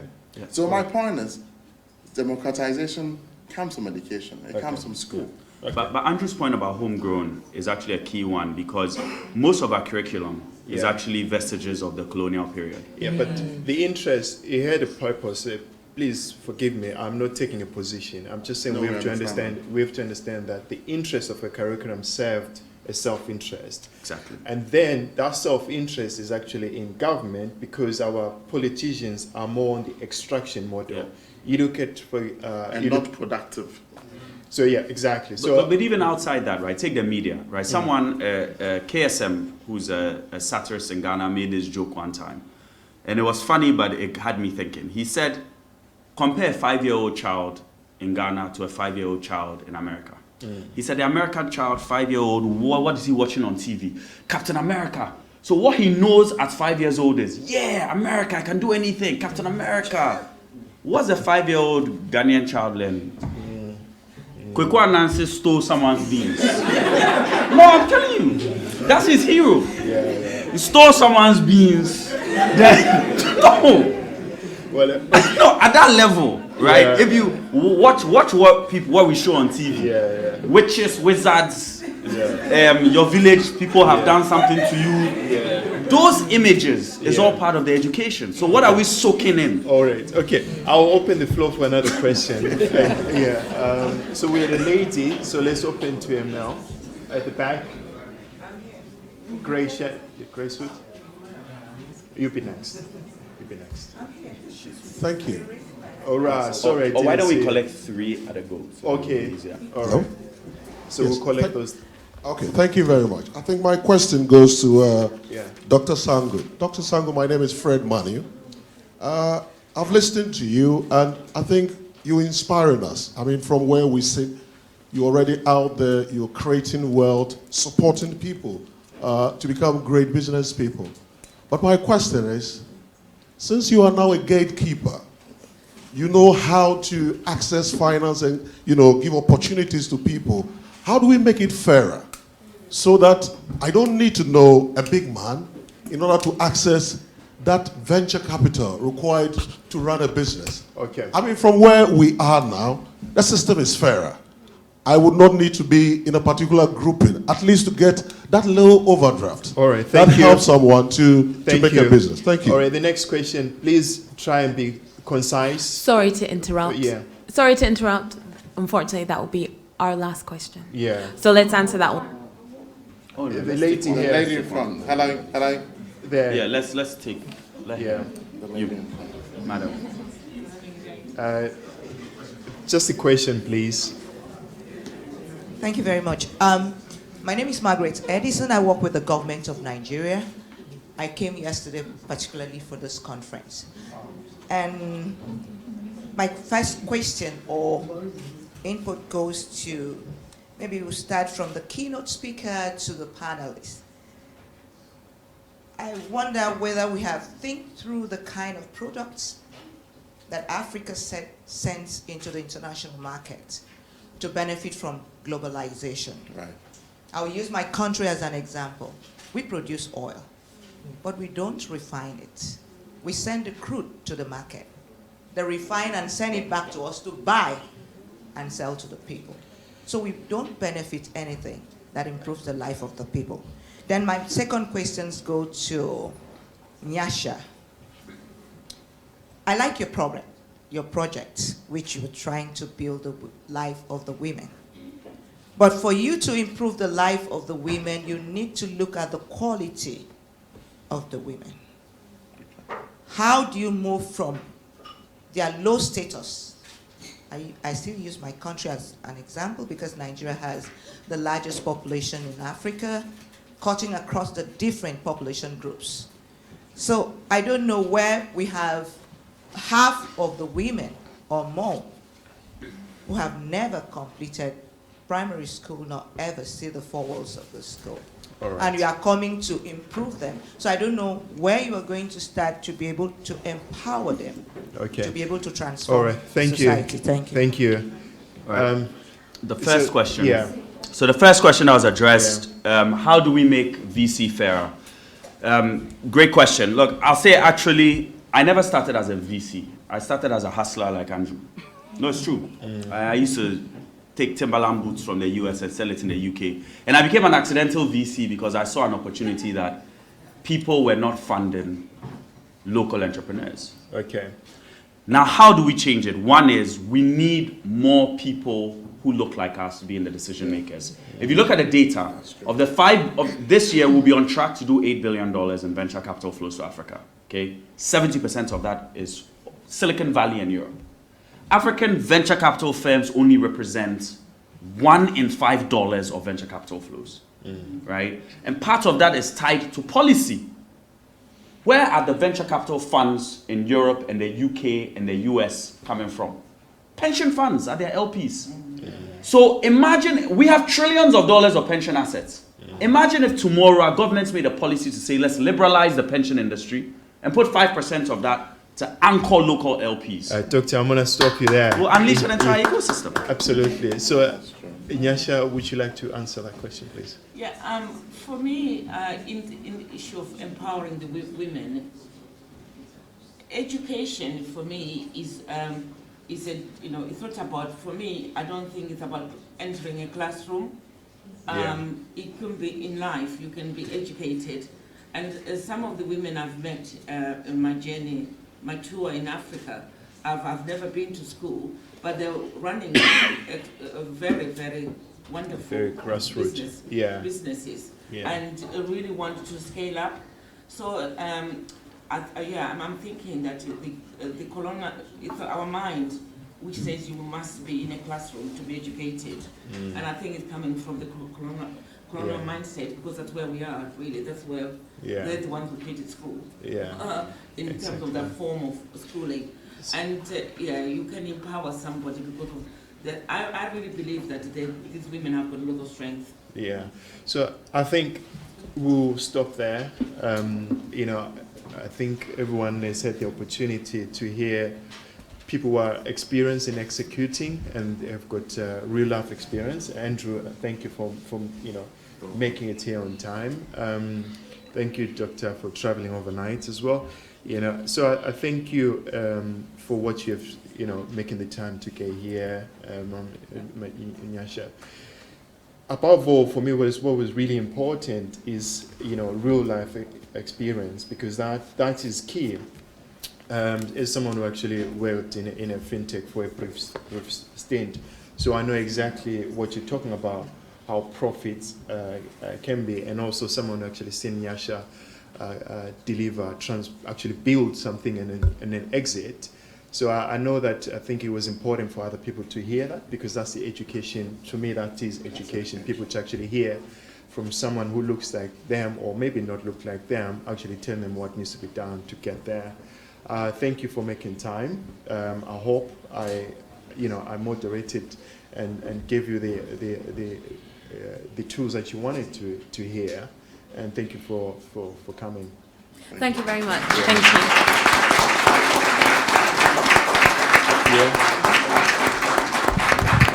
And I know there's probably lots more questions in the room, but we are about to break for lunch, so you can do some networking and ask any questions then. Thank you very much.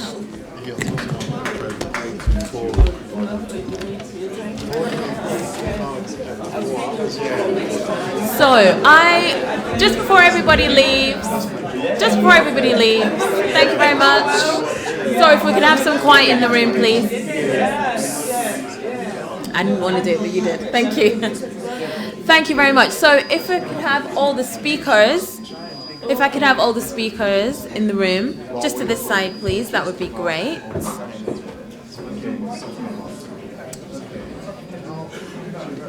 Thank you very much. Any speakers in the room, please meet on this side of the lectern if you can. Thank you very much. So we're just about to break for lunch, which will be in 90 minutes.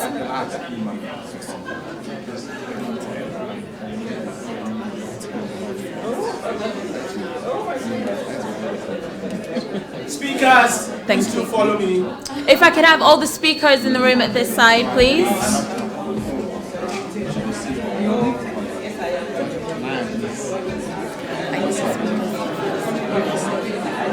Okay, so we're just about to break for lunch for 90 minutes.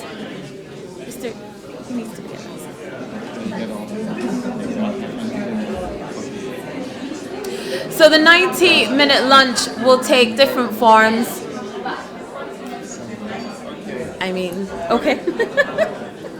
So there's going to be 3 main activities to engage in during lunch. Thank you, guys. Thank you so much. Excellent. Okay, so there's going to be a networking lunch which is going to last 90 minutes. There's 3 main activities for you guys once you have fed and watered yourselves. There's going to be a networking lunch. Now, speakers have been assigned strategic positions across the foyer and up to the right-hand side as well. So guests can go up to the speakers and have a chat. If you've got any other questions from the panels that you may have had from this morning or about their keynote speeches, that's the time to have them. Ushers will be on standby to move people around to ensure that everyone gets a chance to talk to our speakers and our panelists. There's also an art exhibition which is going to take place over the whole of the 90-minute lunch. It's been specifically created for this exhibition by Stanley Oyechamo, a Gates Cambridge doctoral scholar in archaeology. Now, the exhibition features cultural belongings from all parts of Africa that symbolize authority, wealth, creativity, and spirituality. Now, this exhibition is brought to you in partnership with the Museum of Archaeology, Anthropology, and, of course, the University of Cambridge. Now, the exhibition is on the right as you exit the hall. Remember, bags are not allowed in the exhibition room, so please respect that and also respect the room's capacity restrictions. There's also a society and business exhibition which takes place over the whole of the lunch 90 minutes. That's opposite the art exhibition in the room full of business exhibitions. So you can stop by and have a chat with any of the founders and recruiters, of course, from Click and Pay Africa, Zimbo Ties, Bijou Creates, McKinsey & Company, Africa Office, TIST.org, Nala Money, and the African Society of Cambridge. There's also going to be some room capacity instructions in place there as well. So like I said, lunch will be 90 minutes long, so if you could be back here for 1:10 that would be great. Thank you for listening.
think you need to tell us to go for it?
Thank you so much. Okay. So this is just going to be fair.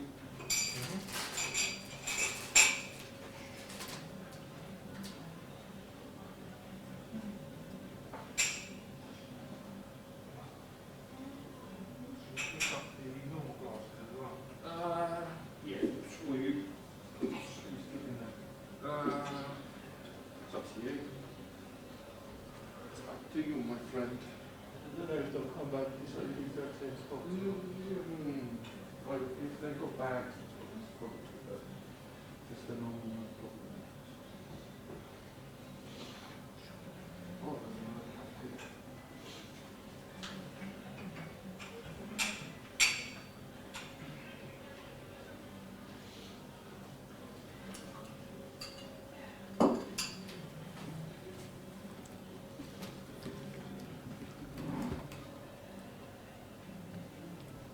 Oh, Pete, do you have the flash drive you gave, the blue flash drive you gave me yesterday?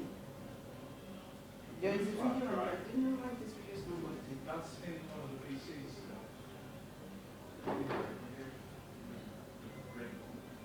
You should have the red one. Okay, it's working now. It's fine. So my video was not working. I don't know why it wasn't, but since it's working now, don't worry. Okay. Thanks.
something to eat or you are eating? Yeah, I'm enjoying that. Thank you.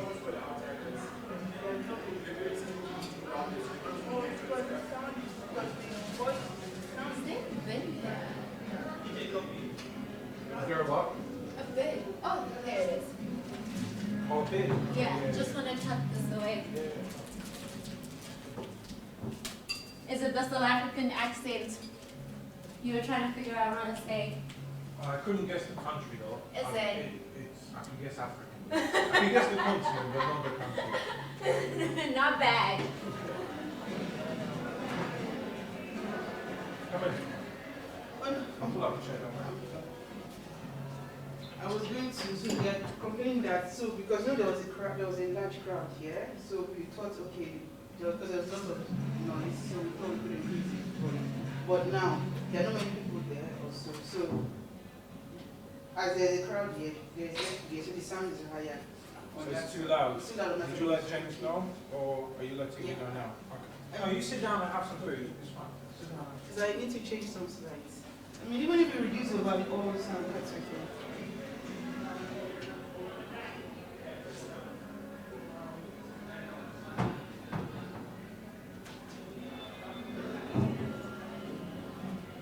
Cool. Turning it down too.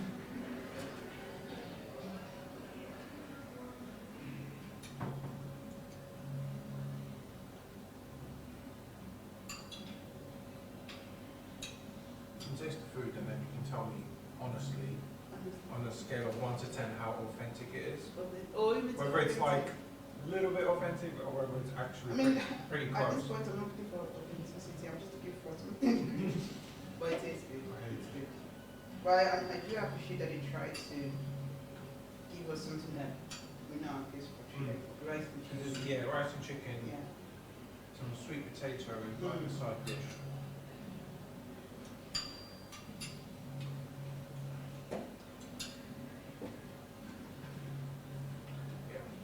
I'm not sure if you guys make it like spicy or.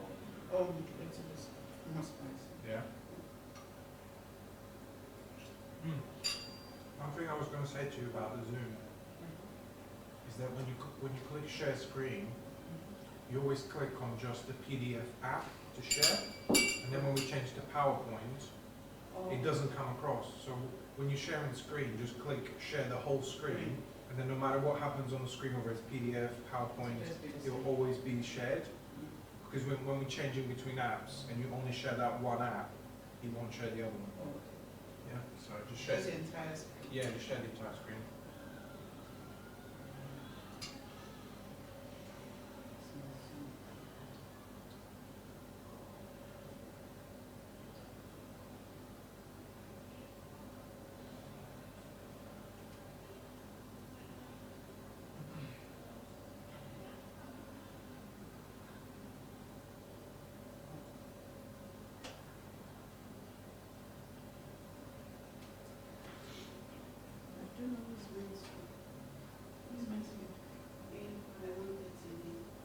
So, Arikana?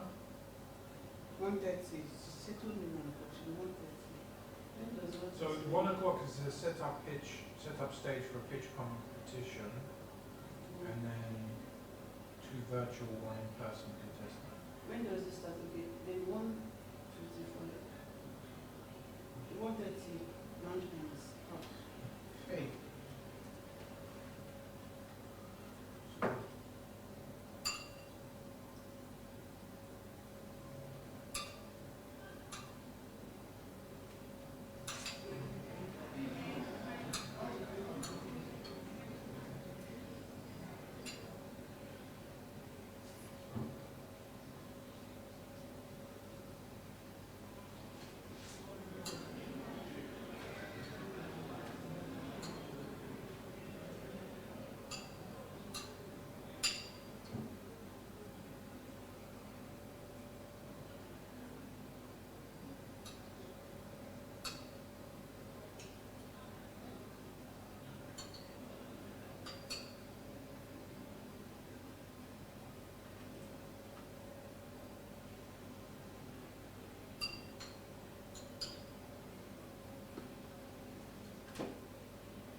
Arcana has to log in 15 minutes. Okay. This Patricia, she said that our stuff is not correct. Who? So we are changing it. Who? Patricia. She said what? If you update this place. What name? No, that it was a director or something. Mm-hmm. James was assistant professor. She asked Alicia to do it.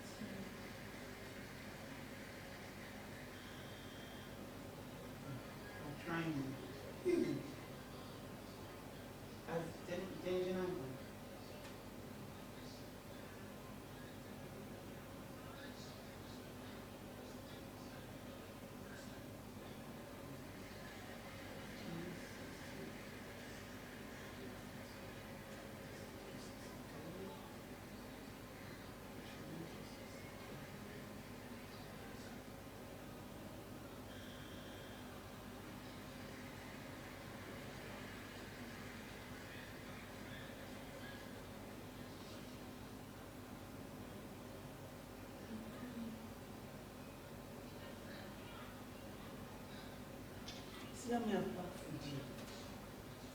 Why are you talking so much with kids? We could hear you. Is it like? Yeah, we could. All of us here could hear you. Because the microphone is picking your voice. So what we could have done, we could have alerted him and stepped out. No, it was rather not. Yeah, because when your small biscuit sachets, the phone was like, the microphones are close by you, so they pick it. He didn't get it when I was telling him. They pick it up.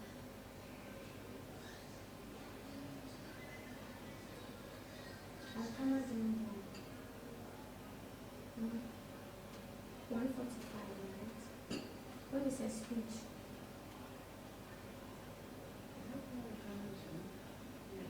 When is your speech? Can you speak? Our time. Where is it? Where is it? This one. This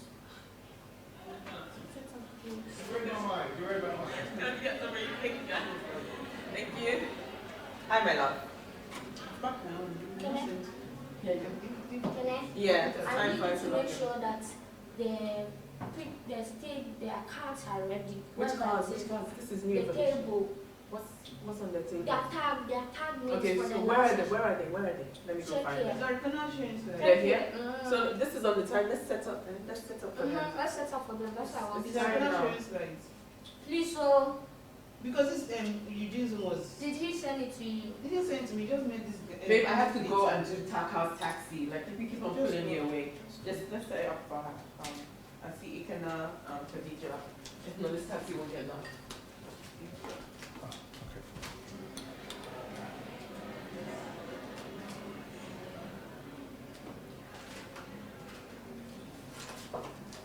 How will you pay now, Khadija?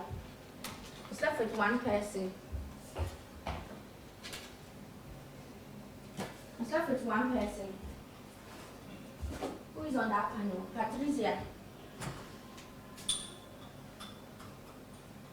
When is she joining? 15 minutes.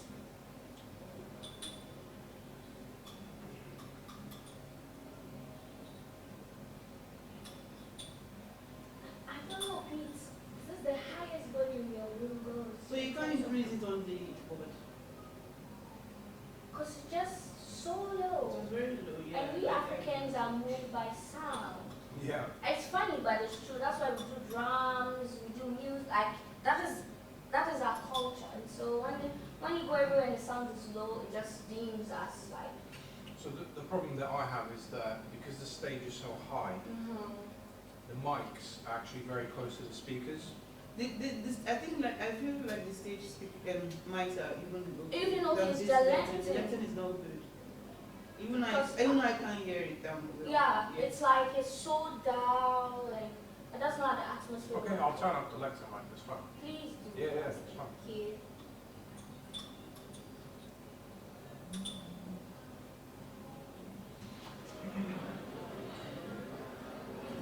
Arcana is joining. Her speech is what time? She's joining 1:45. Arcana is joining 1:45. I'm hearing you. Don't worry. All these things are just. Which ones are you doing? this woman said that we should change her name and details. That's what I'm doing. Even though I'm eating lunch, stressing my life. You should tell her you can't do this late. Then take it to the floor before I mention it. I look at everything on this line. We do Yasha's name change. No, we spelled it wrong. Yes. It was what? We until the end in the middle. But we got the son managing correct, so it's okay. Fine. And a title and everything, and a picture is there. Me, I was not scared I should not go and put the wrong name or wrong picture. That was the main thing I was scared of. It's fine. And Ndidi did not even still come and our picture was still up. So things Well, changed. she said, you said you're in a train, you said don't talk, you said you should what? What was it? I'm saying that Patricia should know where Patricia should know where herself. Yes, not, yeah.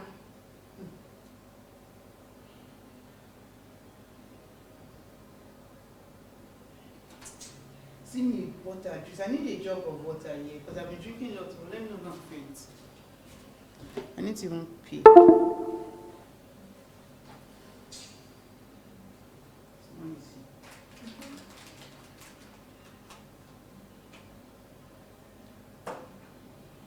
Please. You people have to applaud the woman in tech because at this point. Woman in tech has been talking throughout the whole day. When I was baby, this man, increase his body. That's what I was telling you, increase his body. What's wrong with him? That's the thing that we're fighting. Yeah.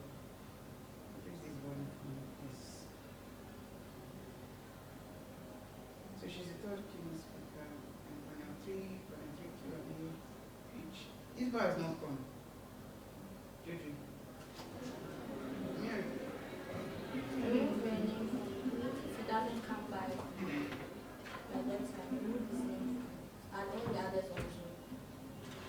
At this point. This girl has been on Zoom since morning.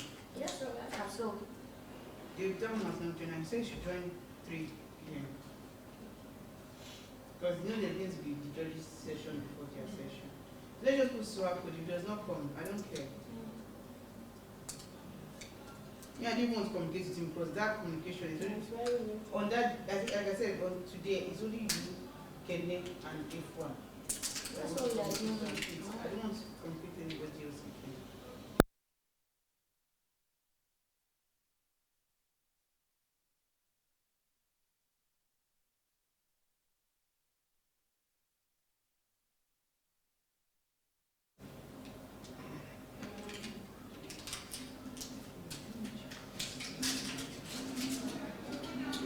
You're going to call Kenny in this thing. Let me pull this Kenny's slide. Yes, I need to pull out.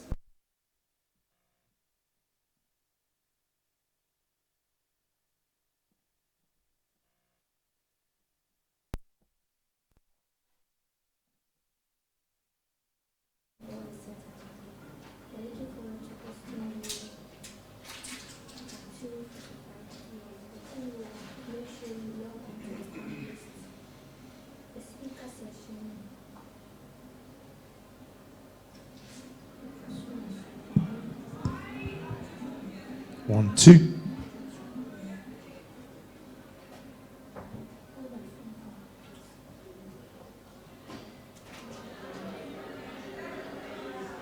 One, two, 1, 2.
panelists for the pitch competition?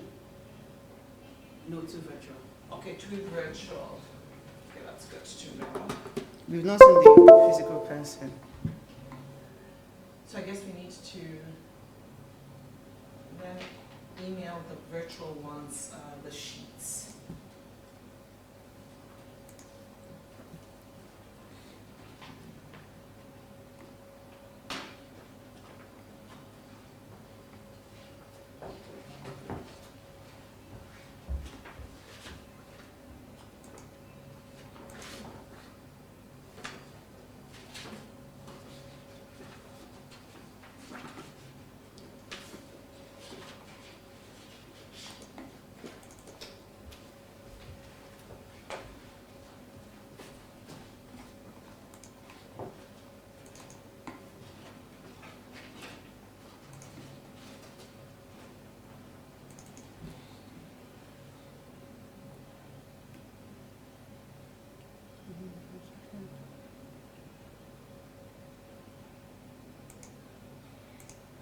What?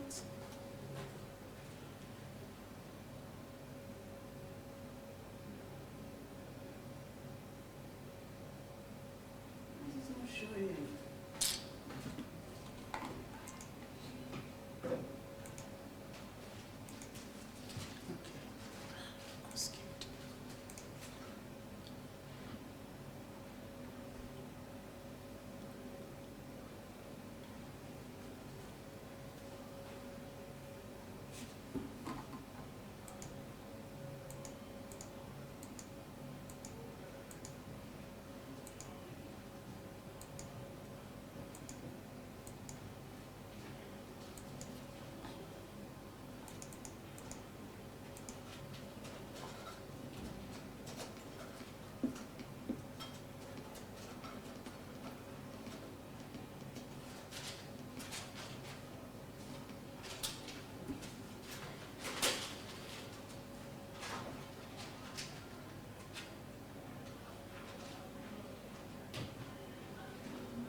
Oh no. Because I haven't seen you since morning. I was like, yeah, no. I am here.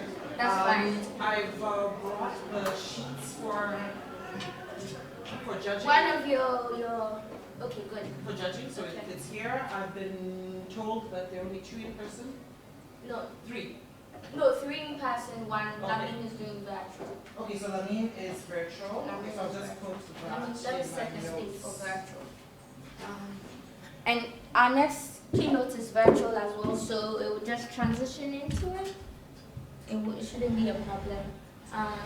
Virtual. So moderator, panelist, that's it. Okay. Has to go down. Okay, so 1 chair down, 1, 2, 3, 4. Do I sit on that end or this end? You can sit on this, and the 3 of them can. Okay. Yeah. Okay, sounds good. I don't know how I feel sitting in the middle. I'm always an ex guy. No, you can. You can. Hi, I'm Angela. Sorry. Probably I said hello. Say hello. Hi. Nice to meet you. Nice to meet you. So you'll be taking us through the. Yes. Well, you start in the conversation. Yeah, we're doing in the conversation. Okay. Have a couple of questions. I know Kenny already set the stage in terms of the 3 broad themes that we'll be looking at. Yeah. So I'll have a question for each one of you. Just And we don't should take. ask questions to me. Not like this. I could give you the questions right now. But no, nothing challenging. It's about your experience. So okay. I assume you know your experience maybe I pretty can well. remember it. If you can remember it. But yeah, no, it'll be very general. Nothing that will leave you stumped on stage. Okay. All right. Yeah. What I want I'll blame it on Alice or anything. Anyway. I know I'm taking all the blames, but hopefully there hasn't been one. So I'm out of the woods for now. I just have only you to handle. So what I want to actually confirm is the awards, how you're setting them. So who wins first? The winner. I know what's the difference? Is there any difference? Because in my mind, it's only the 2K that's the difference. Yes, it's only the 2K that's so the difference. So the second, third is the same. Yeah, the second and the third, it's the in-kind, and Davin will actually just take it offline because they need to pick which one they want, and I think it's a little bit awkward if. But I would present the awards, and so I just mentioned what they would get. Yes, yeah. Just mention what they get, but for the second and third, because they actually have to pick which one they want. If we're sitting here, so which one do you, if we start saying, so which one do you want, you know the way people start saying, oh, I don't know, should I get this one, that one, and everyone's watching. So with the first one, we know it's 2,000, it's done. There's actually you break off, and then when I'm about to do the vote of thanks, I will announce it before. So the deliberations will happen behind the scenes. Yeah, no, deliberations is behind the scenes, no one will know, everyone you can go to, so Lamin, we have a holding room. Okay. What you can do is let Lamin send his results. Yeah, so I need to then email him this because I thought he was coming. So I think he needs a copy of this by Come email. and let me get somebody who can get this to him as a screenshot as soon as possible. Please come.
Chairman and Vice Chairman.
So he has the judging criteria. Okay, that's good.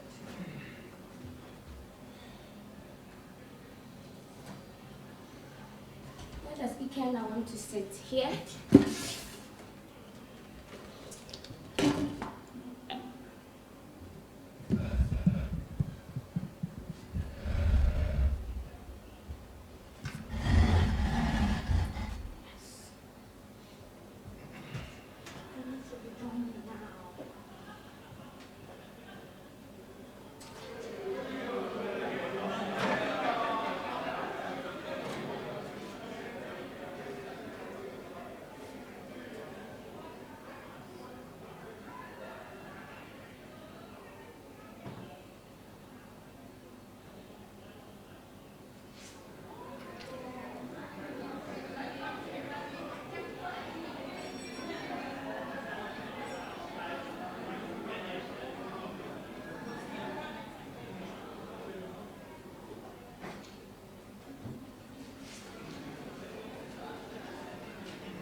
something else kind of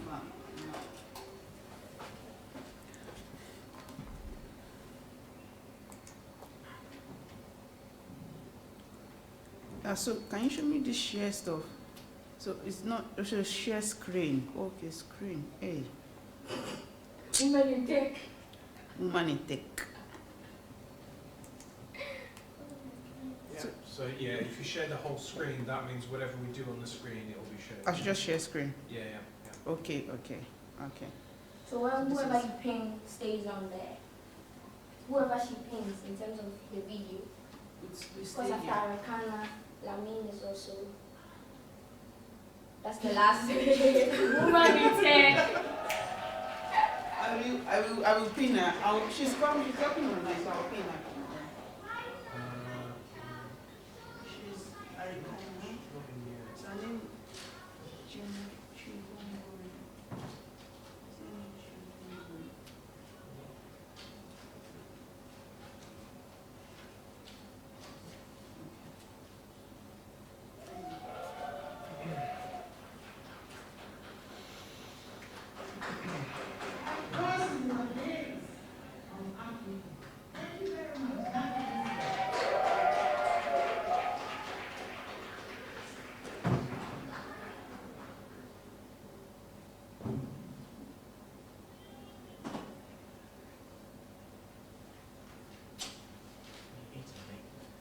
I have. Yeah, that's not mine, but yeah, I have. Thank you. It's all good. How was the middle session? Yeah, good. Yeah, worked out all the little tweaks, but they like it really loud. Yes. But I can only go so far. Because of everything in here, Yeah. so it's going to get feedback. So it's fine, but they want to do good. I can't really do good. Thank you so much. What are you doing tomorrow? Chilling? Yeah. The weather's meant to be the best. Yeah, it's warm but overcast. Much too.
changed it this time? 4? 4, yeah. Okay, so let's, yeah.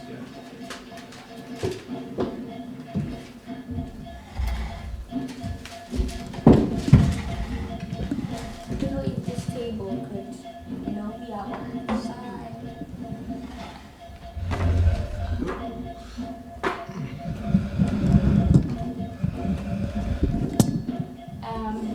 Angela, when you come on stage, because the next keynote is virtual, you will have to adjust a little bit. Okay. So still Patricia and I sitting on this side, or you think I might have to move the chairs a little bit closer? A little bit, okay. So Can you mean to get rid of this one thing? Yes, our panel is virtual. She said she's just throwing. Yeah, that would be good. And then for the pitch competition, again, we So maintain, because you have a lot of virtual on your panel, maintain the arrangement so that the audience can engage virtually. Yes, but if we move the chairs closer together during in-conversation, I think we'll have to pull them apart so that we can actually see the pitch. No, I'm trying to say, so far, for what we've done since morning, it's a similar structure. Okay, yeah. So if you maintain the structure, like this. we would like this. Oh, perfect, yeah, this is what I was saying. Yeah, so we are not changing anything because after the keynote this year. Okay, so when I come, no moving of chairs, just leave it like this. Okay, perfect, yeah. I thought you were saying move chairs and then we'll have to move them back. Okay. Did you see the message I sent about the AFP? Just if you can send me a little information, just so I can introduce it. If you go online, there is on the website, on our website. Yeah, there is.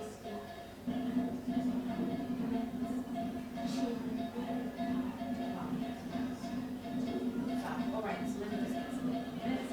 Just so, and there's details on the 16 on the website. I just want you to use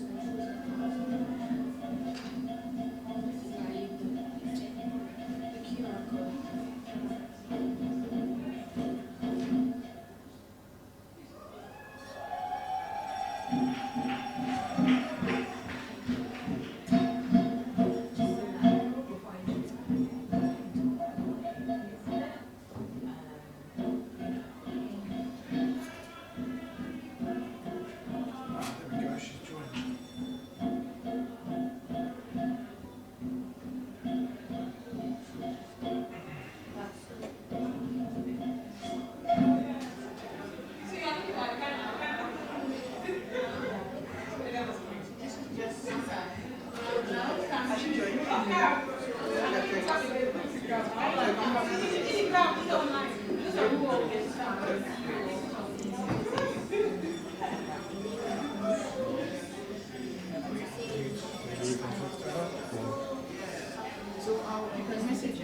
Okay.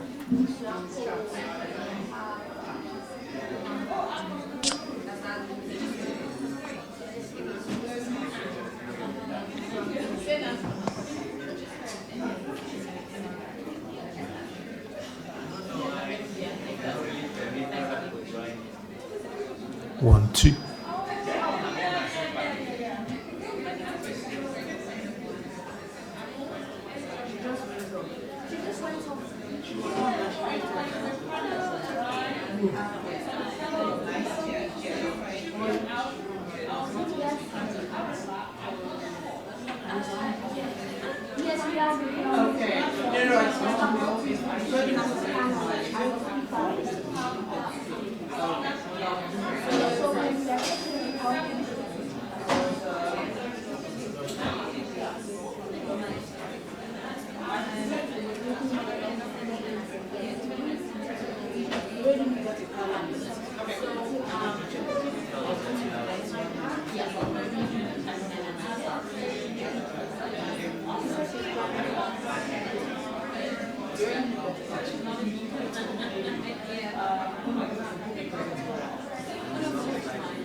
Good afternoon, everyone.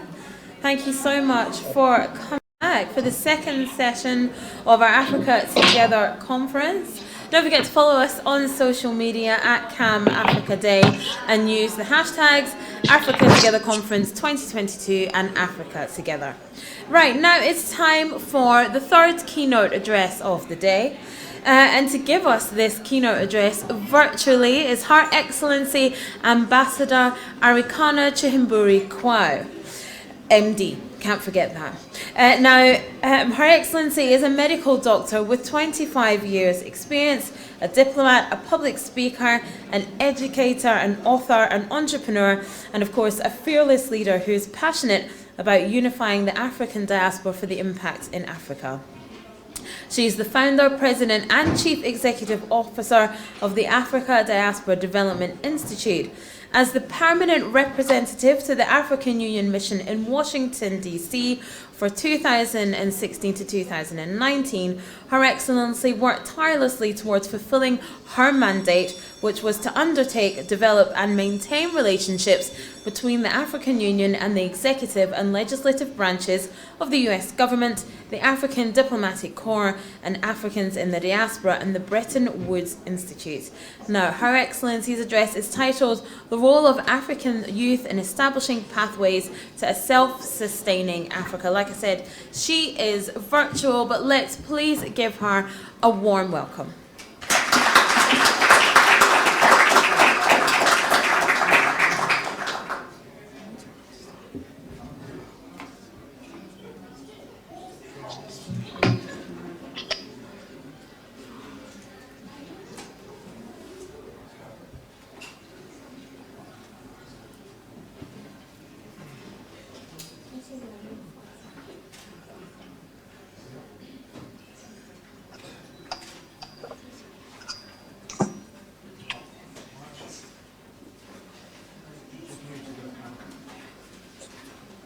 Her Excellency, if you can hear me, we're ready for you now.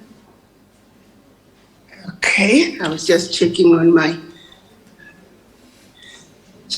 lighting. Which one is better, here or where I was earlier? Is this okay? Yes. Wonderful. Okay, let me just adjust.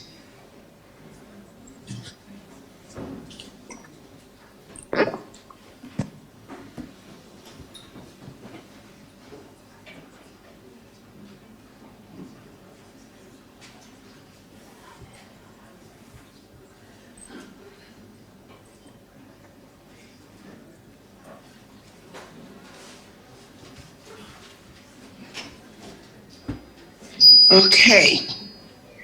Are you ready for me? Yes, we are. That looks fine. Thank you very much.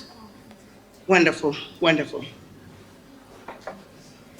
Thank you so very much to the President of the Africa Society at Cambridge University, to the President of the University, the organizers of this wonderful program. My name is Arikana Chiomori. I'm the former African Union Ambassador to the United States, and now the founder and president of the African Diaspora Development Institute. I thank you for having me today. I bring you greetings from the great country of Zimbabwe in our beautiful continent of Africa. I want to thank all of you young people for standing up and organizing and putting a spotlight on our beloved continent of Africa. As you all are aware, our beloved continent is under siege. You've asked me today to talk about the role that our young people in Africa can play in building the Africa that we want.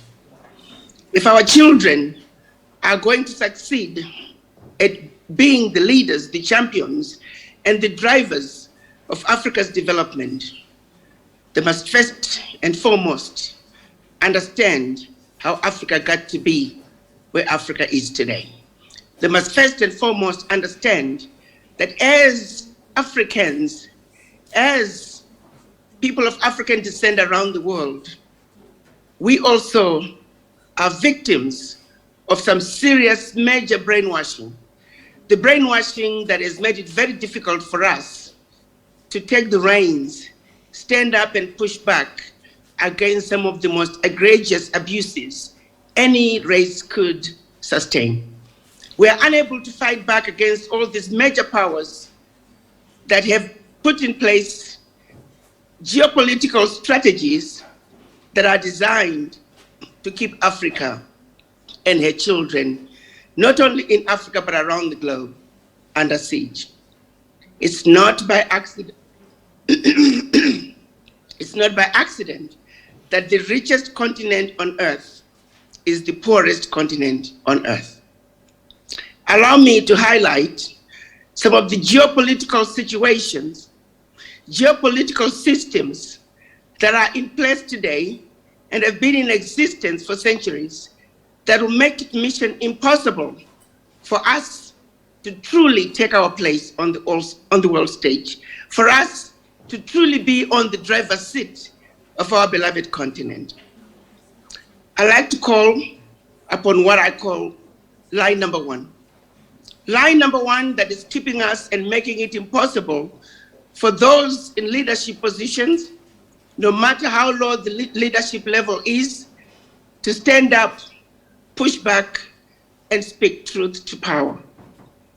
What I consider line number one, if our children of Africa, if our youth are to take on the challenges of building the Africa that we want, they must understand that when we face issues, when we're trying to understand why we cannot move forward, the answer is not very far away. It's the image in the mirror. The image in the mirror is who you need to look at and ask some very important questions. Why do I think the way I do? Why do I behave in the manner that I do? Well, let me help you go through the journey of the genesis as to why we as Africans, and if you notice, I'm trying very hard to avoid using the word black, and I'll tell you why. Before the colonizers came to Africa, before the Europeans came to Africa, we were not called black. They were not white either. So they came to Africa in the name of introducing education, in the name of introducing civilization. So they took us to school and they taught us about the different colors: green, yellow, blue, black, white, orange. But out of all the array of colors that they taught us, they focused on two colors, black and white. They assigned attributes to the color black. Everything bad and undesirable was black. They even continue to add on subliminal messages that are designed to just automatically, as our children are being born, they automatically know that they are undesirable. So that was the black color. Then they picked up the color white and also assigned it some attributes: purity, clean, desirable. And then they said, let's go to church. They spoke to us about a place called hell. They said, oh, in hell there's a thing called devil, which is black, and by the way, you Africans are black like the devil. And we said, okay. Then they said, oh, by the way, there's a place called heaven, and there are angels, beautiful, desirable, they do everything wonderful. We must all aspire to be like the angels. And by the way, we too, while we may not look like the color white that we just told you about in school, never mind that, we're like the angels. And we said, okay. That was centuries ago. We have never questioned why there were no attributes given to other people who look brown. In the United States, why is it that Chinese are not called brown Americans? Oh, the emphasis is on black and white, because the whole idea is to promote white supremacy from a very deep-rooted subconscious level and in a very subliminal messaging way. Centuries ago, my brothers and sisters, we were taught that we are black like the devil and that our color is undesirable. And they told us they were white even though they didn't look white. What a lie. I've never seen a person who looks white like a white sheet of paper. Why haven't we questioned it? Subliminal messaging that is designed to promote white supremacy at a very deep level. Who has died and gone to heaven and seen a white angel? I don't blend in with my little black dress. I don't blend in with my little black shoes. Who has died and gone to hell and seen a black devil? It is a figment of their imagination designed to continue to propagate white supremacy from one generation after another. How long are we going to continue to believe in this lie? It is precisely this lie that is making it difficult for us as Africans to stand up against the blatant abuses that are being meted to our beloved continent every day. To stand up against the abuses that are being meted to us as the people of African descent, no matter where you see us. May I say, moving forward, think about whether or not you want to continue to be called black. Because whenever you accept that designation as black, you are accepting all the attributes they assigned to the color black. I'm not black. I'm African. They're Caucasians. Understand the genesis of white versus black. It was designed to promote white supremacy.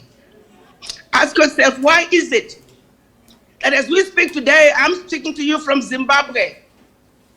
Our ancestors, Mbuyane and Sekuru Kaguvi, their heads are still sitting in jars, in basements in the United Kingdom. This is 2021. Centuries ago, they murdered our ancestors. They took their remains. And to this day, they still refuse to bring them back. Where is the Minister of Culture? Where is the Minister of Foreign Affairs? Why aren't they standing up and saying, United Kingdom, we will not engage you until this egregious wrong is righted? 1980, President Mugabe, that was one of the first things he did. Demand the remains of our ancestors. By the way, it's not just Zimbabwe. It's all countries that were under colonization. Our ancestors are littering their basements throughout Europe. Our artifacts are littering basements throughout Europe. They stole our culture. They displayed beautifully in their museums in Europe. And we Africans, we go to Europe and we line up nicely displayed, stolen from Benin Kingdom, and we pay to see what belongs to us. How long do you think a finger of a British soldier lasts in Zimbabwe? How long do you think a toe of a German soldier lasts in Namibia? They would storm into those countries, kill thousands of people just to recover that one toe. But when it comes to Africa, well, y'all are Africans. Zimbabwe has been trying to get its remains of its ancestors since 1980. 2020, they said, okay, we'll give you back your remains. To this day, those remains are yet to come. Who are these people? How do they go to sleep every day? Why on earth are you holding on to our ancestors? It is absolutely mind-boggling. But I'll tell you what. If we as Africans would say, Europe, we are no longer going to engage you until this right is righted, those remains will be back in no time. If every country is to say, the British, the Germans, the Italian, the French, whatever country it is, we have 7 days for your citizens, for you to bring our artifacts back, for you to right this wrong, to bring our ancestors for proper burial. You have 7 days to do so. Otherwise, all your citizens in our countries, they got 48 hours to get out.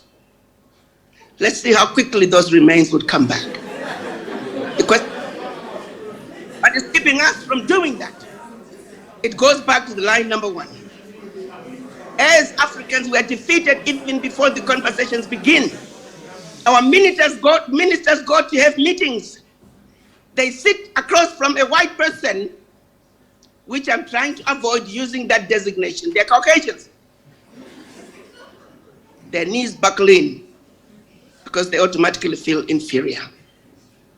If we are to fight and defend our Africa, we must have a serious conversation with the image in the mirror and understand that you are one of the most beautiful person God ever created on earth, that you are just as intelligent and as beautiful as anybody else, and that no one should ever make us as Africans feel inferior. We're not inferior. In fact, if the truth be told, we as Africans are the only ones with a dominant gene on earth, plain and simple, and that is genetics 101. Take it or leave it. We are indestructible. The ones who gave birth to humanity, why are we being treated as fifth-class citizens? Without the black woman, there would not be humanity as we know it. And that is the fact.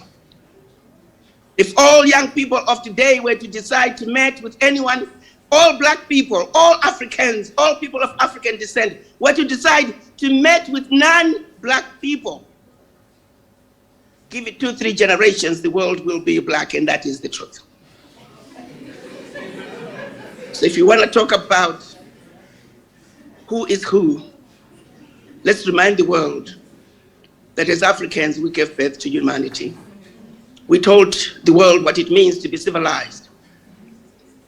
The world must respect Africa and her children because we deserve to be placed on the tallest pedestal. For humanity belongs to us.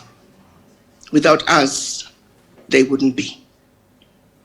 That's line number one, that our children must understand first and foremost if they're going to be properly equipped to fight and defend our Africa. There are other geopolitical issues that we must also understand.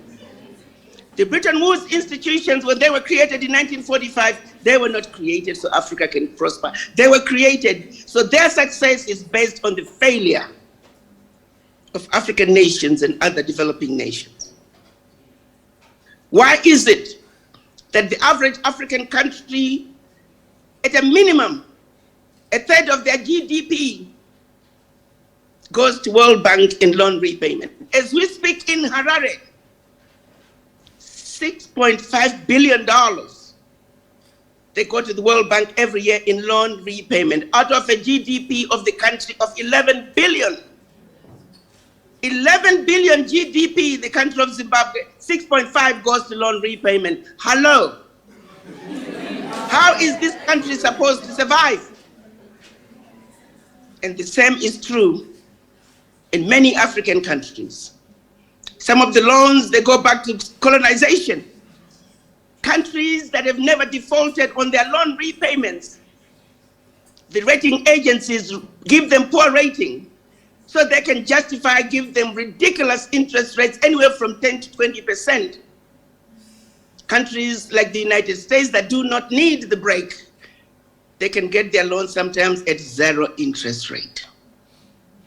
What is, or rather, what are our ministers of finance doing? They go to the United States twice a year. They go to the World Bank twice a year. What are they talking about? Why aren't they challenging these abuses? It goes back to line number 1, where we are defeated before the game even begins. Let's look at the World Trade Organization. Africa has the largest arable land on earth. Over 65% of our land is arable. Why is it that we cannot add value to our natural resources? It goes back to the policies that were put in place through the World Trade Organization. We are designed to provide the natural resources, the raw materials, so we can create jobs for the Europeans and now the East. And then we get the goods back. So we're now reduced to being consumers of our own value-added products. There's something terribly wrong with this picture. Why aren't the ministers of trade coming together collectively and speaking with one voice, say this has got to stop? It's because we are fighting as individual little bitty countries. How does Togo get in the same boxing ring with China? How does Congo Brazzaville go into the same boxing ring with the United States? It's wrong, and it's blatant, and it's intentional. We're broken up into the tiny little countries, so precisely we can continue to fight with the pinky little finger rather than coming together and fighting with an entire fist so we can really throw a sucker punch. It's up to you, the young people, to understand what is really going on in Africa. For far too long, we have been thrown a shiny object and we've run after the shiny object and not realizing that in the process we're running away from where the real issues are and where we need to pay attention if we are to reclaim the driver's seat of the development of our beloved continent. It is an uphill battle. The challenges are huge. The mountain is steep. But I can tell you one thing. When we unite, when we come together and speak with one voice, and I get a really big, nice smile on my face and I feel warm and fuzzy, when I can remember of this young man in Mali who took down a French drone with a slingshot. I want to remind the West that while we may have been asleep for far too long, there are millions of young men in Africa with slingshots. We will take you down. But for us to take them down, we must unite. There is no two ways about it. We must speak with one voice. That means you, each and every one of us. Let's have a conversation with the image in the mirror. I use a very rudimentary example of simple observations that I make as I travel. If it's a group, a conference, if there are Chinese in the room during a break, the Chinese will group together and they start talking and strategizing about the next session. White people will group together. They start strategizing. If they are Indians, they'll group together. And then look at us Africans. Look at us people of African descent. What do? We're busy trying to fit in with everybody else. It's because of that self-hate. It's because of that lack of belief in ourselves. We think our relevance is more important when we attach ourselves with others who don't look like us. The disease is deep. So as we strategize on how our youth can take over the future of Africa, we as elders, we have a responsibility to make sure that we leave them strong shoulders for them to stand on.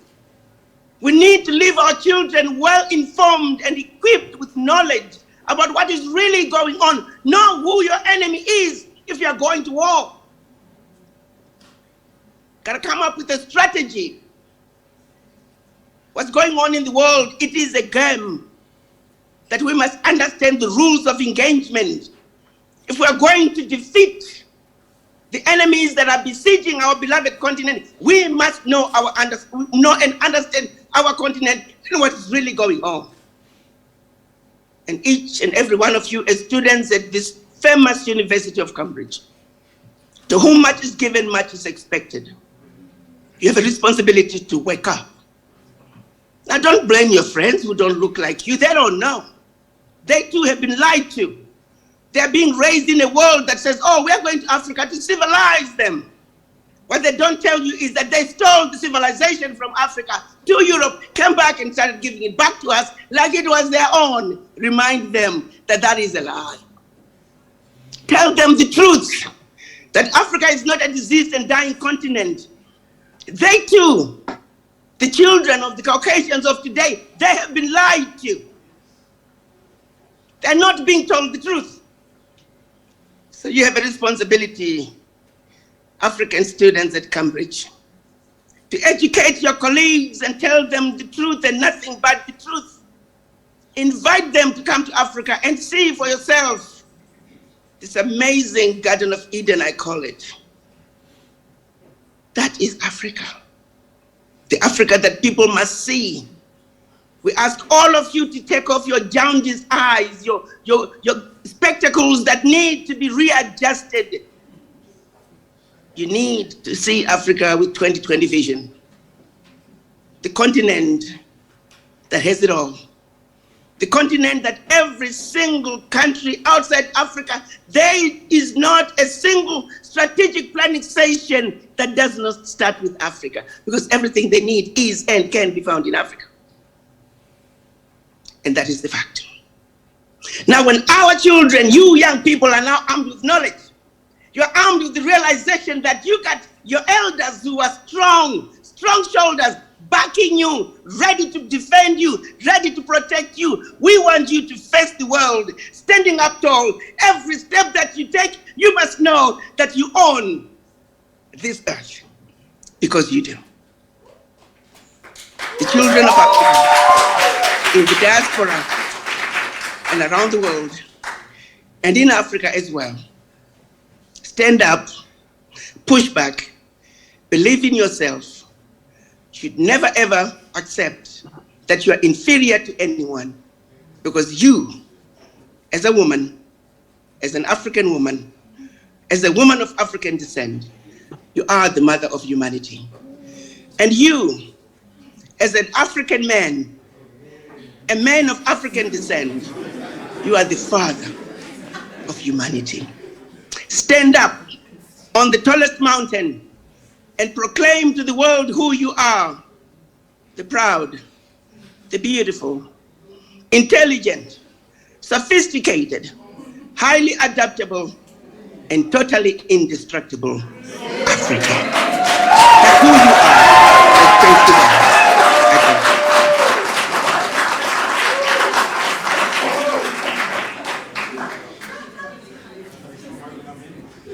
You know what? I think she deserves another round of applause.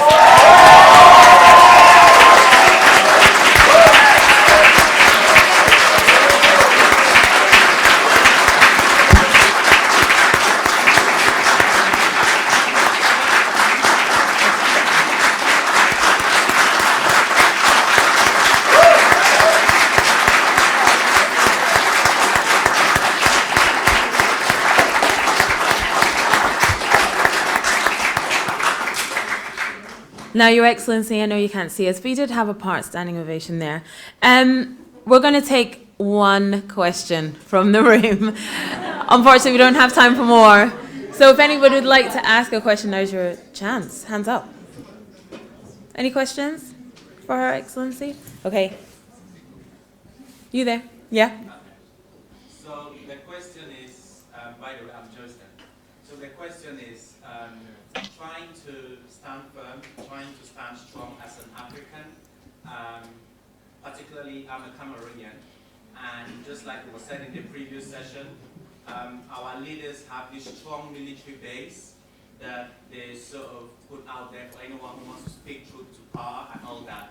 And having listened to Her Excellency, with all the support they have from the Western world, you know, sometimes when you want to speak truth to power, you're being put into prison, you're being tortured and everything. So because some of these our leaders are in compliance with what the Caucasians, as you call, that are not meaning well for Africa, since they are in compliance, how then, is there a system, is there a particular way that coming together, you can suggest that we start by, first of all, dealing with our leaders first, because I think those that are working with those Caucasians that don't speak well, I think that's the main problem first, to start expanding. I think that's the question. Your Excellency, did you hear the question? I kind of think I did, but towards the end it was very fuzzy. But I think maybe he's saying we must start with the leaders. Yes. And that's one of the questions that I think when I started doing my videos, is because whenever I would travel, it doesn't matter how detailed and how much I explained the issues, the first question invariably was always, but Ambassador, our leaders are corrupt. I'm not saying we don't have corruption in Africa. There's corruption everywhere on earth. That would be quite abnormal not to have corruption, but we need to put things in place to make sure that we mitigate corruption. So yes, we have issues of corruption. I don't deny that.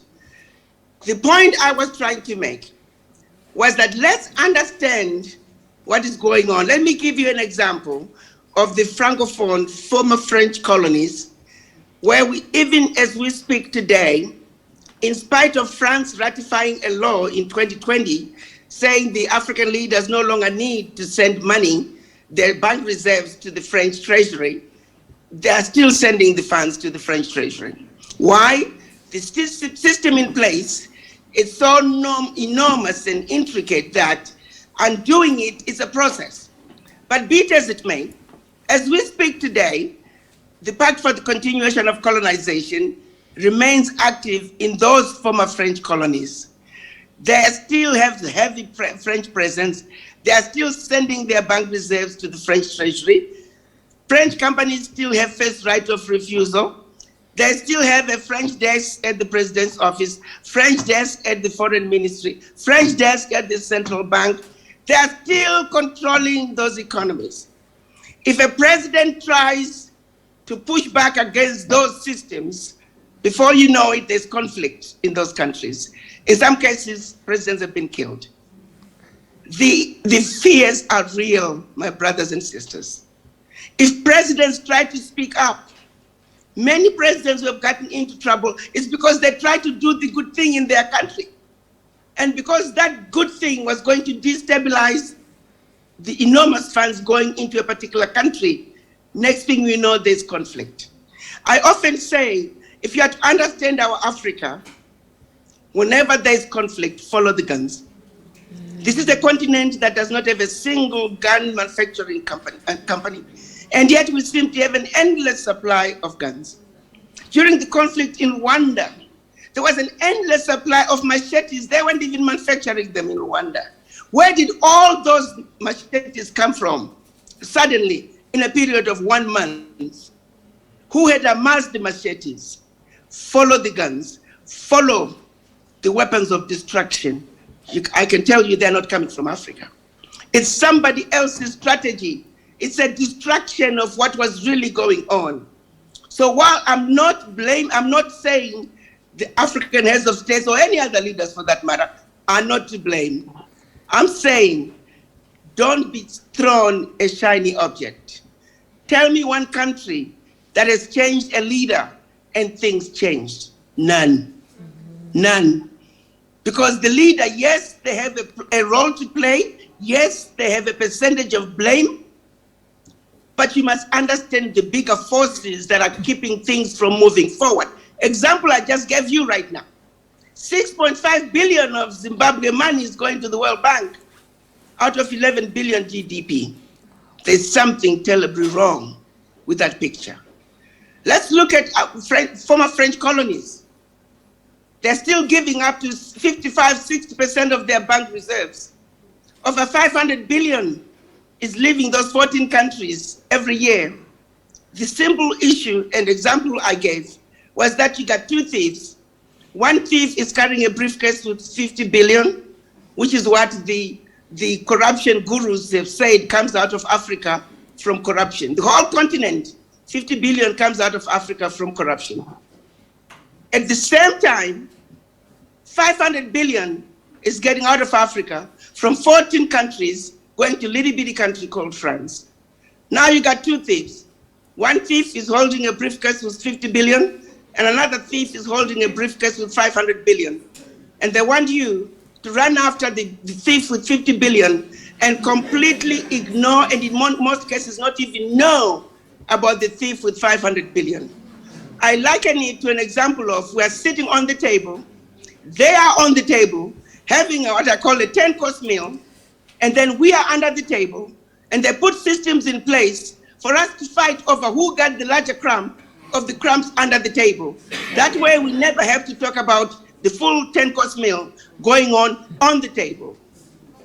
My sons and daughters, brothers and sisters, friends of Africa, we are under the table. All we gotta do is understand that they're making us fight and kill each other over crumbs under the table. We simply have to unite, stand up, and we can topple the table. Thank you.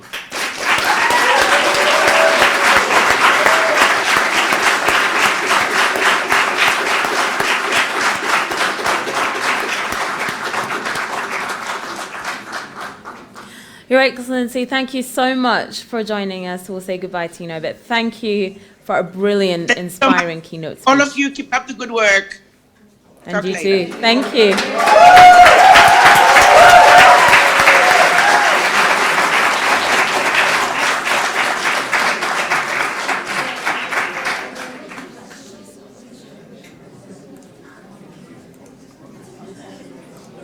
Thank you. Okay, thank you so much. I'm not quite sure how we follow that, but we will certainly try. Okay. Thank you, guys. So it's time for our third panel of the day. This is in conversation with our Africa's Future Pitch judges. Now, the first ever Africa's Future Pitch competition is a new African Society of Cambridge University initiative to raise funds to support African early stage startups that will serve the continent of Africa. So you're going to have 3 startups. We'll hear from them later on in the afternoon.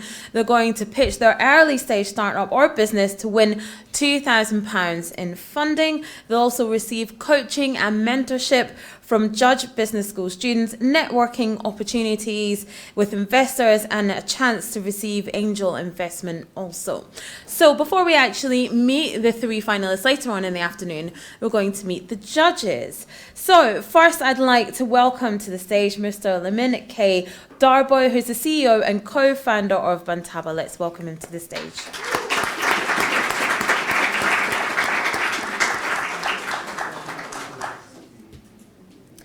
And then next, we'd like to invite to the stage Dr. Khadija El Bedwehi, founder and managing director of Praxi Labs.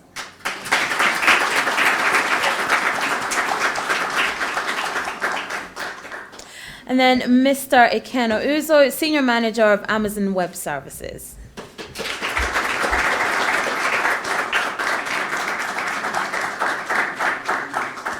And Dr. Patricia Vecchi, Director of Studies for Management Studies at Cambridge Judge Business School.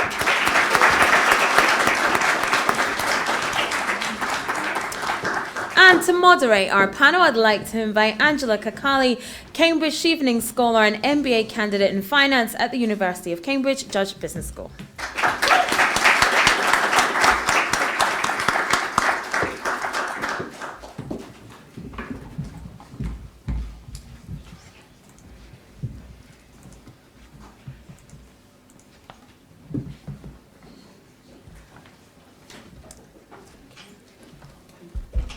Check. I think. Can you hear me? Okay, perfect.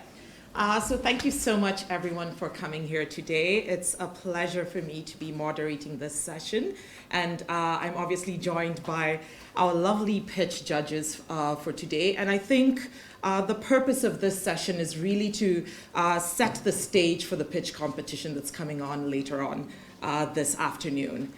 So we are proud to have been able to bring together such a diverse group of entrepreneurs, academics, business people to just give us a sense of what their career paths have been like, how some of their learnings have contributed to the growth and development of the African continent, and last but not least, any tips that they can provide our pitch competition finalists to be able to be successful in the pitch competition. So without further ado, I'd like to kick it off probably with just a few general questions around their career paths. And I'd like to kick it off with Khadija, if you could start with just letting the audience know a little bit about your background and some of the work you're doing with Praxi Labs. Sure, thank you. Hello, everyone. Can you hear me? So first of all, I'm really proud to be here, and I'm not sure how I'm going to follow this keynote or even the panelists. So it was amazing for me, honestly. This is the first time I come to a place where you can hear two words without fear. So usually in my country you cannot do that as well. So anyway, I'm happy to be here with you and talk freely about everything. So first of all, I graduated computer science from Egypt, from Cairo University, in Normal University, and then directly started my PhD in the UK here in Sheffield. And I had it and became the youngest lecturer in my country. So that was a privilege for me, but then I wanted to use that to impact people. I wanted to change something. I really felt, I was grown up in an academic family, and that's why I always heard my father and my whole family talking about, if you want to change anything, just change education.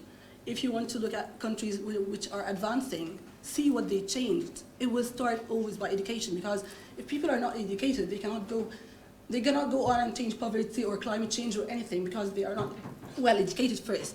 And that's why I changed my academic career, and from being a professor at the university to try to impact more people. So how to do that? I started to find the most challenging aspect in education, at least from my perspective, and it was virtual labs, or the problem itself was traditional labs. So having labs as a core in STEM, so when you come to study anything like pharmacy, medicine, anything like that, and you want to go to labs, the first aspect that you really find a lot of challenges with, whether in advanced countries or in emerging markets, are traditional labs.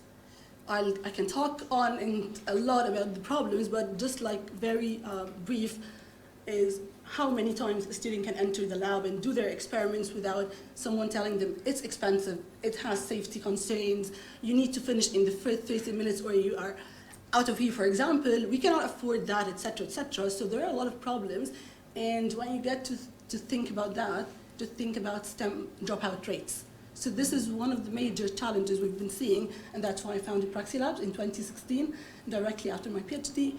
Until now, we've been impacting and trying to change the lives of students who are studying sciences around the world.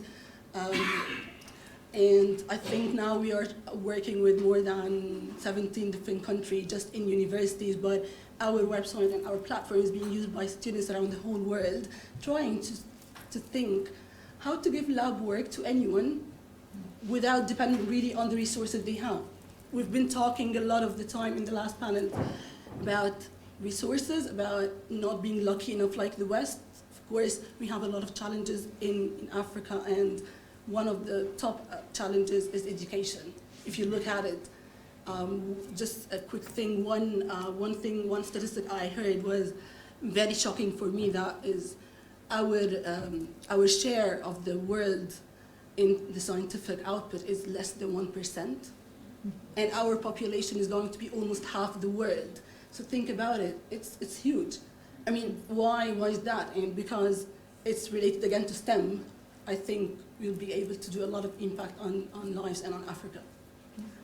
Thank you very much, Khadija, for that introduction. I know we have quite a big audience that are studying STEM-related courses in Cambridge. So I'm sure there's a lot of understanding in some of the challenges that they've had to face before they came to Cambridge.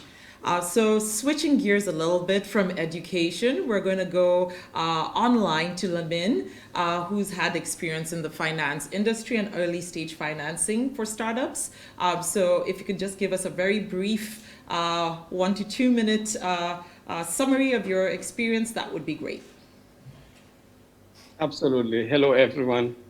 First of all, thanks for having me here. It's a great pleasure to be part of a course like this.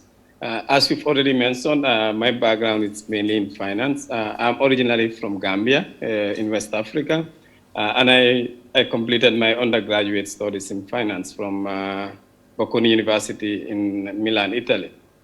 And then after that, I worked in a couple of sectors, including consulting, telecom, and early stage financing. And at some point, I went to complete my master's in finance at Stockholm School of Economics. And I guess, you know, for what I'm doing now, for me, it's mainly from the experience that I've had traveling across the world in the past 10 years in different parts of the world, including in Asia, in North America, and in many other countries in Europe as well. And for me, that's, you know, the privilege of meeting so many talented people within the African diaspora community that have done a lot of hard work to achieve a lot for themselves. They've had a lot of exposure, a lot of experience, and a good amount of wealth. It's also sitting in the community.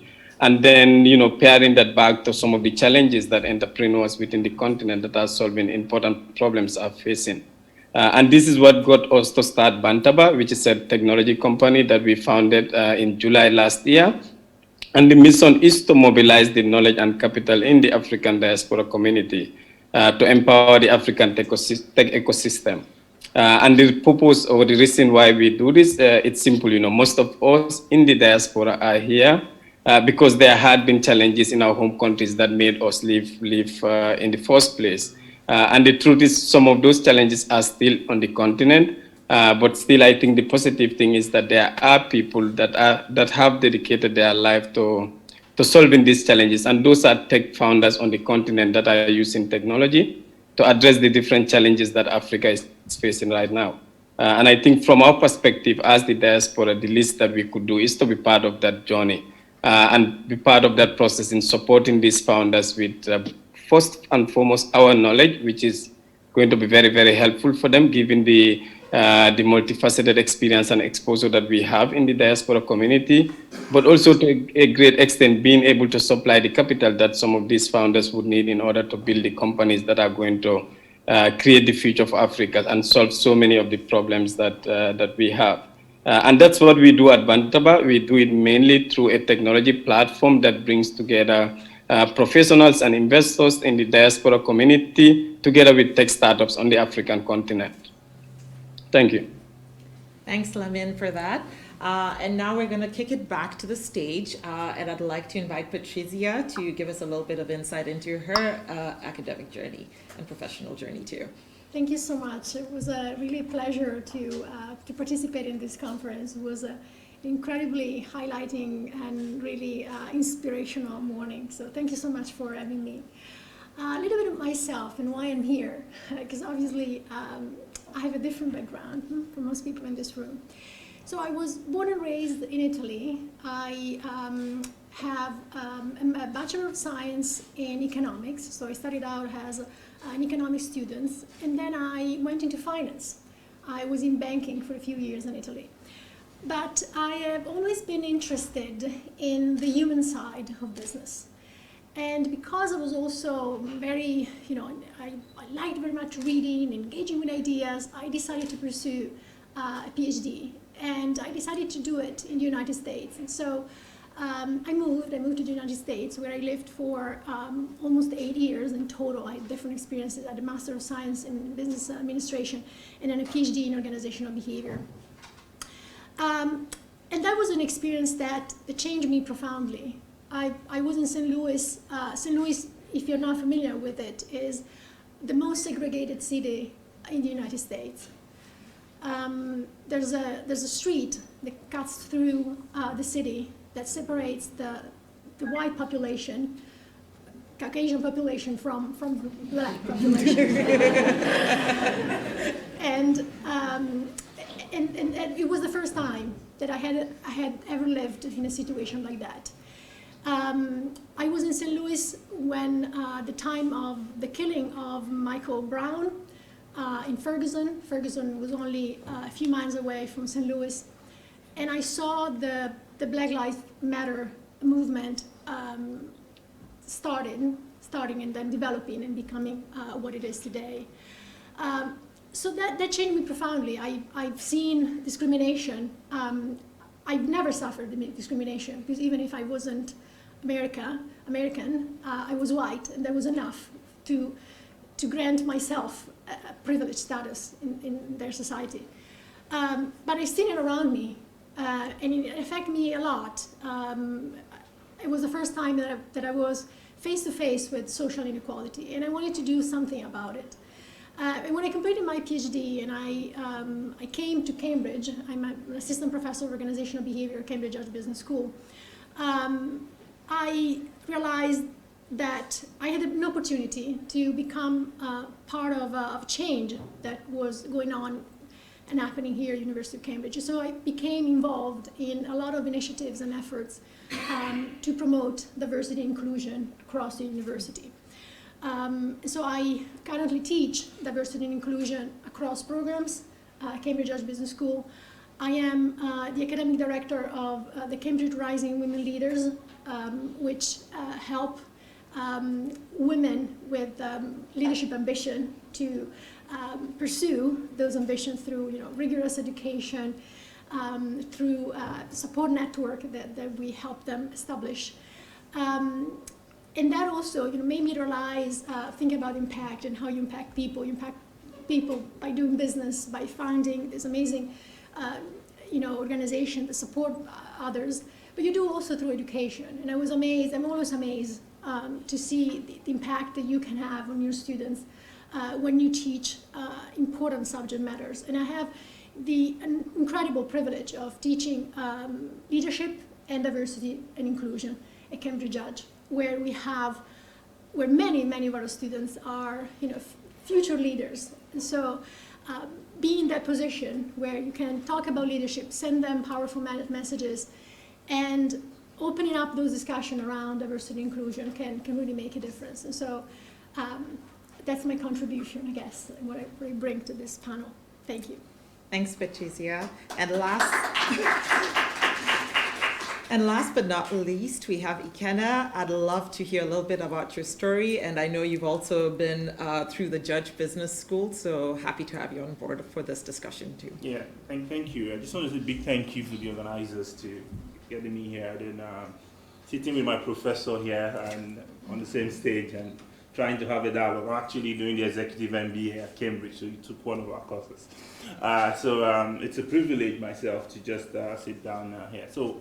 My name is Ikenna. Although he says Senior Manager Data Analytics, 2 weeks ago I joined a new company, so maybe that has to change before I leave. So I'm now currently working with Google, still doing data analytics, AI kind of work with Google. Just started about 2 weeks ago. But just to give you a backstory, I'm from Nigeria. I'm Igbo, so representing the Igbo community. It's my Isiagu, Igbo Kwenu. Of course, my people are everywhere. So that's me. So born in Nigeria, raised in Lagos. I studied computer engineering for a bit, and then after that went into consulting. Started out doing SAP consulting, enterprise resource planning tools, and business intelligence kind of work. Did some time in Nigeria and then came to the UK over 6 years ago. So in all, I've been doing work in data analytics, AI for over 10 years plus, just primarily helping companies extract insight from the big data using machine learning models and thinking through how large companies like, for example, Amazon, using the data to better serve their organizations, and now in Google also doing the same thing. But before I continue, I want to say all my opinions are mine. and not my company. They always require us to say that. So I'm still an employee, so I have to say that. So I'm just talking from my own experience and not representing either Google or Amazon in my comments. So yeah, that's how I started out. So it's been that journey. But aside from the corporate world, on the side I also do technology advisory for startups. So because I've gathered enough of experience in cloud computing, AI, and data analytics, I try to help startup founders that want to figure out how that world would work in that sense. And I also play a small part in angel investing for the very pre-seed kind of startups that want to get started in Africa. So I've been exposed to that startup world and all that. So that's, I mean, in a nutshell, yeah. Happy to be here. So for the remainder of this panel, I'd like to focus it on some of the very specific experiences of our panelists. And I think to kick it off, we'll start with Lamin, so going back online. And my question to you is, you've obviously had experience within finance and then moved on to early stage investing. What are some of the key sectors that you're seeing that are driving startups within the continent? And if you could also comment on what the regional breakdown looks like, that would be great. Sure. I mean, I think the biggest sector, obviously, at this point in time within the African tech ecosystem, it's fintech. I think it had account in the past for most of the successful startups that have come out of the continent, but also have seen the biggest amount of funding. But obviously, a lot of new sectors are now coming up. I think EdTech, it's becoming a thing because obviously there are still a lot of a huge part of the community that still lack access to education, even if they would have smartphones and other digital tools in their hands. And in addition to that, I think marketplaces are also coming up now as people look to buy things, both goods and services, beyond their borders. And there are entrepreneurs that are coming up to provide them the solutions that enable them to do this.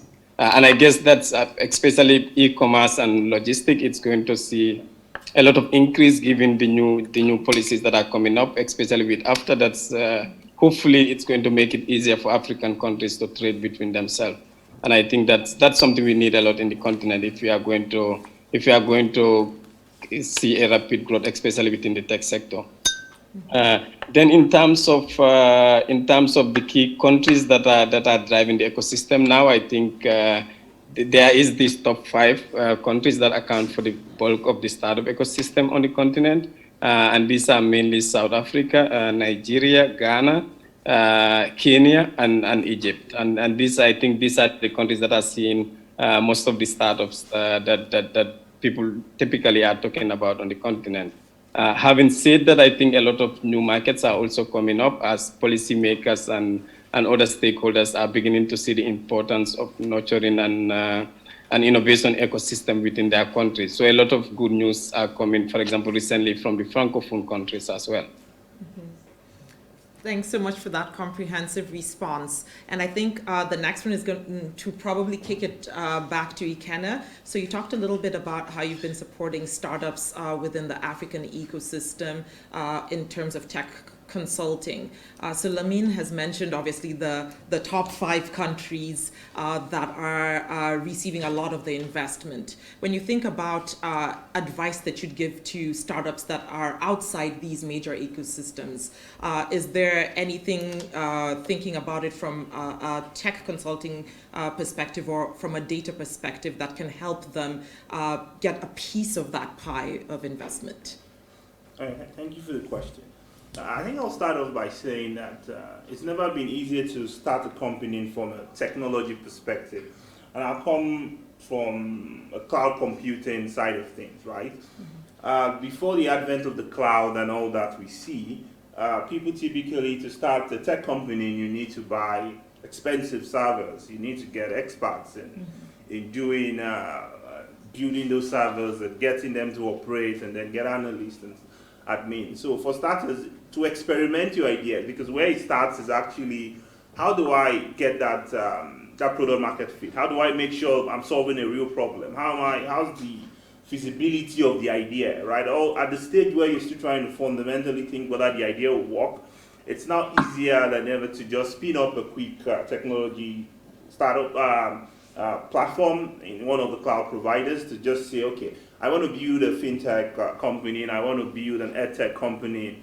What's the prototype going to look like, or what we call proof of concept? How do I see whether this is really going to solve a problem before I then invest in exactly going to look for funding in large scale? So what that has done is democratize the process of even trying to become an entrepreneur, right? So if you're interested in becoming a technology entrepreneur, with less than $50 to $100, you can know whether your system would work. You can get the right people to test it, you can do market research, you could bring all those from a digital perspective, right? And then you can then try to say, okay, this is working and not working. So what that has done for even places in Africa, they could utilize this technology to test. So they're beginning to level the playing ground where people can say, you don't have to have 5 million of investment to even get your idea out. And then when you bought business model innovation onto it, these days you also don't need to come up with new ideas.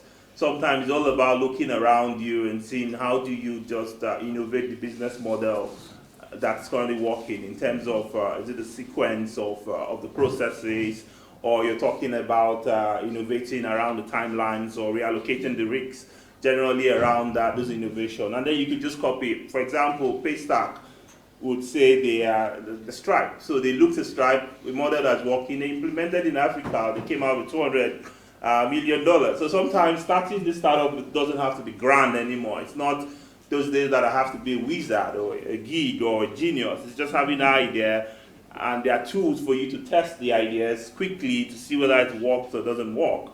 And then you just move on from there. So I would say for people that are not from those places, it's now easy for you to experiment, get the market, product market feeds, get all those things in place, and then if so, then begin your journey so you don't waste your time on something potentially that wouldn't work. Thank you so much for that insight. And moving on to Khadija, my question for you is really about building out teams and especially thinking about who to bring into the fold as you're thinking about expansion. Can you talk a little bit about your experience identifying the right talent to bring in, and how have you supported them in your journey as you scale your business? Yeah, sure. So that's a very nice question, especially in my country. Now we are a bit suffering, and not only startups, but actually corporates, companies like Microsoft and IBM, for example. We've been there for years. They are suffering now because a lot of companies in the US, for example, have started their own development house there in Egypt, because of course the labor is much cheaper, everything's cheaper, so they start giving them in dollars, and of course that's much higher than what we can afford, or even corporates can afford, and it's increasing every now and then. So now it's a huge challenge for any startup to get the right talent. So just starting by this, it's really difficult. So going forward from there, what I've been seeing in our own startup, and I think it's really succeeding or going well, because we've been having employees or developers for the last 5 years, and they didn't leave us. We've always learned, especially when we went to Catapult Accelerator in the Norway, they really taught us this lesson. Try not to work with employees who just are coming for a job. It's not a job. So they told us, you need to have a mission, you need to have a purpose, and that needs to be communicated really explicitly. It's not like just in my mind as a founder or a co-founder. It needs to be explicitly communicated to the whole team, to everyone, starting from the interview, not just when they are onboarding, from the interview, and asking explicitly, this is what we are doing, this is our vision, this is why we are doing it. Are you, and it's not like asking them, are you on board or something, you will feel it. We feel the passion in the interview if they are really similar to us. So what I'm always telling people in my whole team, any department who are hiring, even if I don't do the last interview, don't get anyone that is not similar to us. And I'm not saying similar in terms of discrimination or anything, similar in terms of how they look at the company, how they look at us, and how they want to build it with us. doing that, I really am proud and I'm really happy with the team I have. As I'm telling you, they've been there for years, building the company with us. They suffered a lot at the beginning with us. We were very small. We didn't give high salaries at all. We were sometimes very late in giving the salary, not at the end of the month, but sometimes we left them for a week or 2 weeks extra because we were waiting for revenues from customers. And they never said a bad word or anything. They were just like really trying to help as much as possible. Telling other, for example, they are just talking about our startup to customers, for instance, even if they are developers. It's not their job, but they're doing it. So I think this is the most crucial thing, especially for startups. Of course, corporates might depend on something else, but startups, when you cannot give the high salary or the medical and social insurance and all the other benefits and the thing and the bean bags and everything, we do not have this luxury yet. But I was able to give them something to work for and to feel valuable. I think that's all, and of course, appreciating them. They know that appreciation in terms of me and my co-founders was really the high thing. You need to tell them every now and then how much you are really recognizing what they are doing. And it's not that I'm going up there pitching Praxi Labs and winning in competitions. It's not my face. I need to tell them that you are building this. I'm just pitching it to people. So I think that's the most important things. Yeah. Thanks for that, Khadija. And I think the final segue, that was a good way to segue into Patricia and her work on leading interpersonal relationships within organizations. So for my question for you is, we'll have participants coming in, the finalists for the pitch competition. As they're thinking through how they build their organizations, what are some of the key success factors that you see in bringing in talent and retaining talent that you've done within your research that you think would be applicable to them? Absolutely. Thank you. That's a very good question. And I think I can link my answer to the discussion that we just had in the context of entrepreneurship. So, as I said, I teach diversity inclusion across programs, but a program where I'm really fond of, where I teach diversity inclusion and we teach, issues of talent and how do you manage the human part of an organization, is the Master of Entrepreneurship. And Anina was in the panel before, I don't know if she's still in the room. She's a student of mine that I supervise on her dissertation. So how do you, we talk about diversity inclusion in the context of entrepreneurship. And one thing that we discussed in the class, obviously, is the importance of bringing the right talent to your venture, to your business idea. And talent come in every form, shape, and color. So an important discussion that we try at least to open up in the classroom. Keep in mind that my classroom are not rooms like these. My classrooms are rooms of the context of Master Entrepreneurship, 60 students, and perhaps only 5 are Africans. And then we might have other backgrounds. So I'm talking to that audience, and I'm trying to open up this conversation around the importance of recognizing talent in whatever form it comes to you. But there are two messages here that I try to send to my white students, or majority students, and the minorities that I have in the classroom. And so for the majority is the importance of recognizing all those biases that creep in and make us somehow, extremely prone to approach people that look like us in the moment when we build our business. We have this tendency of reaching out and to people that have similar backgrounds, that have similar pathways, backgrounds and experiences. And that means in a class of where a majority of students are white and privileged, that means they might tend to go to one another and trying to build teams within their own group. And that's wrong, because they miss really on the opportunity of bringing in diversity within the team, which is what really matters. And then, of course, we also discuss about the importance of creating an environment that make minorities feel welcome. So it's not just about reaching out to people that are different from you and try to increase diversity in your organization, in your firm. It's also creating a safe environment where people feel they can be themselves, they're appreciated for who they are and their unique experiences. Now, for the minority student that I had in my room, it's incredibly important, linking back to the conversation that I've heard before, previous panel, that was about the importance of social capital. The reality is that as an African entrepreneur, you're going to be discriminated. You're going to be discriminated not because the people that will judge you, venture capitalists, you're going to pitch your ideas, are bad people, evil people. But because there are, unfortunately, it's been studied, documented in research, again, a lot of biases and schemas that people bring to those evaluations. So we're all very familiar with the model of successful Silicon Valley entrepreneur, and that is the first thing that pops in people's mind. Most lives, the image of successful entrepreneur that lives in most venture capitalist mind. And so how do you fight that? And so it's also important, if you are a minority member, if you are a minority entrepreneur, to team up with people that are different from you, which means that you must reach out to the majority. And that because, again, not only because from a diversity perspective, you're also, forming a team that is diverse, but because you want to build allies. And so I cannot agree more with what we told before, we said before about the importance of building the social capital, to building those connections. You need that. You want to broaden your source of potential funding. And one of the key things that venture capitalists look at when they assess an idea is the team, who is in the team.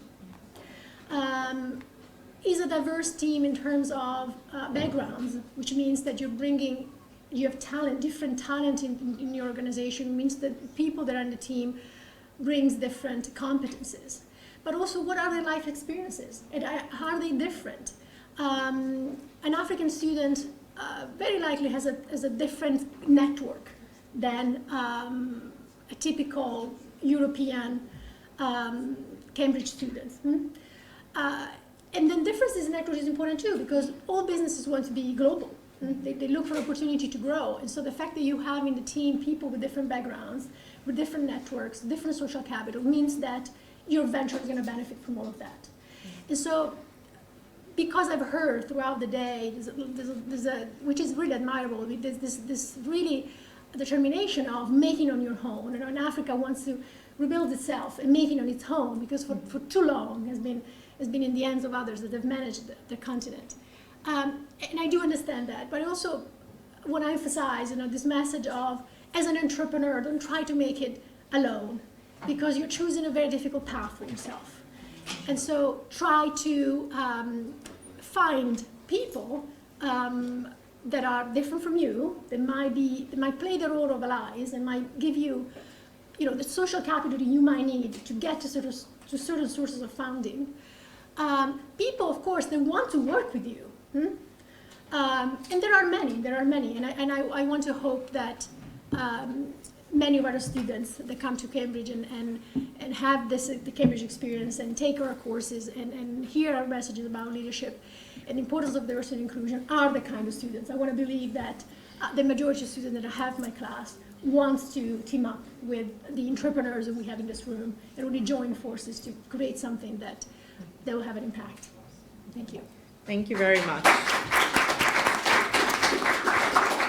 Sorry to interrupt you there, Angela. Fantastic. I'm right behind you. Thank you so much. And thank you so much to our panel. Let's give them another round of applause.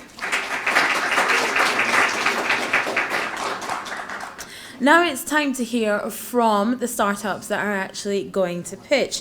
We have 3 startup companies. That is Capsu, that is Ukahamba Prosthetics and Orthotics, and Suacode.ai. They're all going to pitch in Africa's Future Pitch Competition. So first up, virtually, we are going to have Capsu.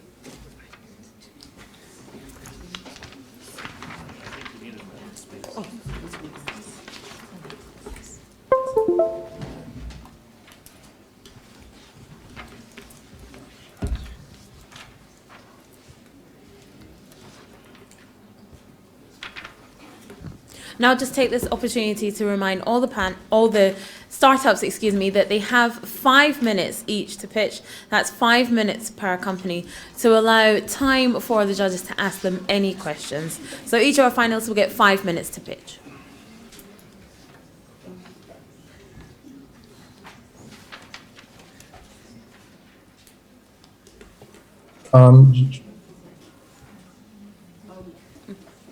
Ikechukwu, please can you turn on your video and then I would... if you can turn on your video. Am I supposed to share my screen or something? We would share the slides for you. Yeah, but I can do it as well if you want.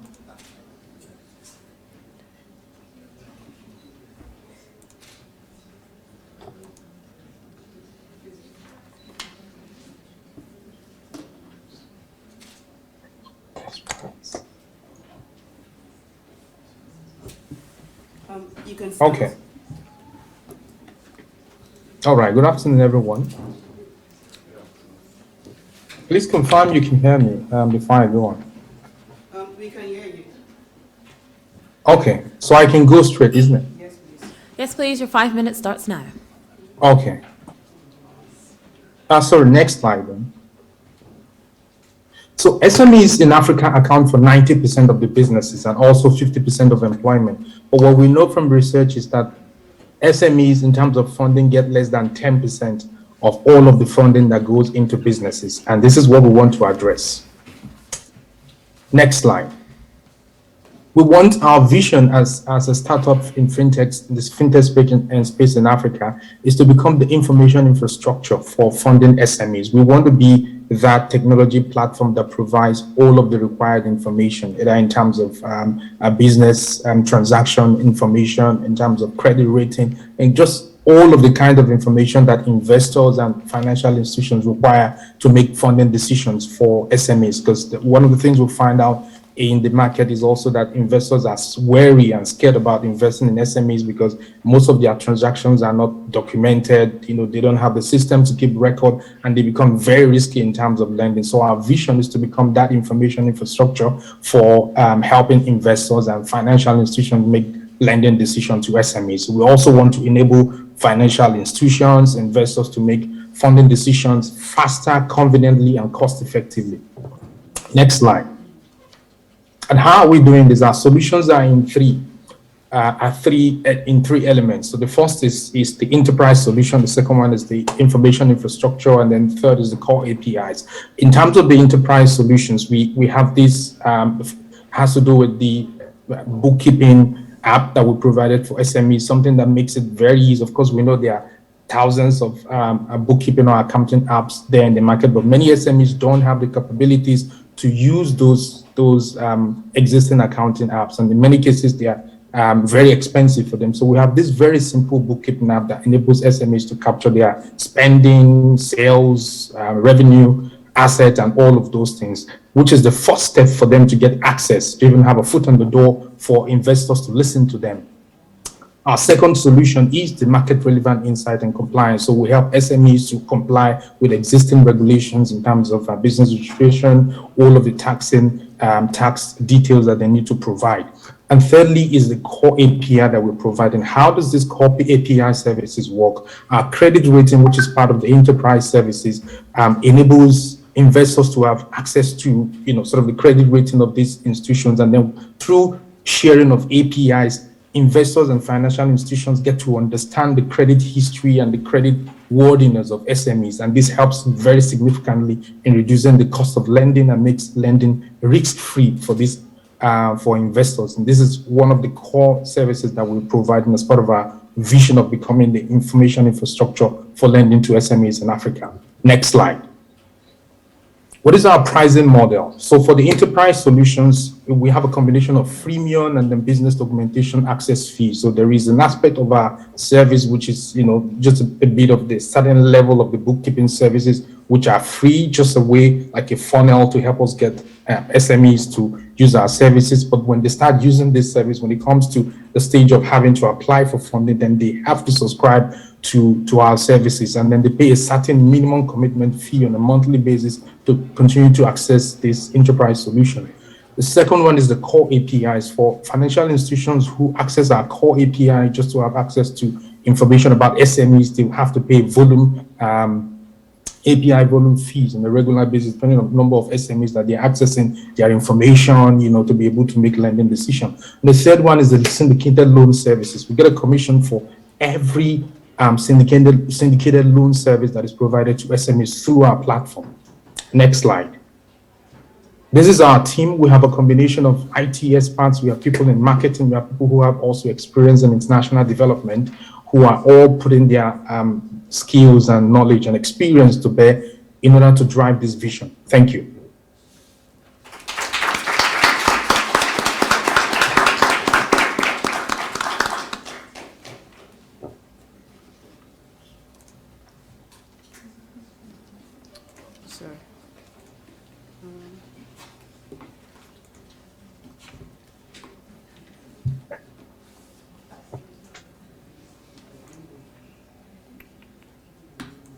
I'm true, just to let you know. Yes. So we're good. Thank you. And we're going to go with the next person. So the next page is we're going to keep you on just so that because there's going to be a Q&A session after this, and then the next person, Sibongile, is the founder of Ukumba Prosthetics and Orthotics will come on, and Sibongile, yes. Oh, sorry. I should share it first.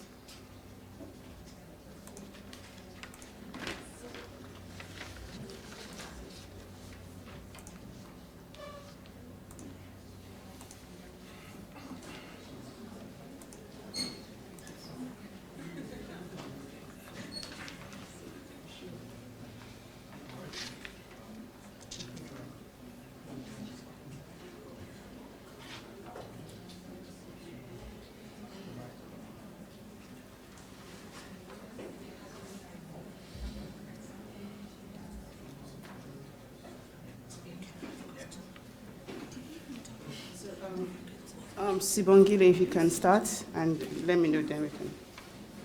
Okay. Greetings all. Can you hear me? Yes, we can hear you. Oh, okay. Thank you. Greetings all. I go by the name of Sibongile Mngadi.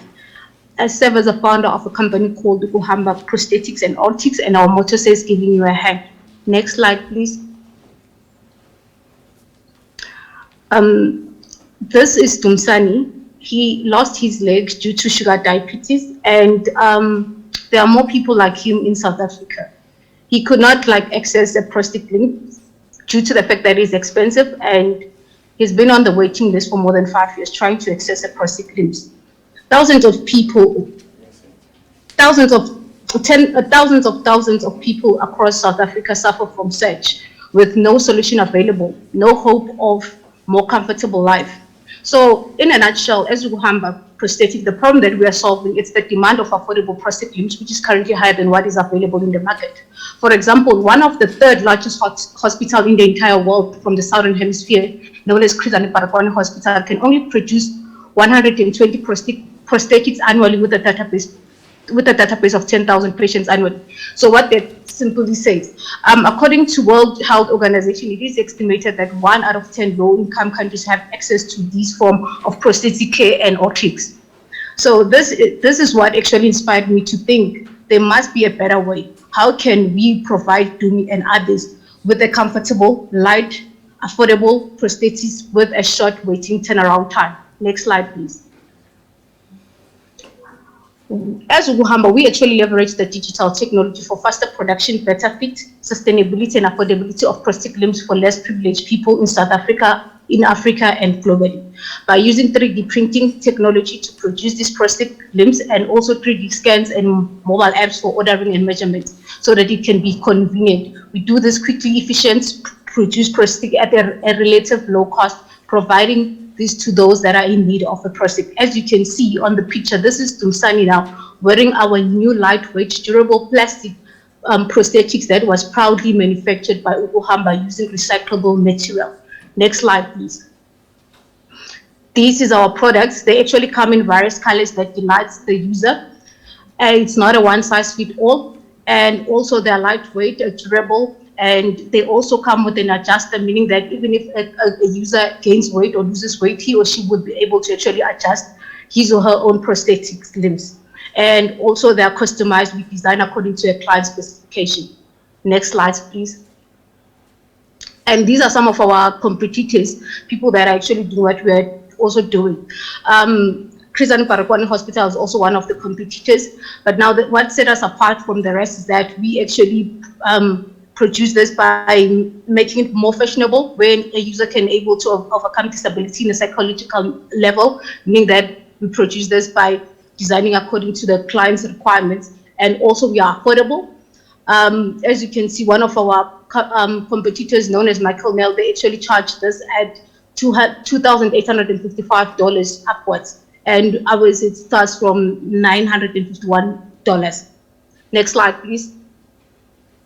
And our prosthetics are more affordable options, and our customers are your healthcare, military, NGOs, and also target audience. We target all genders, females, males, from low-income countries and townships, and also our business model is B2B, business to consumer, business to business, and only 30.5% have access to prosthetic care in South Africa. Next slide, please. Our business model, we actually design, we produce and supply to different customer segmentations and requirements, and we actually generate revenue from maintenance of a prosthetic limbs, designing prosthetic cover to make it more fashionable from the existing ones, and we actually produce, and also we produce your splint and brace, and also we also produce your handicap shoes. That's where we actually generate, and also your crushes fillers. That's where currently we are making revenues from, and also from 3D printing services and also 3D scanning. And currently we are working with one of the disability schools in South Africa, in Soweto. We are actually helping them with the knee pads for their disability kids. Next slide, please.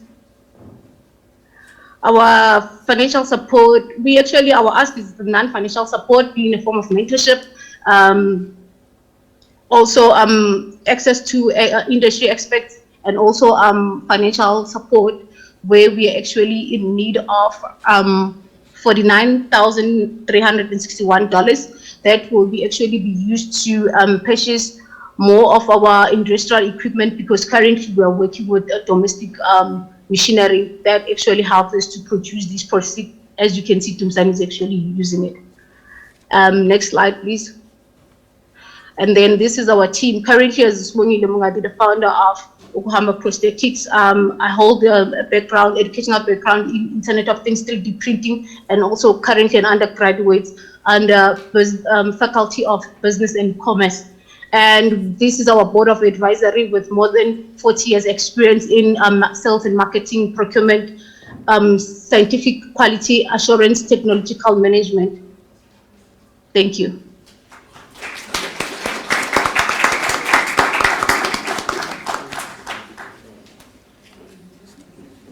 Thank you very much for that, and we'll ask our first two pictures to just stay on Zoom there.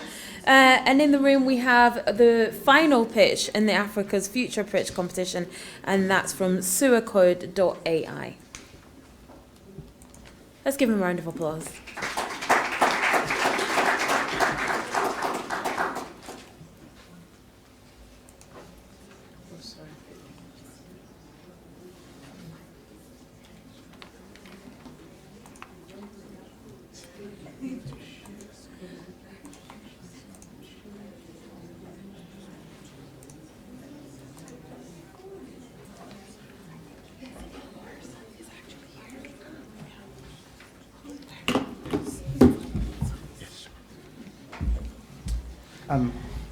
Hi, my name is George Boateng. I'm the co-founder and CEO of Sewercode.ai, which is an edtech AI startup democratizing coding education across Africa using smartphones and AI. Africa is home to the world's largest and youngest workforce, yet unemployment persists, and companies are struggling to fill IT-related positions. According to the World Economic Forum, less than 1% of African children leave school with basic coding skills. One major cause is poor access to computers for teaching and learning. In fact, only 11% of students in sub-Saharan Africa have access to household computers. Yet, there is a proliferation of smartphones in Africa. With a projected over 600 million smartphones in Africa by 2025, smartphones provide a unique opportunity to introduce coding skills to Africans. This issue of limited access to computers was highlighted in our summer program in 2017, when out of our 27 students, only 25% had laptops, yet 100% had smartphones, leading us to modify our laptop-based coding course and make it run all on a smartphone. So our students basically learned fundamental coding concepts and then built a phone game all on their phone.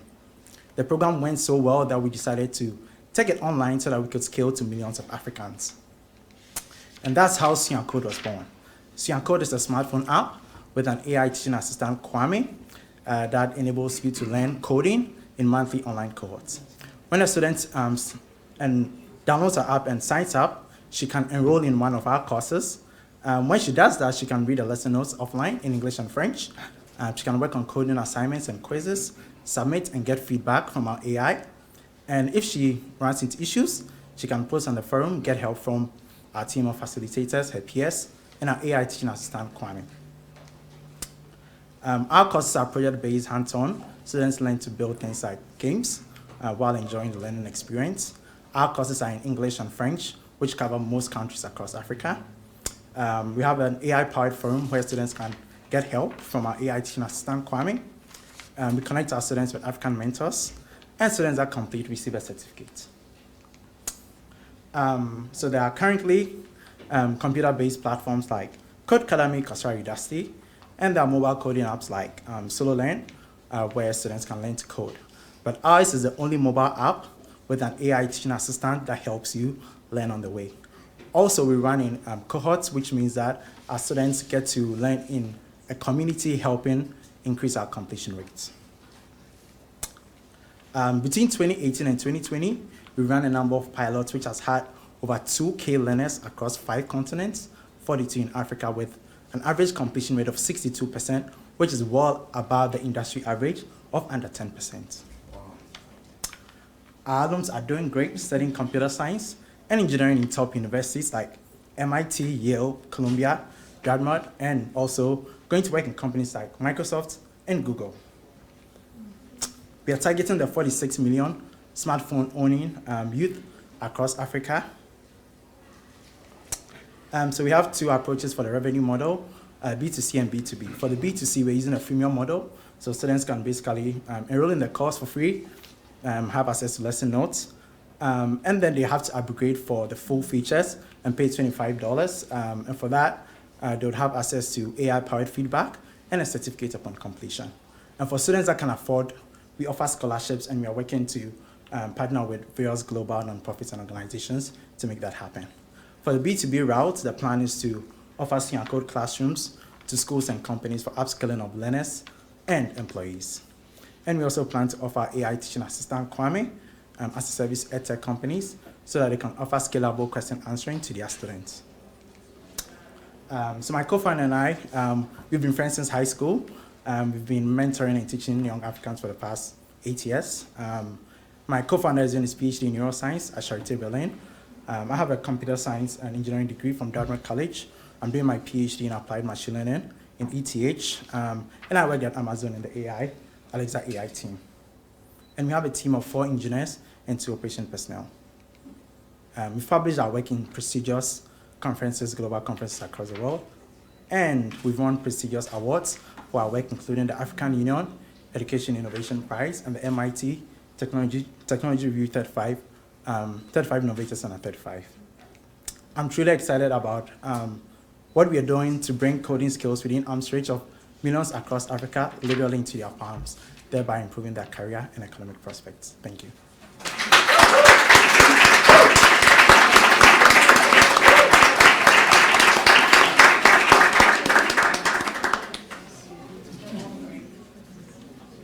Okay, now's the time for our judges to ask our 3 finalists any questions.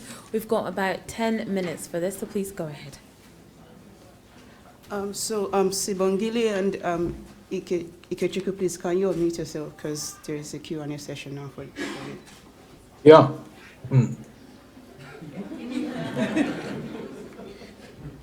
Okay, so I do have a question. Yeah, for please go ahead. the first pitch. Can you say more about the scope of your competition? What is the landscape? Either direct competitor or indirect competitors.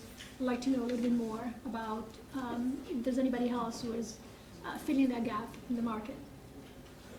Okay, so for the market in Africa, I mean, there are many players already in the fintech vertical. So you have payment, you have invoicing, you have other verticals. But one of the key areas in the entire fintech vertical where there is literally or nearly no fintechs playing is in this sort of credit rating vertical.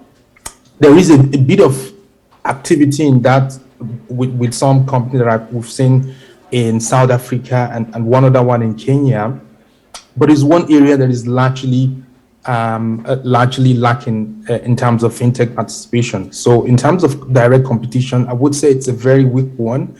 And one special thing also with what we're doing is that we are combining some of the elements of what some fintechs do individually. So we're moving from sort of the bookkeeping that some fintechs do alone, linking it as the raw material for developing the credit rating, and then doing also peer-to-peer lending, connecting these SMEs to the sources of funding, which is, you know, something that some fintech just do alone. So we sort of the only end-to-end fintech in terms of the way that we are building this out in the African fintech space at the moment. So in terms of competition, there is no direct competition, but there are slicks of competition in just some elements of the things that we're doing in the market. Yeah. Thank you. I have a question also for the first one. So yeah. I don't think I got, I'm not sure if you have it in the slides, but I didn't think you had anything to say about the go-to-market strategy. So if you can just give us a quick thing. Okay, so our go-to-market strategy has already been kicked off. So we have three strategies for going to the market. The first one is that we're working with institutions. So institutions like banking institutions who already have a huge base of SMEs working with them. We have conversations already with banks in Nigeria. We've been reached out to from the bank in Poland. We've been reached out as well from a bank in Saudi Arabia, which is second biggest bank in Saudi Arabia. So we find that, you know, banks or financial institutions who have a huge pool of SMEs, you know, are asking for us to provide our platform to be their single platform for lending to SMEs. So that's one go-to-market strategy, leveraging existing institutions who have these customers already. The second one is the relationship that we have with some institutions who have direct mandate for SME development and lending in Nigeria. For instance, the SMEs Development Agency, the Central Bank of Nigeria, the Nigerian Bank of Industry, and several institutions like that that have direct regulatory mandate and development mandate for lending to SMEs. We've been having conversations with them to provide our platform to be their platform for lending to SMEs. Some are already asking for white labeling. So we provide this infrastructure and we do the management and support in the background, and they simply do the UI and white labeling and use it as their platform for lending to SMEs. That's the second one. And the third one is the one that we're doing directly with SME clusters. So you know of several, you know, the way traditional African commodity markets have. So you have sort of open markets everywhere. You have clusters of SMEs all around the place in trade, in commerce, in carpentry, in all kinds of clusters. We're having conversations with the heads of these SME clusters, and we're speaking to them directly in building this technology. We're having regular monthly conversations with them to understand what how this solution can fit into their condition, specifically taking them from where they are, because they know that there are platforms that provide this kind of services, but the way that they have been, these technologies that are developed, they were not developed with these SMEs in mind. So we are building our technology with regular conversation with these SME clusters,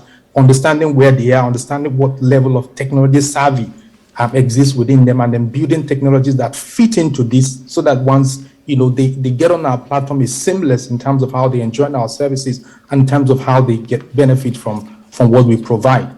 So these are the 3 go-to-market strategies that we've been exploring in the past couple of months. Yeah. Do we have to move to the second, or can we have another question? Last one. Yeah. Another point that is missing also is traction. Can you just let me know what about traction? Do you have traction? So our traction for now, we have over 500 users on our platform, and these users are from both Nigeria and Ghana. We actually rolled out in Ghana because we have the relationship with a SME, with the Chamber of Commerce in the Western region of Ghana as the launch pad for our technology. So we rolled out in Ghana. We're having conversations also with several other SME clusters and banks in the country to enable us also roll out with their platform, leveraging on the SME clusters and database that they have. So traction for now is over 500 users. Yeah. Okay, thank you.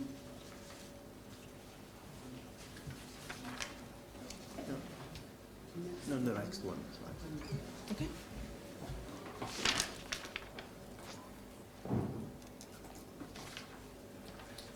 Sibongile, this is your turn. Okay, I could kick things off. Thanks for the presentation. I do have 2 quick questions for the Humhaba prosthetics.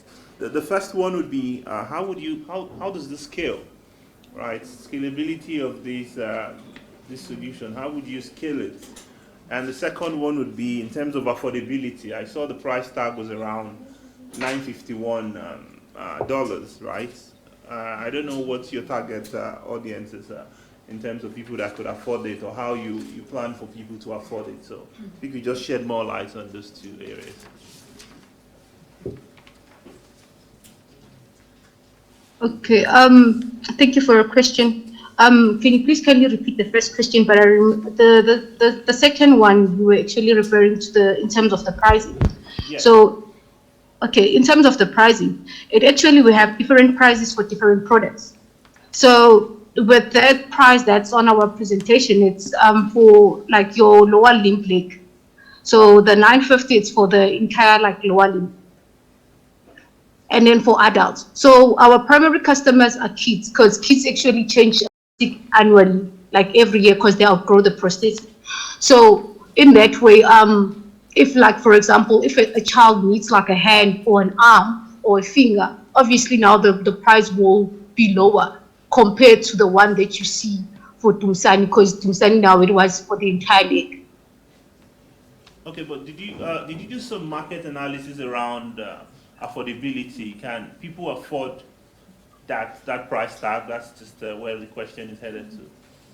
Yes, like I did the market research and validation, because for example, looking at your Michael there, like it's 45,000 in South African rands. So if we charge like 15,000, it's something that's affordable.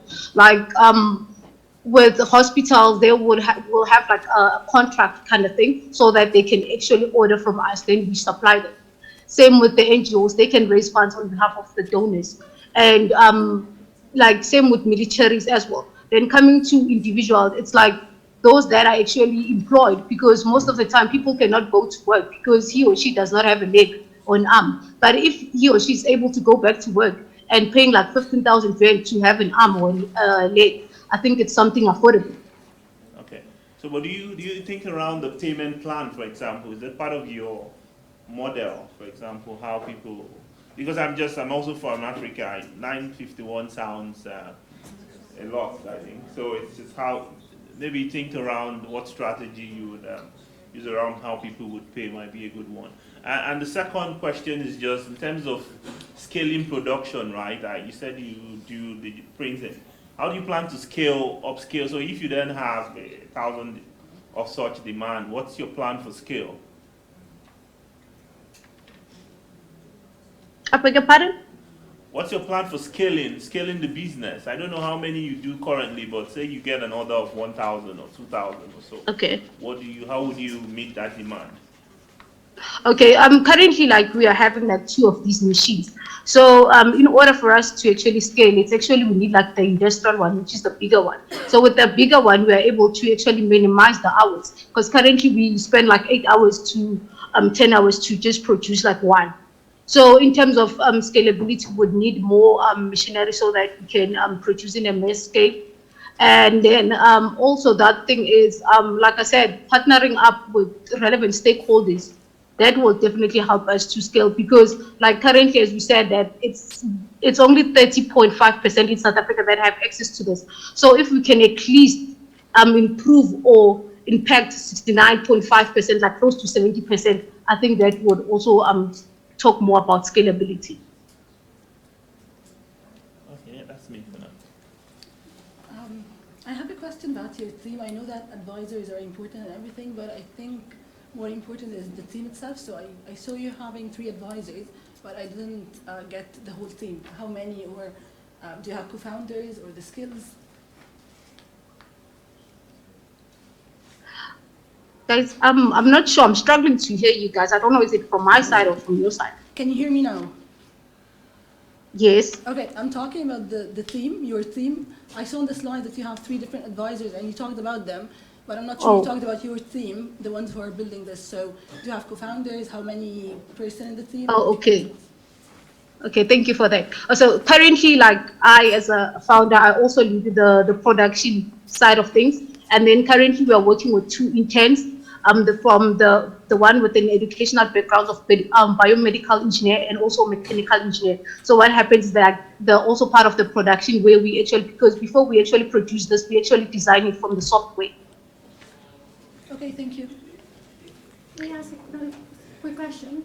I have a question for the SWA code, the third pitch. So I understand that at the end of your course, participants receive a certificate of achievement. Oh, it's here. So at the end of your course, participants receive a certificate of achievement. Do you have a sense of how that translates in the market? So the people, for example, that have already completed your course, have you done any analysis to see what they were able to achieve with that certificate? Did they find jobs in tech companies? Did they found their own tech company? What happens to them? Yes, so currently we have just one course right now, and so it's just an introductory course. And the certificate on itself currently for this course wouldn't enable you to immediately get a job. It's just going to give you the skills to be able to pick up more skills.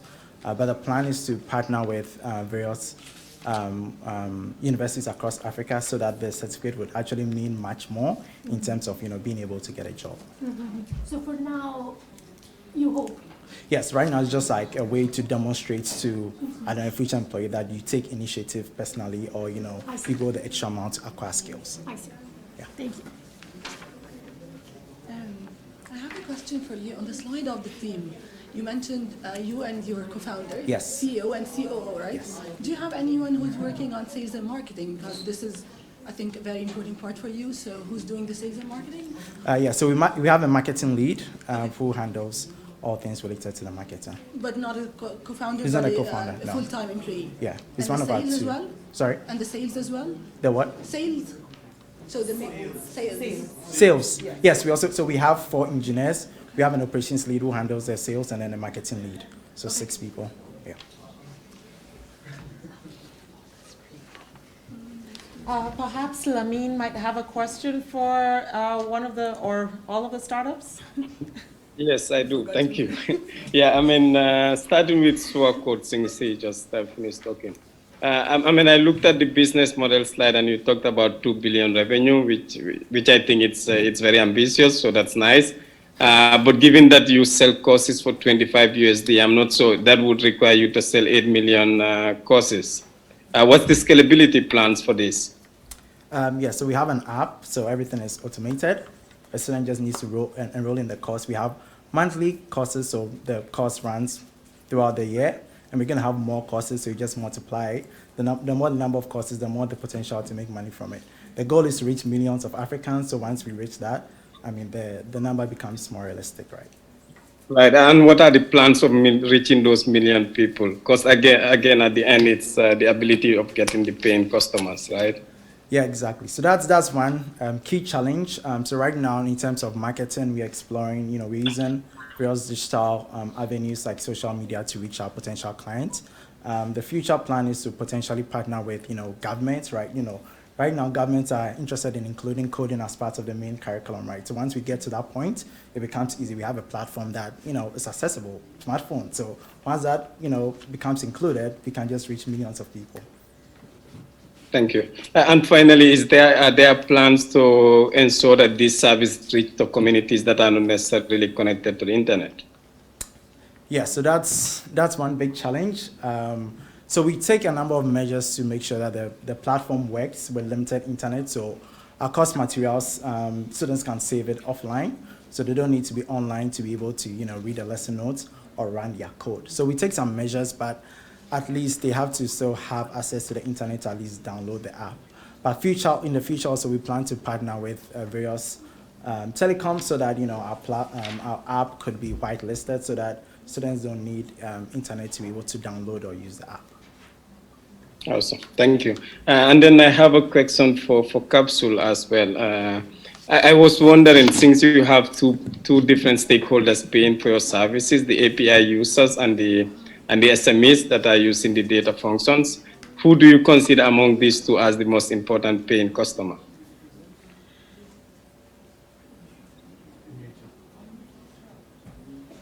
So the most important paying customer, I don't think this matters a lot, but the most important paying customer would be the SME, because they are the ones that we primarily develop this for. So the lenders or the financial institutions are there because we do have these SMEs that they will be lending to. And beyond sort of the commission from the syndicated loans or lending that we provide, the SMEs provide us more of the revenue than what the lenders provide with the API volume fees and what else, yeah. So customers is that focus, the SMEs, yeah. Okay, and since it's the data, the integrity of the data, I guess, would be super important to the lenders if they would find it valuable, right? How do you ensure the integrity of the data? So for all of the both regulatory, of course, Nigeria has a plethora of regulations around data protection, around sort of the settlement or clearinghouse for how authentic data are and what. So we are complying with all of those regulations, as well as technical feasibility details around how data is protected and all of that. So that usually wouldn't be a problem. Yeah. Thank you. Yeah. And then finally, for the prosthetic company, I think super important problem we are solving. It's super hard for me to be able to think about that without using my heart alone. But I also had questions about scalability, both affordability and scalability. And I could see the problem that you have, because in terms of the units that you can sell for this product, it's quite limited compared to many other products. So I would imagine that's why the competitors' products are even more expensive than yours. But still, given that you target a market that where incomes are fairly low. So I think, like one of the panelists mentioned, it's important to consider other ways of subsidizing this cost for the users. But then one question that I had was, what happens at the end of the at the end of the life cycle of the product, especially for children that you mentioned that typically they change it quite often. Okay. Thank you so much for the question. So what happens is that, hence we say like we use affordable materials. So meaning like our prosthetic limbs, like which is made of the filament. So the filament is from the recycled plastic.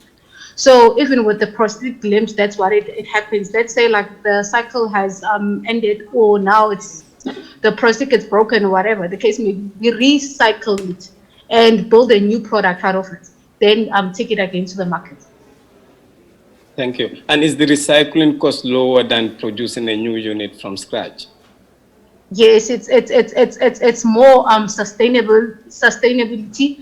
Also looking in terms of, that's what actually inspired us to start this, because in my country, most hospitals and manufacturers, they actually rely on exports and imports, meaning that they can't access these materials to actually produce this. So now using these local available materials like your plastic, because people like throwing pollution and all that, then we actually able to actually produce something out of it. So that's how we actually do this in terms of, as you can see, it's like everything, it's plastic? Thank you for that response. And yeah, that's all the questions from me. And thanks to everyone for the great pitch. Yeah, thank you. And just to answer you on in terms of the scalability, I think you also spoke about it. So actually now, what is actually holding us back? We need to actually be a registered supplier. So if we have our documented all sorted, then we will be able to actually produce in a mass scale.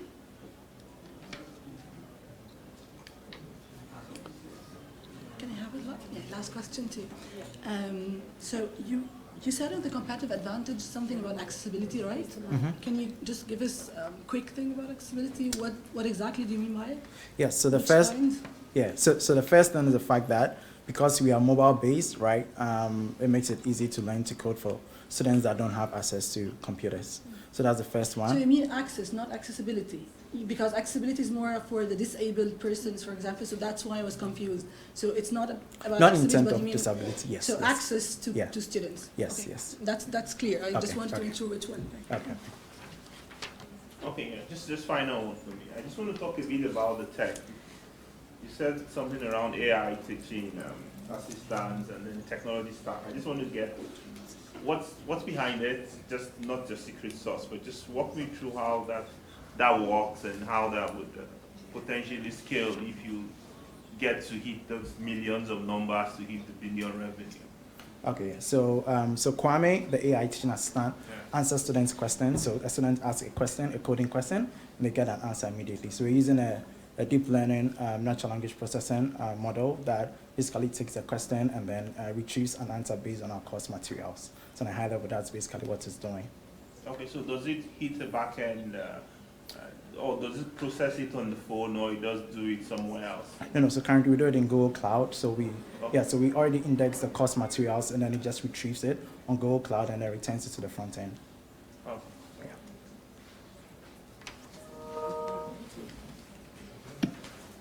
All right, thank you very much to our three finalists of the Africa Future Pitch competition.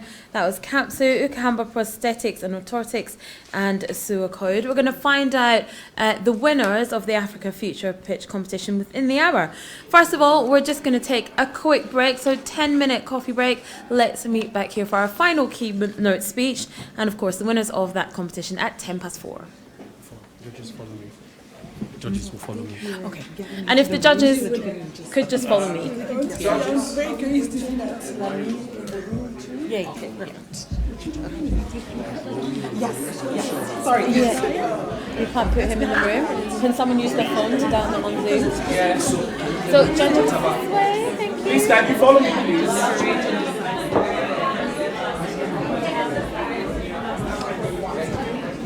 And we'll get coming on Zoom. Okay, yeah, no worries. Thank you. Oh. Keynote. Gosh, I'm tired.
Let me check how long you have. We have to keep it quite tight, don't we? 25 minutes. Shall I tell them 20? Because we're going to come in at 4:10. Maybe because I'm 15. But this is already full. Yeah, it's already full. It's already That's 20 minutes. 10 minutes. 20 minutes. Charlie, he's gone. He doesn't want to. He's not interested at all. I'll just leave that there.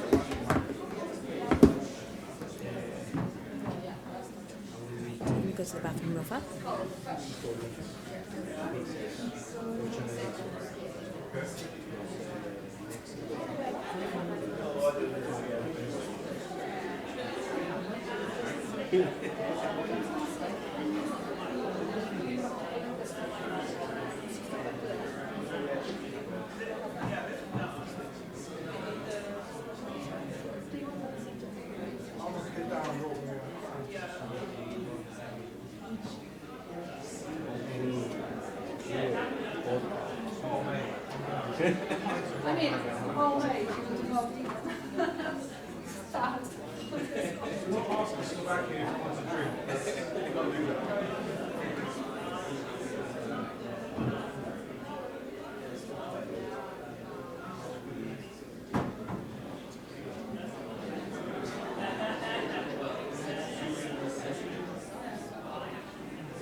you're going to flick onto the wrong one. Oh, well, there is. This, oh no, sorry, not this one, not this one.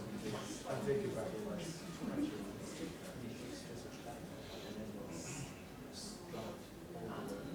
So I was lucky because research. So I sustain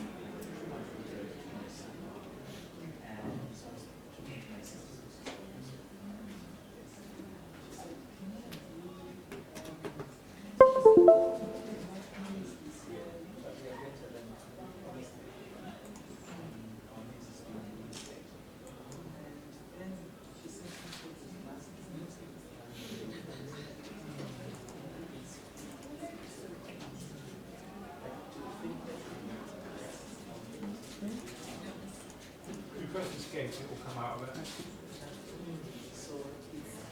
Why is it blank?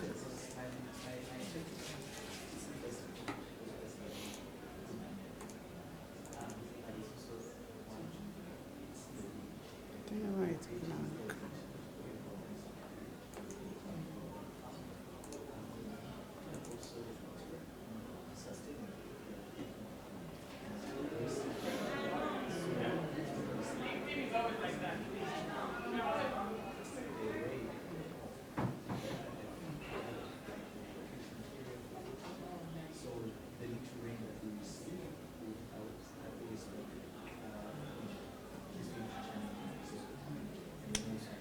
I think we'll just put like camera rather than, because if I start taking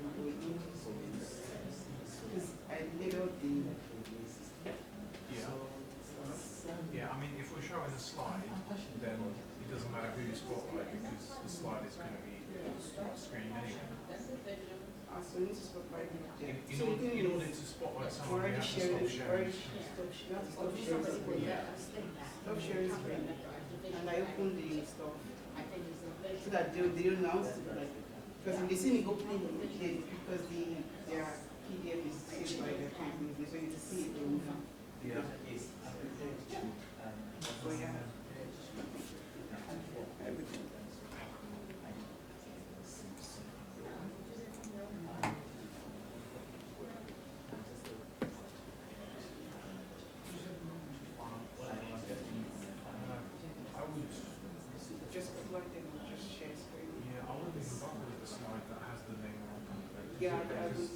It's better for them to show their emotions. Exactly, so I will just announce it verbally and then just spotlight to see their reaction and that's it.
You understand your so once you get contact is LinkedIn a good place or is email better? Thank you so much. No, it's fine.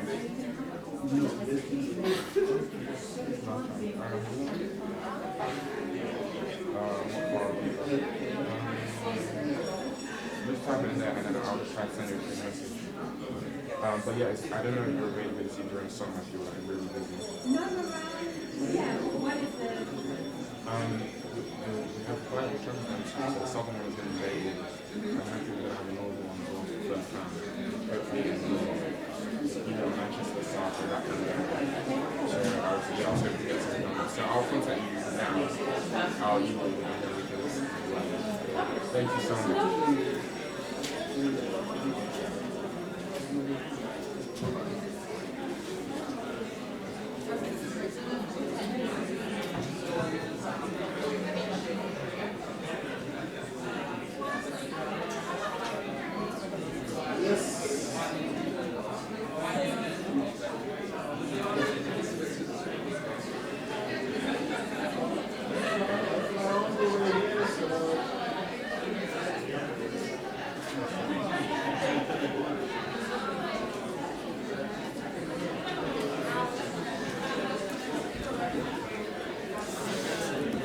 Okay.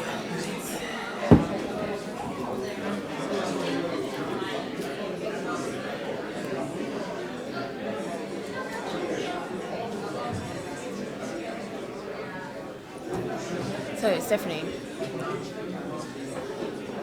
I thought you were coming to talk to me. I was so happy. I was like, hey. Okay, so what I reckon we'll do.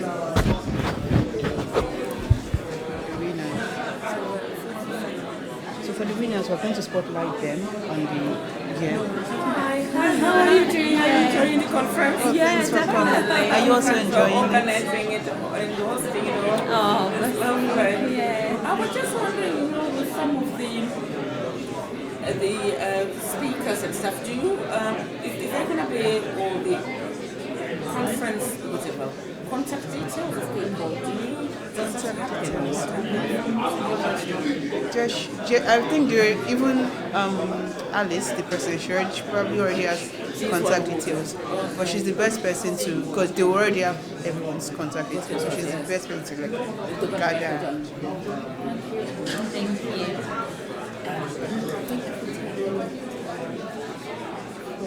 We have to accept 4:45,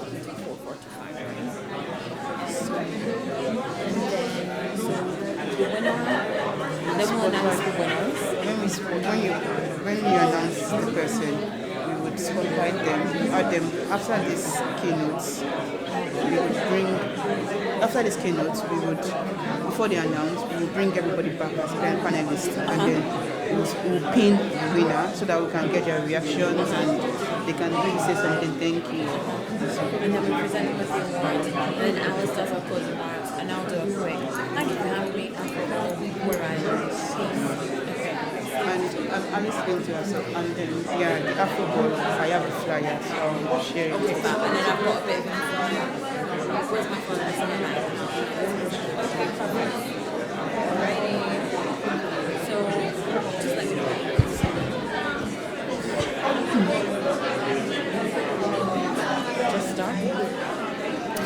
afternoon, everybody.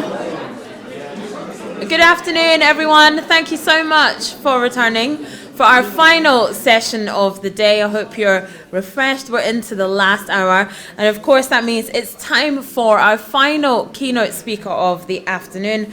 And that is His Excellency Professor Mahamadou M. Oka. He is the ambassador and permanent representative of the Gambia to the UN office at Geneva, the World Trade Organization, and other offices in Geneva. He's the current vice president of the United Nations Human Rights Council. He's also the chair for UNCTAD's Commission on Science and Technology Development's 25th session and a member of the advisory board too. Now, Professor Khan is also one of 3 ambassadors designated as Friends of the Chair of the World Intellectual Property Organization General Assembly. He chaired the Africa Group of Ambassadors in Geneva from April to September in 2021. His keynote is called Africa's Re-Emergence, Taking Back Control. Please welcome to the stage His Excellency Professor Mahamadou M. Oka.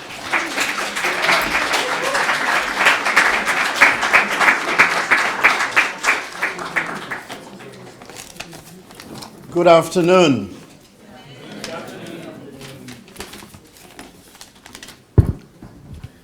I think I have the most difficult task to do the closing keynote address after the brilliant keynote addresses and panel discussions that we had today.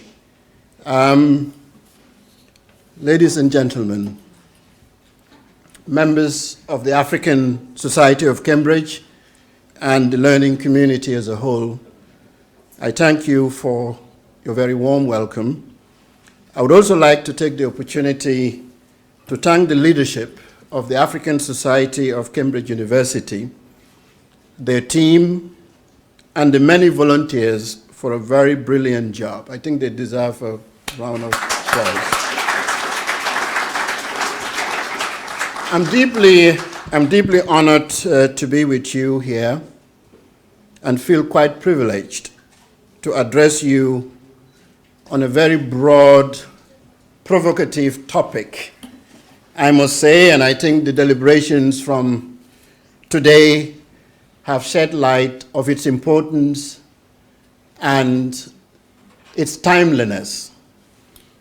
The weight of the term re-emergence, I sometimes struggle to get my hands around it, but I will try to share some perspectives and some insights and perhaps to feel some aspects that may not have been addressed. And I will like to quote Mother Teresa. Thank you, sorry. It says, "I alone cannot change the world, but I can cast a stone across the waters to create many ripples."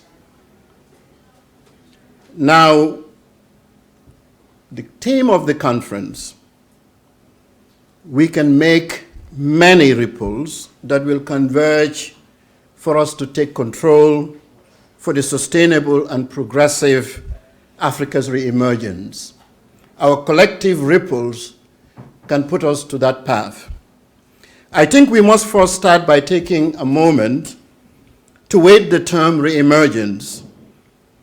It points to something that was once prominent that has become hidden from view or was pulled into the background, once again returning to the light of our collective consciousness. The natural question that follows is what exactly was hidden with regards to Africa. To attempt to answer that question, we can take a look at a prominent son of Africa, Cheikh Anta Diop of Senegal, a prominent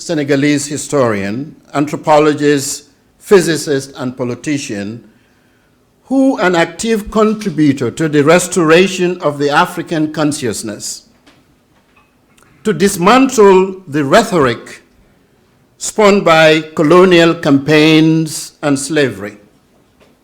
He pointed to the simple assertion that the source of intellectual thought boasted by the Western world was indeed planted, nurtured, and cultivated on African soil. Diop, although a contested figure, it's good to be a contested figure, that means you're saying something, opened an exciting dialogue, one that gave a generation redemptive faith and presented a poetic image of Africa's deep-rooted and intrinsic merit. We have seen through discoveries that have been and are continuously made that we have not been told the full story of our ancestors.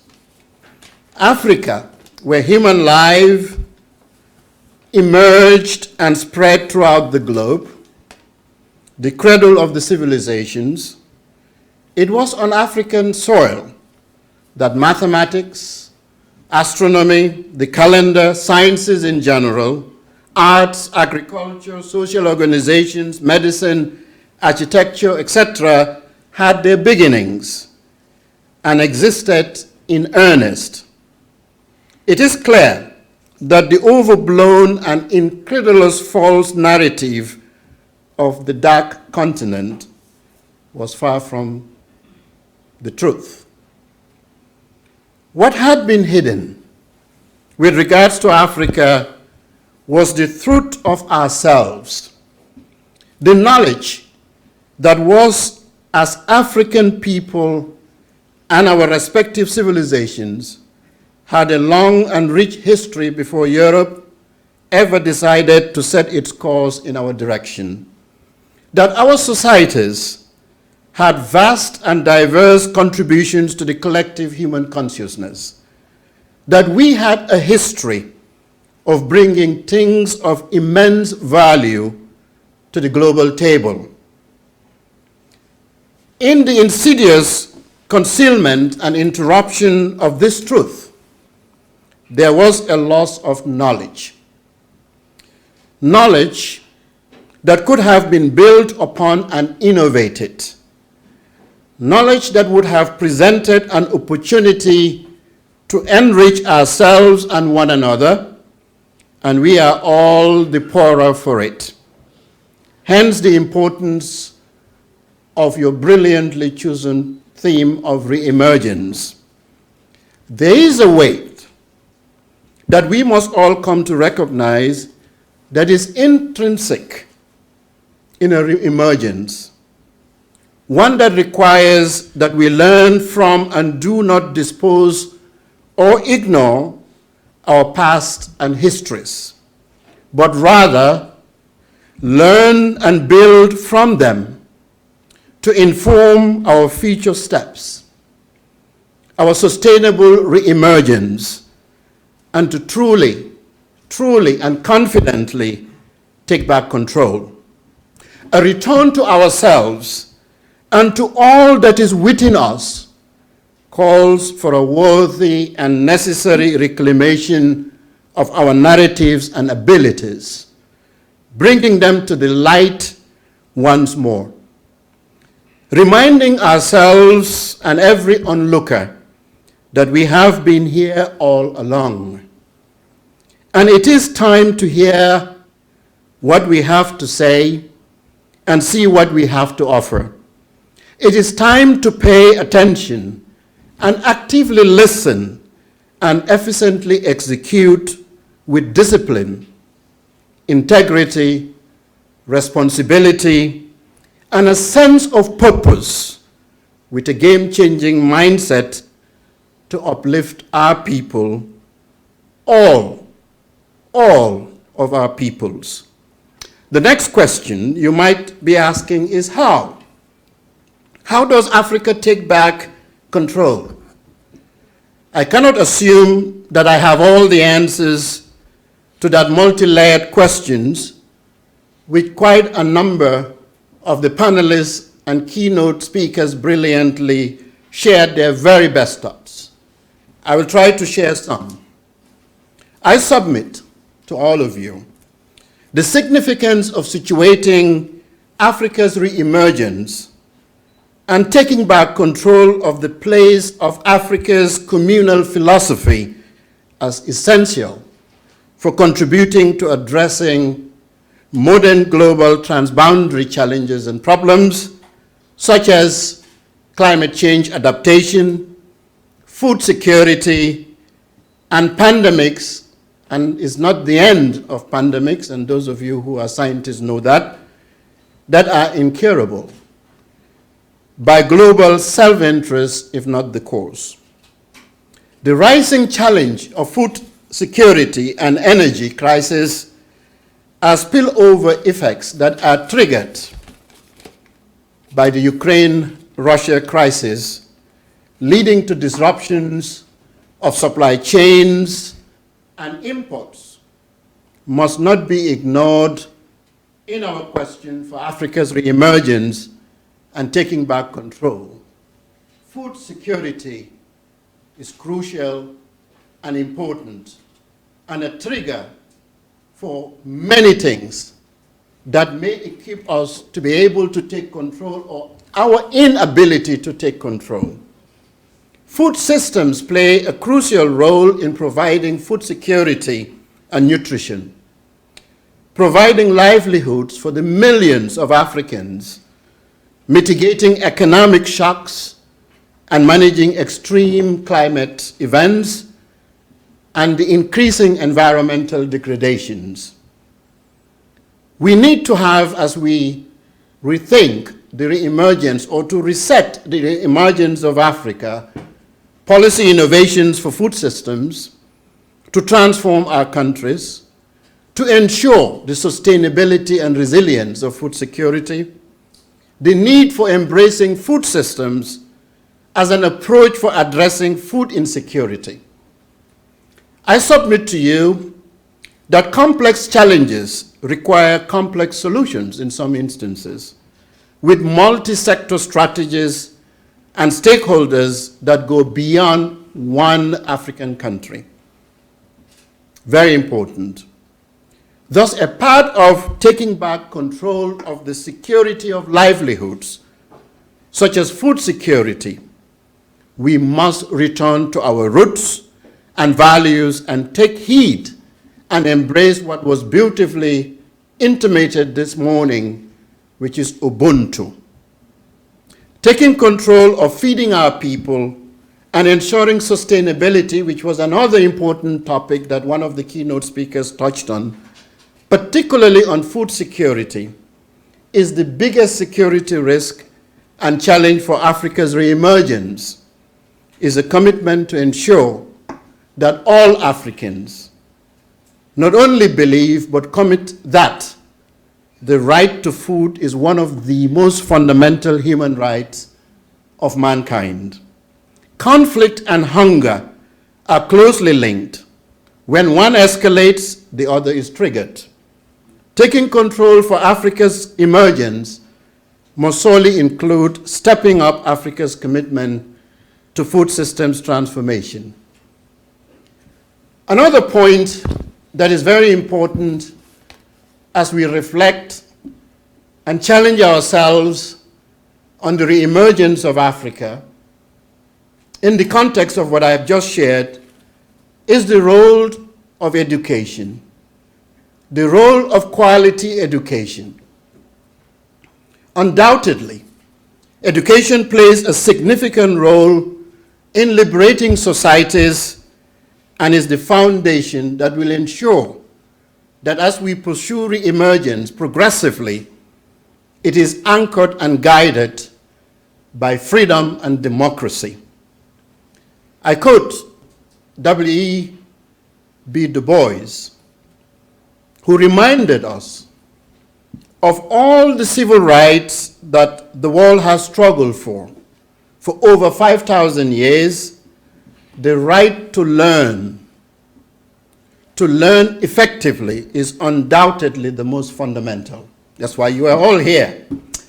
The right of an African youth to learn and have access to quality education, to equip them with all the skills and knowledge to succeed in their pursuits, is a fundamental requirement to Africa's re-emergence and to take back control.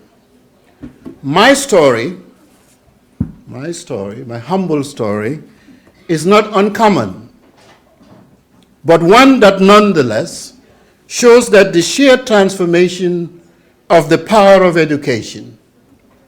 A young boy, the son of a farmer and an imam is a priest in the Muslim religion, who lived in a small village in a small country in West Africa called the Gambia, moved to the city for better opportunities to learn, and through a combination of hard work, the thirst for knowledge, and divine intervention, I found myself able to step into a vast new world where I was able to learn at institutions of high repute all over the world.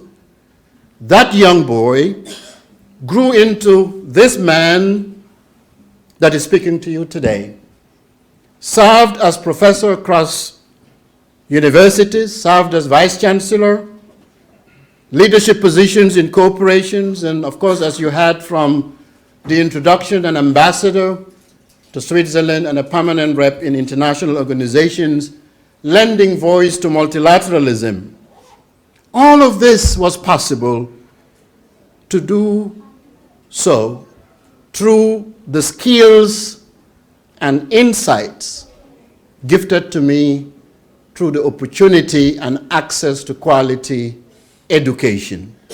To take back control, my point is, of our narrative and Africa to truly emerge, I truly believe we must start with the earnest pursuit of education, a quality, relevant, accessible education.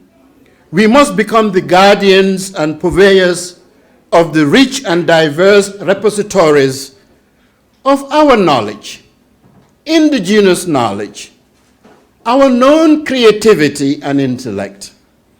This starts at every level of learning. Schools and institutions should be spacious or spaces dedicated for free thought, the pursuit of knowledge for its own sake, and the exploration of curiosities. They should be devoted to the social good, and this is not done passively by importing information and education models, but by engaging with them, by encouraging our students and young learners to interrogate, to ask questions, to start discourses and debates, and contextualize their thinking to our histories and realities. By encouraging and facilitating this type of learning culture across the board, we, in turn, clear the way for the development of a generation of speculative and critical thinkers that will begin to usher in that type of leadership that will not be selfish and will be equipped with the mindset to really provide the requisite leadership for the gradual pathway towards the re-emergence of Africa. The task at hand is huge to fix our education system. To help shepherd the re-emergence, we need scholars like yourselves who care deeply about teaching. I just spoke to a young lady who is a teacher, and I was encouraging her to pursue a PhD, and she promised she will. And sharing their knowledge and a change of perceptions towards education as a whole. We need a new generation of academics to lead the future of Africa's brightest and shape urgently needed game-changing mindsets and ushering newest leadership that have the courage and conviction Africa desperately needs. and required for the re-emergence and taking control collectively that will uplift our peoples, restore hope, dignity, and equitable distribution and access to opportunities and wealth creation. Kofi Annan, the late Kofi Annan, reminded us that education is a human right with immense power to transform. On its foundation rests the cornerstone of freedom, democracy, sustainable human development. We must fix our education continuum and prepare our youth properly to enable them to be producers. Of course, nothing wrong being consumers, but more importantly, prepare them with a producing mindset using the emerging and advancement of technologies. We must also encourage foreign investments in the sector, education, through which we can acquire funds and expertise for the transfer of knowledge. Thus, the education programs across Africa qualify local labor to get involved in cutting-edge technology projects, particularly in the emerging interests and impact of cybersecurity, artificial intelligence, machine learning, blockchain, big data, data science. How will an African re-emergence and taking back control facilitate intra-Africa collaborations and the co-creation and exchanging of technologies and funds for mutual benefits of African countries, and to ensure a certain independence from the North and an equitable collaboration and partnership? Leadership was much talked about throughout the conference today. Of course, for Africa's truly engaging in this re-emergence, it cannot just stop there. It must extend to resource management and leadership. It is hard to imagine a re-emerged Africa where the populations of our respective countries and societies can live in hope and dignity when much of our leadership is plagued by corruption, greed, and conflict. That initial air of hope, optimism, and zeal for a new Africa post-independence, where we are self-possessed and our future and destinies are our own to write, have long given way to an image much different. Coup d'etats, incompetent military rule, and once noble freedom fighters turned into gluttonous and self-serving politicians afflict our young African nations all too often. It is no secret that resources, natural and otherwise, that should be channeled and invested into our societies and populations to drive an emerging Africa forward are selflessly drained and rediverted elsewhere by accountability-dodging leaders who are robbing us our collective features. This drain directly burdens our communities with the social ills of insecurity, terrorism, youth unemployment, and a lack of real substantial opportunities for our people. We have survived and continue to survive this state with a steady and earnest sense of optimism and resiliency. An optimism that stems from alchemizing the good we manage to find into something great, and a keen desire to see and make it to the next day. However, in order to truly take back control, it must start at the top. Our leadership, or lack thereof, who we have been elected and entrusted with our tomorrow, must drive this re-emergence. They must separate themselves from their individual interests and remember the responsibilities and profound set of duties and obligations they owe to our peoples. As Infosys, Narayan Murthy, the founder of Infosys in India, argues, he said, every nation, every company, or every community that has brought about a big change has had a visionary leader leading that change. Effective leadership must be an aspirational force reflective of the values and ideal qualities we seek to embody as a collective. Our leadership must evolve into an entity that is sensitive and responsive to the needs of Africa's people.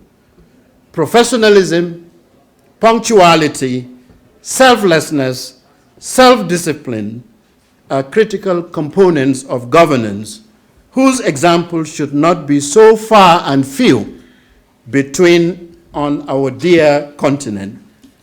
We cannot realize periodic interventions and aid to envision and build a re-emerged Africa.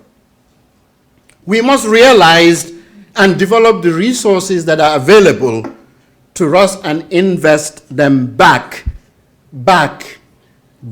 into the preparation of our peoples. Our leadership must take back control of our resources and recenter them on the building blocks of our societies. Vision and the identification of our fragilities are not enough. We need rigorous political control or coordination to implement and reset Africa re-emergence. I think the panel that we have in the morning with our sister from Zimbabwe beautifully situate that perspective. To occur sustainably, we must engage and reflect our resources and attention into healthcare, climate change adaptation, education, technology and digitalization, innovation and agriculture for positive change on a systemic and structural level, legal frameworks for development and a continued incentivized encouragement towards investment, both internal and exterior, for better infrastructure that is needed to happen at the government level now. There is a need in order to equip our nations across the continent with all the tools that are necessary and a trigger for our re-emergence. A very important point that we did not engage deeply this morning or this afternoon is the role of digital transformation to enable and accelerate Africa's re-emergence and to take control. We will not re-emerge, we will not take control if we do not adequately have the competences and the capacity and the leadership and the investment and the infrastructure to have the requisite digital infrastructure to enable all the processes of our government and put in an ecosystem that can harness the creativity, the capabilities, the ingenuity of Africa's diverse youth. Digitalization is propelled and is quite youthful, and our youths are ready, but our leadership is not, and they are far from it. Some key things that must happen to ensure that our youths, our women, can harness the opportunities that digital transformation usher in and create wealth. One is we must fix the digital divide and inclusivity in our countries as part of taking control. The other is we often talk about digital infrastructure, but more importantly, we must put in place a resilient, agile data and digital infrastructure. We must digitalize or embark on digitalization or digital transformation of government and social services to bring efficiency and deter corruption and encourage transparency and accountability and delivery of services, not only a certain segment of our societies, mostly in urban areas, but for it to bring broader access of quality services and intelligence to the rural communities and the most vulnerable. I must say also, in the digitalization, it is also important as we re-emerge Africa and take back control to ensure we usher in smarter policies and regulatory regimes with capabilities and expertise. That capabilities and expertise can be found across the globe. The African diaspora are quite capable and can usher in that is needed. Lastly, on digitalization, resource mobilization, sustainable and innovative financing, and a culture of excellence must be a factor as we take back control. To conclude, I came all the way here, so I want to share and add to this very important topic. I wish I have all the day, but I will attempt to conclude and try to pull it together. We have a collective obligation, all of us, to Africa's future, to Africa's re-emergence, for us to take control. This demands that we develop an ownership mindset that empowers us all to take our place at the forefront of the required transformation processes that are needed for the re-emergence that we've been talking about today. This mindset will help us organize ourselves in ways that enable us to fully engage in exploration across sectors and to be collected to its implementation by utilizing our very diverse expertise and experiences to become key actors and agents of change. Development programs for Africa by non-Africans will not be our saving grace. We must be the ones to design this re-emergence and spearhead its manifestation with our context as integral to the development of nuances or nuanced solution to build Africa's emergence. At times it can appear to be a tall order and an impossible task as our populations face the prospects of escape presented by immigration and suffer under shaky economies. It would seem that the specter of heightened impediments to our progress mounts on itself daily, and the rest of the world threatens to leave us behind again. We must not throw our hands up in surrender and defeat. We must take ownership of what is truly ours. Each and every one of us is accountable for the future of our continent. Each and every one of us is accountable for the re-emergence of our continent and taking back control. No one is going to do that for us. We must never underestimate the impact of our individual contributions to our future, just like the African society is doing, with a shared ownership mindset. The individual, each one of you become the collective, and the collective becomes our shared reality. Taking back control for Africa's re-emergence will be accelerated with our collective resolve and commitment to empower women and scale up their substantive presence in decision-making and leadership equitably.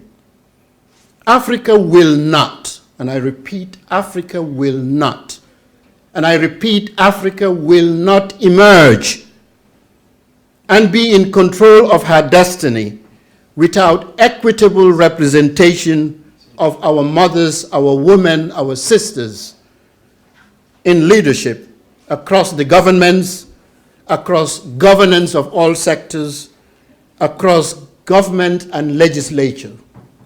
Undoubtedly, women and girls, when they have access to decision making, are properly placed and supported in leadership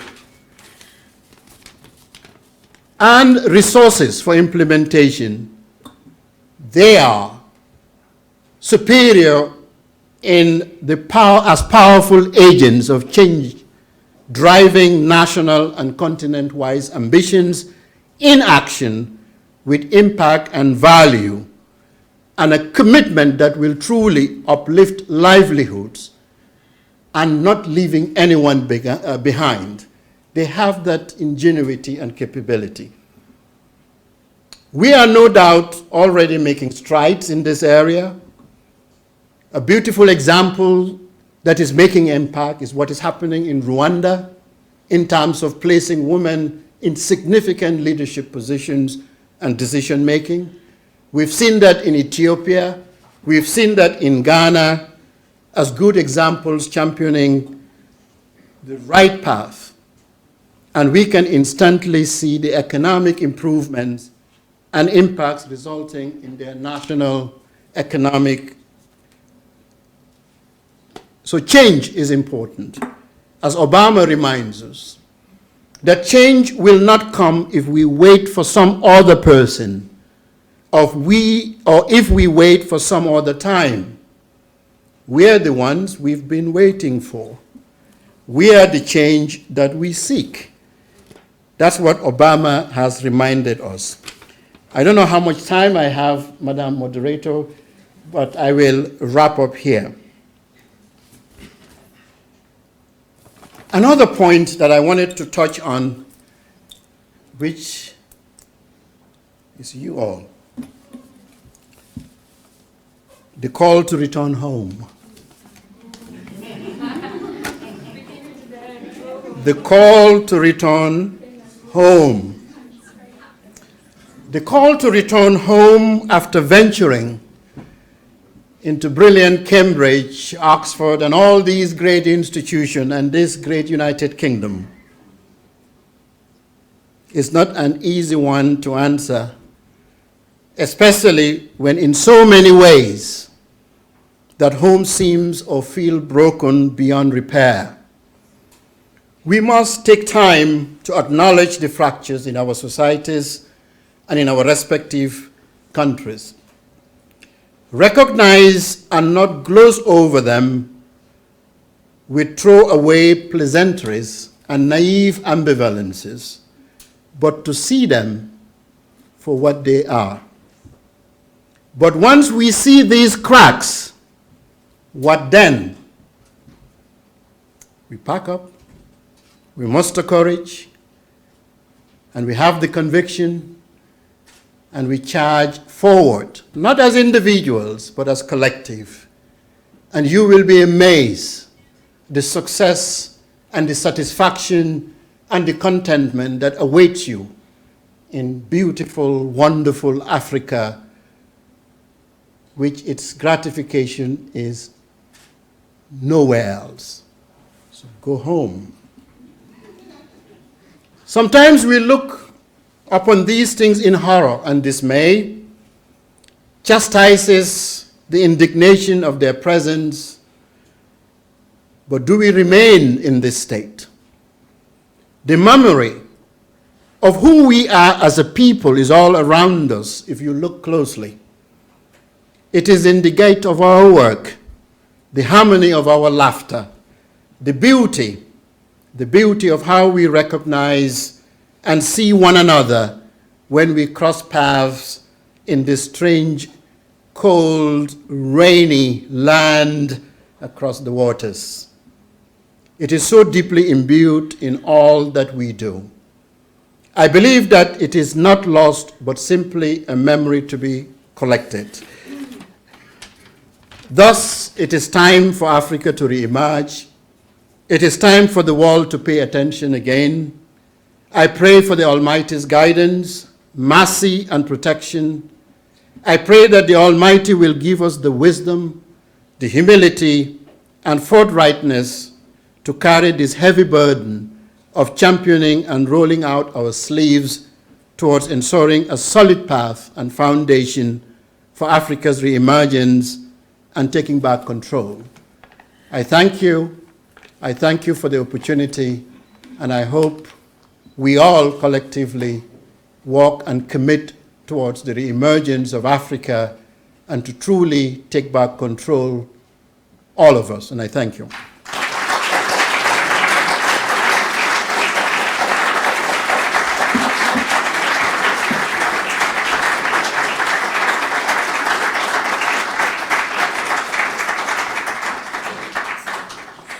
And thank you so much to our final keynote speaker of the day, His Excellency Ambassador Mahamadou Ka. Okay, now it's time for our closing remarks, and for that I will ask Miss Alice Amaga, the President of the African Society of Cambridge University, for our closing remarks, and also to announce the winners of our Africa Future Prize.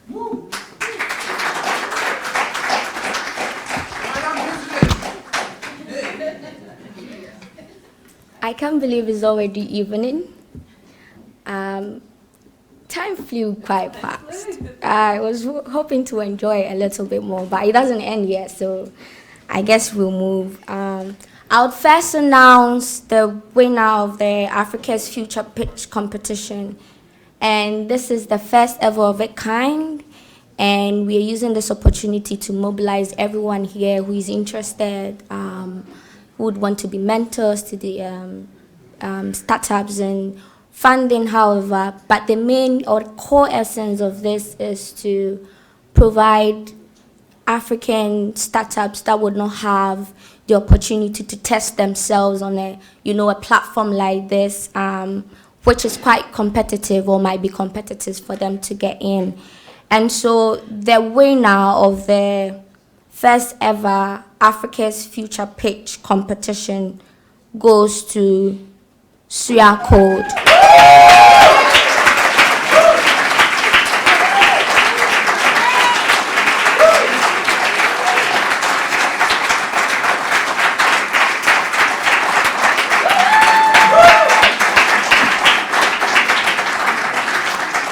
So Suya Code will stand by me. We are not making any fiscal presentation, but then we are supporting him with £2,000 in funding.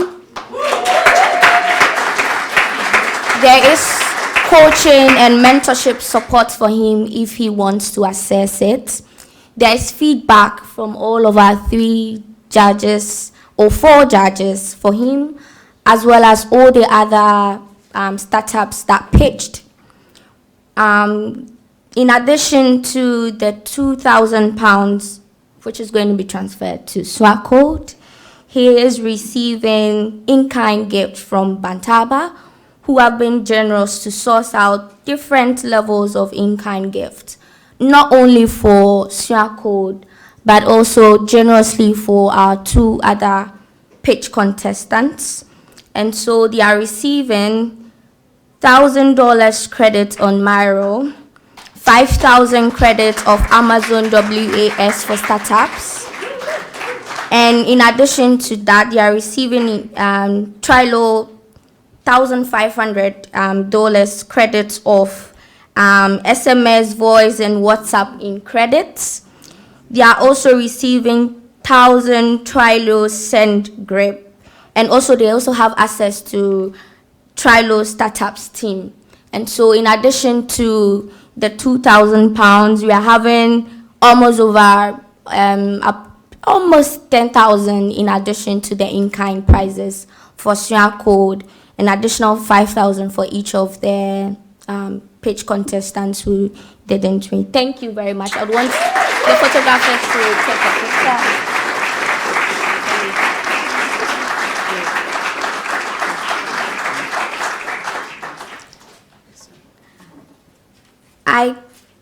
It was just a few minutes I did the welcome address. I can't believe I have to do the vote of thanks as well. We're just trying to pick. Thank you. I know it's been a long day and I wouldn't want to bore you more than give you any more words to reflect on what has happened so far.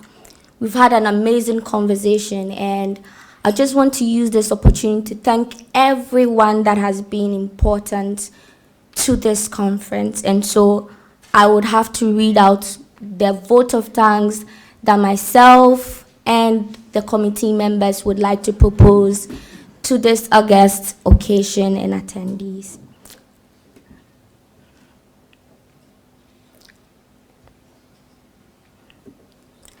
Respected guests of honor, honorable keynote speakers, distinguished panelists, dignitaries and attendees, I am proud to propose this vote of thanks on behalf of the African Society of Cambridge University and the University of Cambridge.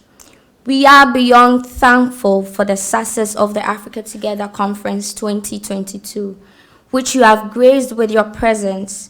We appreciate all our speakers and panelists who gladly agreed to inspire us despite their tight schedule, for us to make this year's conference an overwhelming success.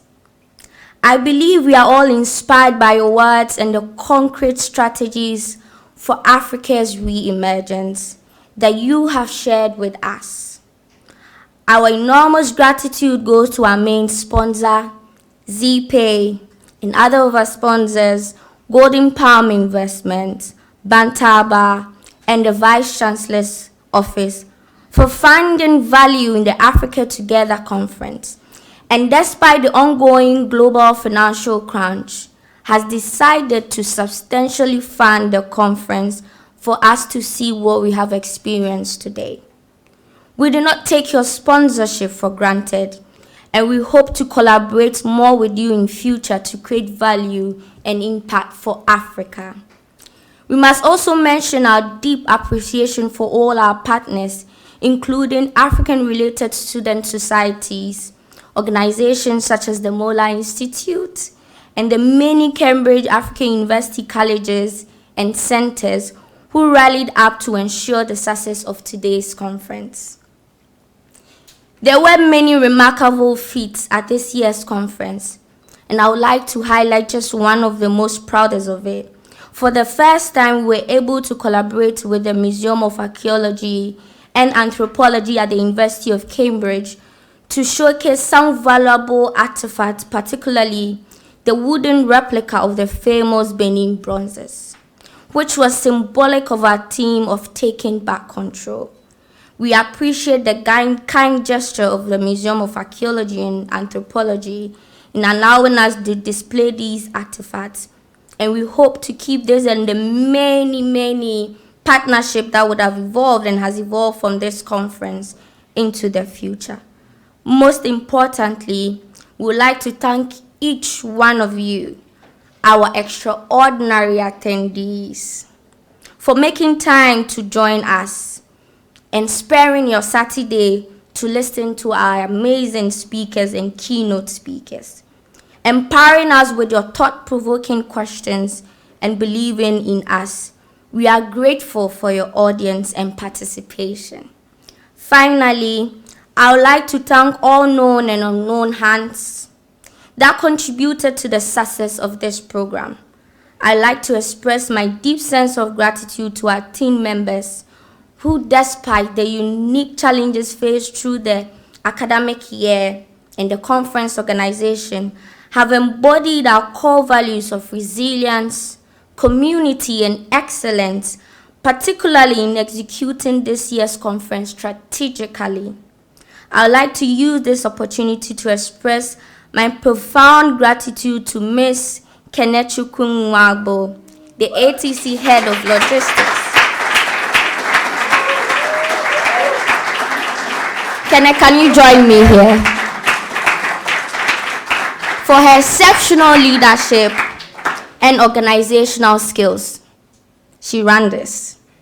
If it is not too much, I would like to invite the entire conference planning team, comprising Asco executives and committee volunteers, to come to the front for us to give a big round of applause for all that they have done. I would like the team to come for us to clap for them to appreciate their effort in it.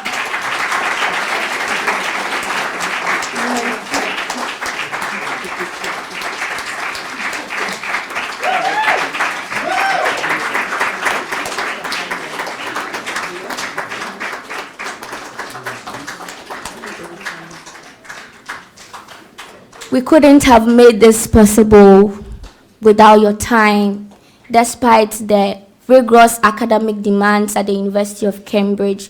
We have been on this conference for the past 8 months. We started in October when we took our leadership roles, and we haven't ended yet. I think we'll end after Monday. As we leave this stage, we fervently believe that you would be the ambassador of the renewed commitment to Africa's self-sustaining agenda. We hope to see you all at the next year's Africa Together conference. Thank you, and join us at the Afro Ball.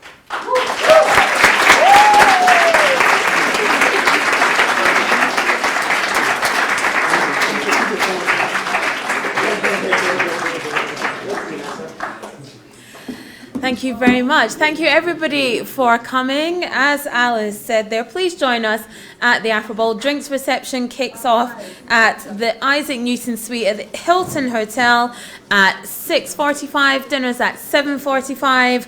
Remember that the dress code is black tie African attire. It's going to be a night of food, music and poetry, of course, followed by an after party. Thank you so much for having me. I've been your mistress of ceremonies, F. O'Hagan, and it's been a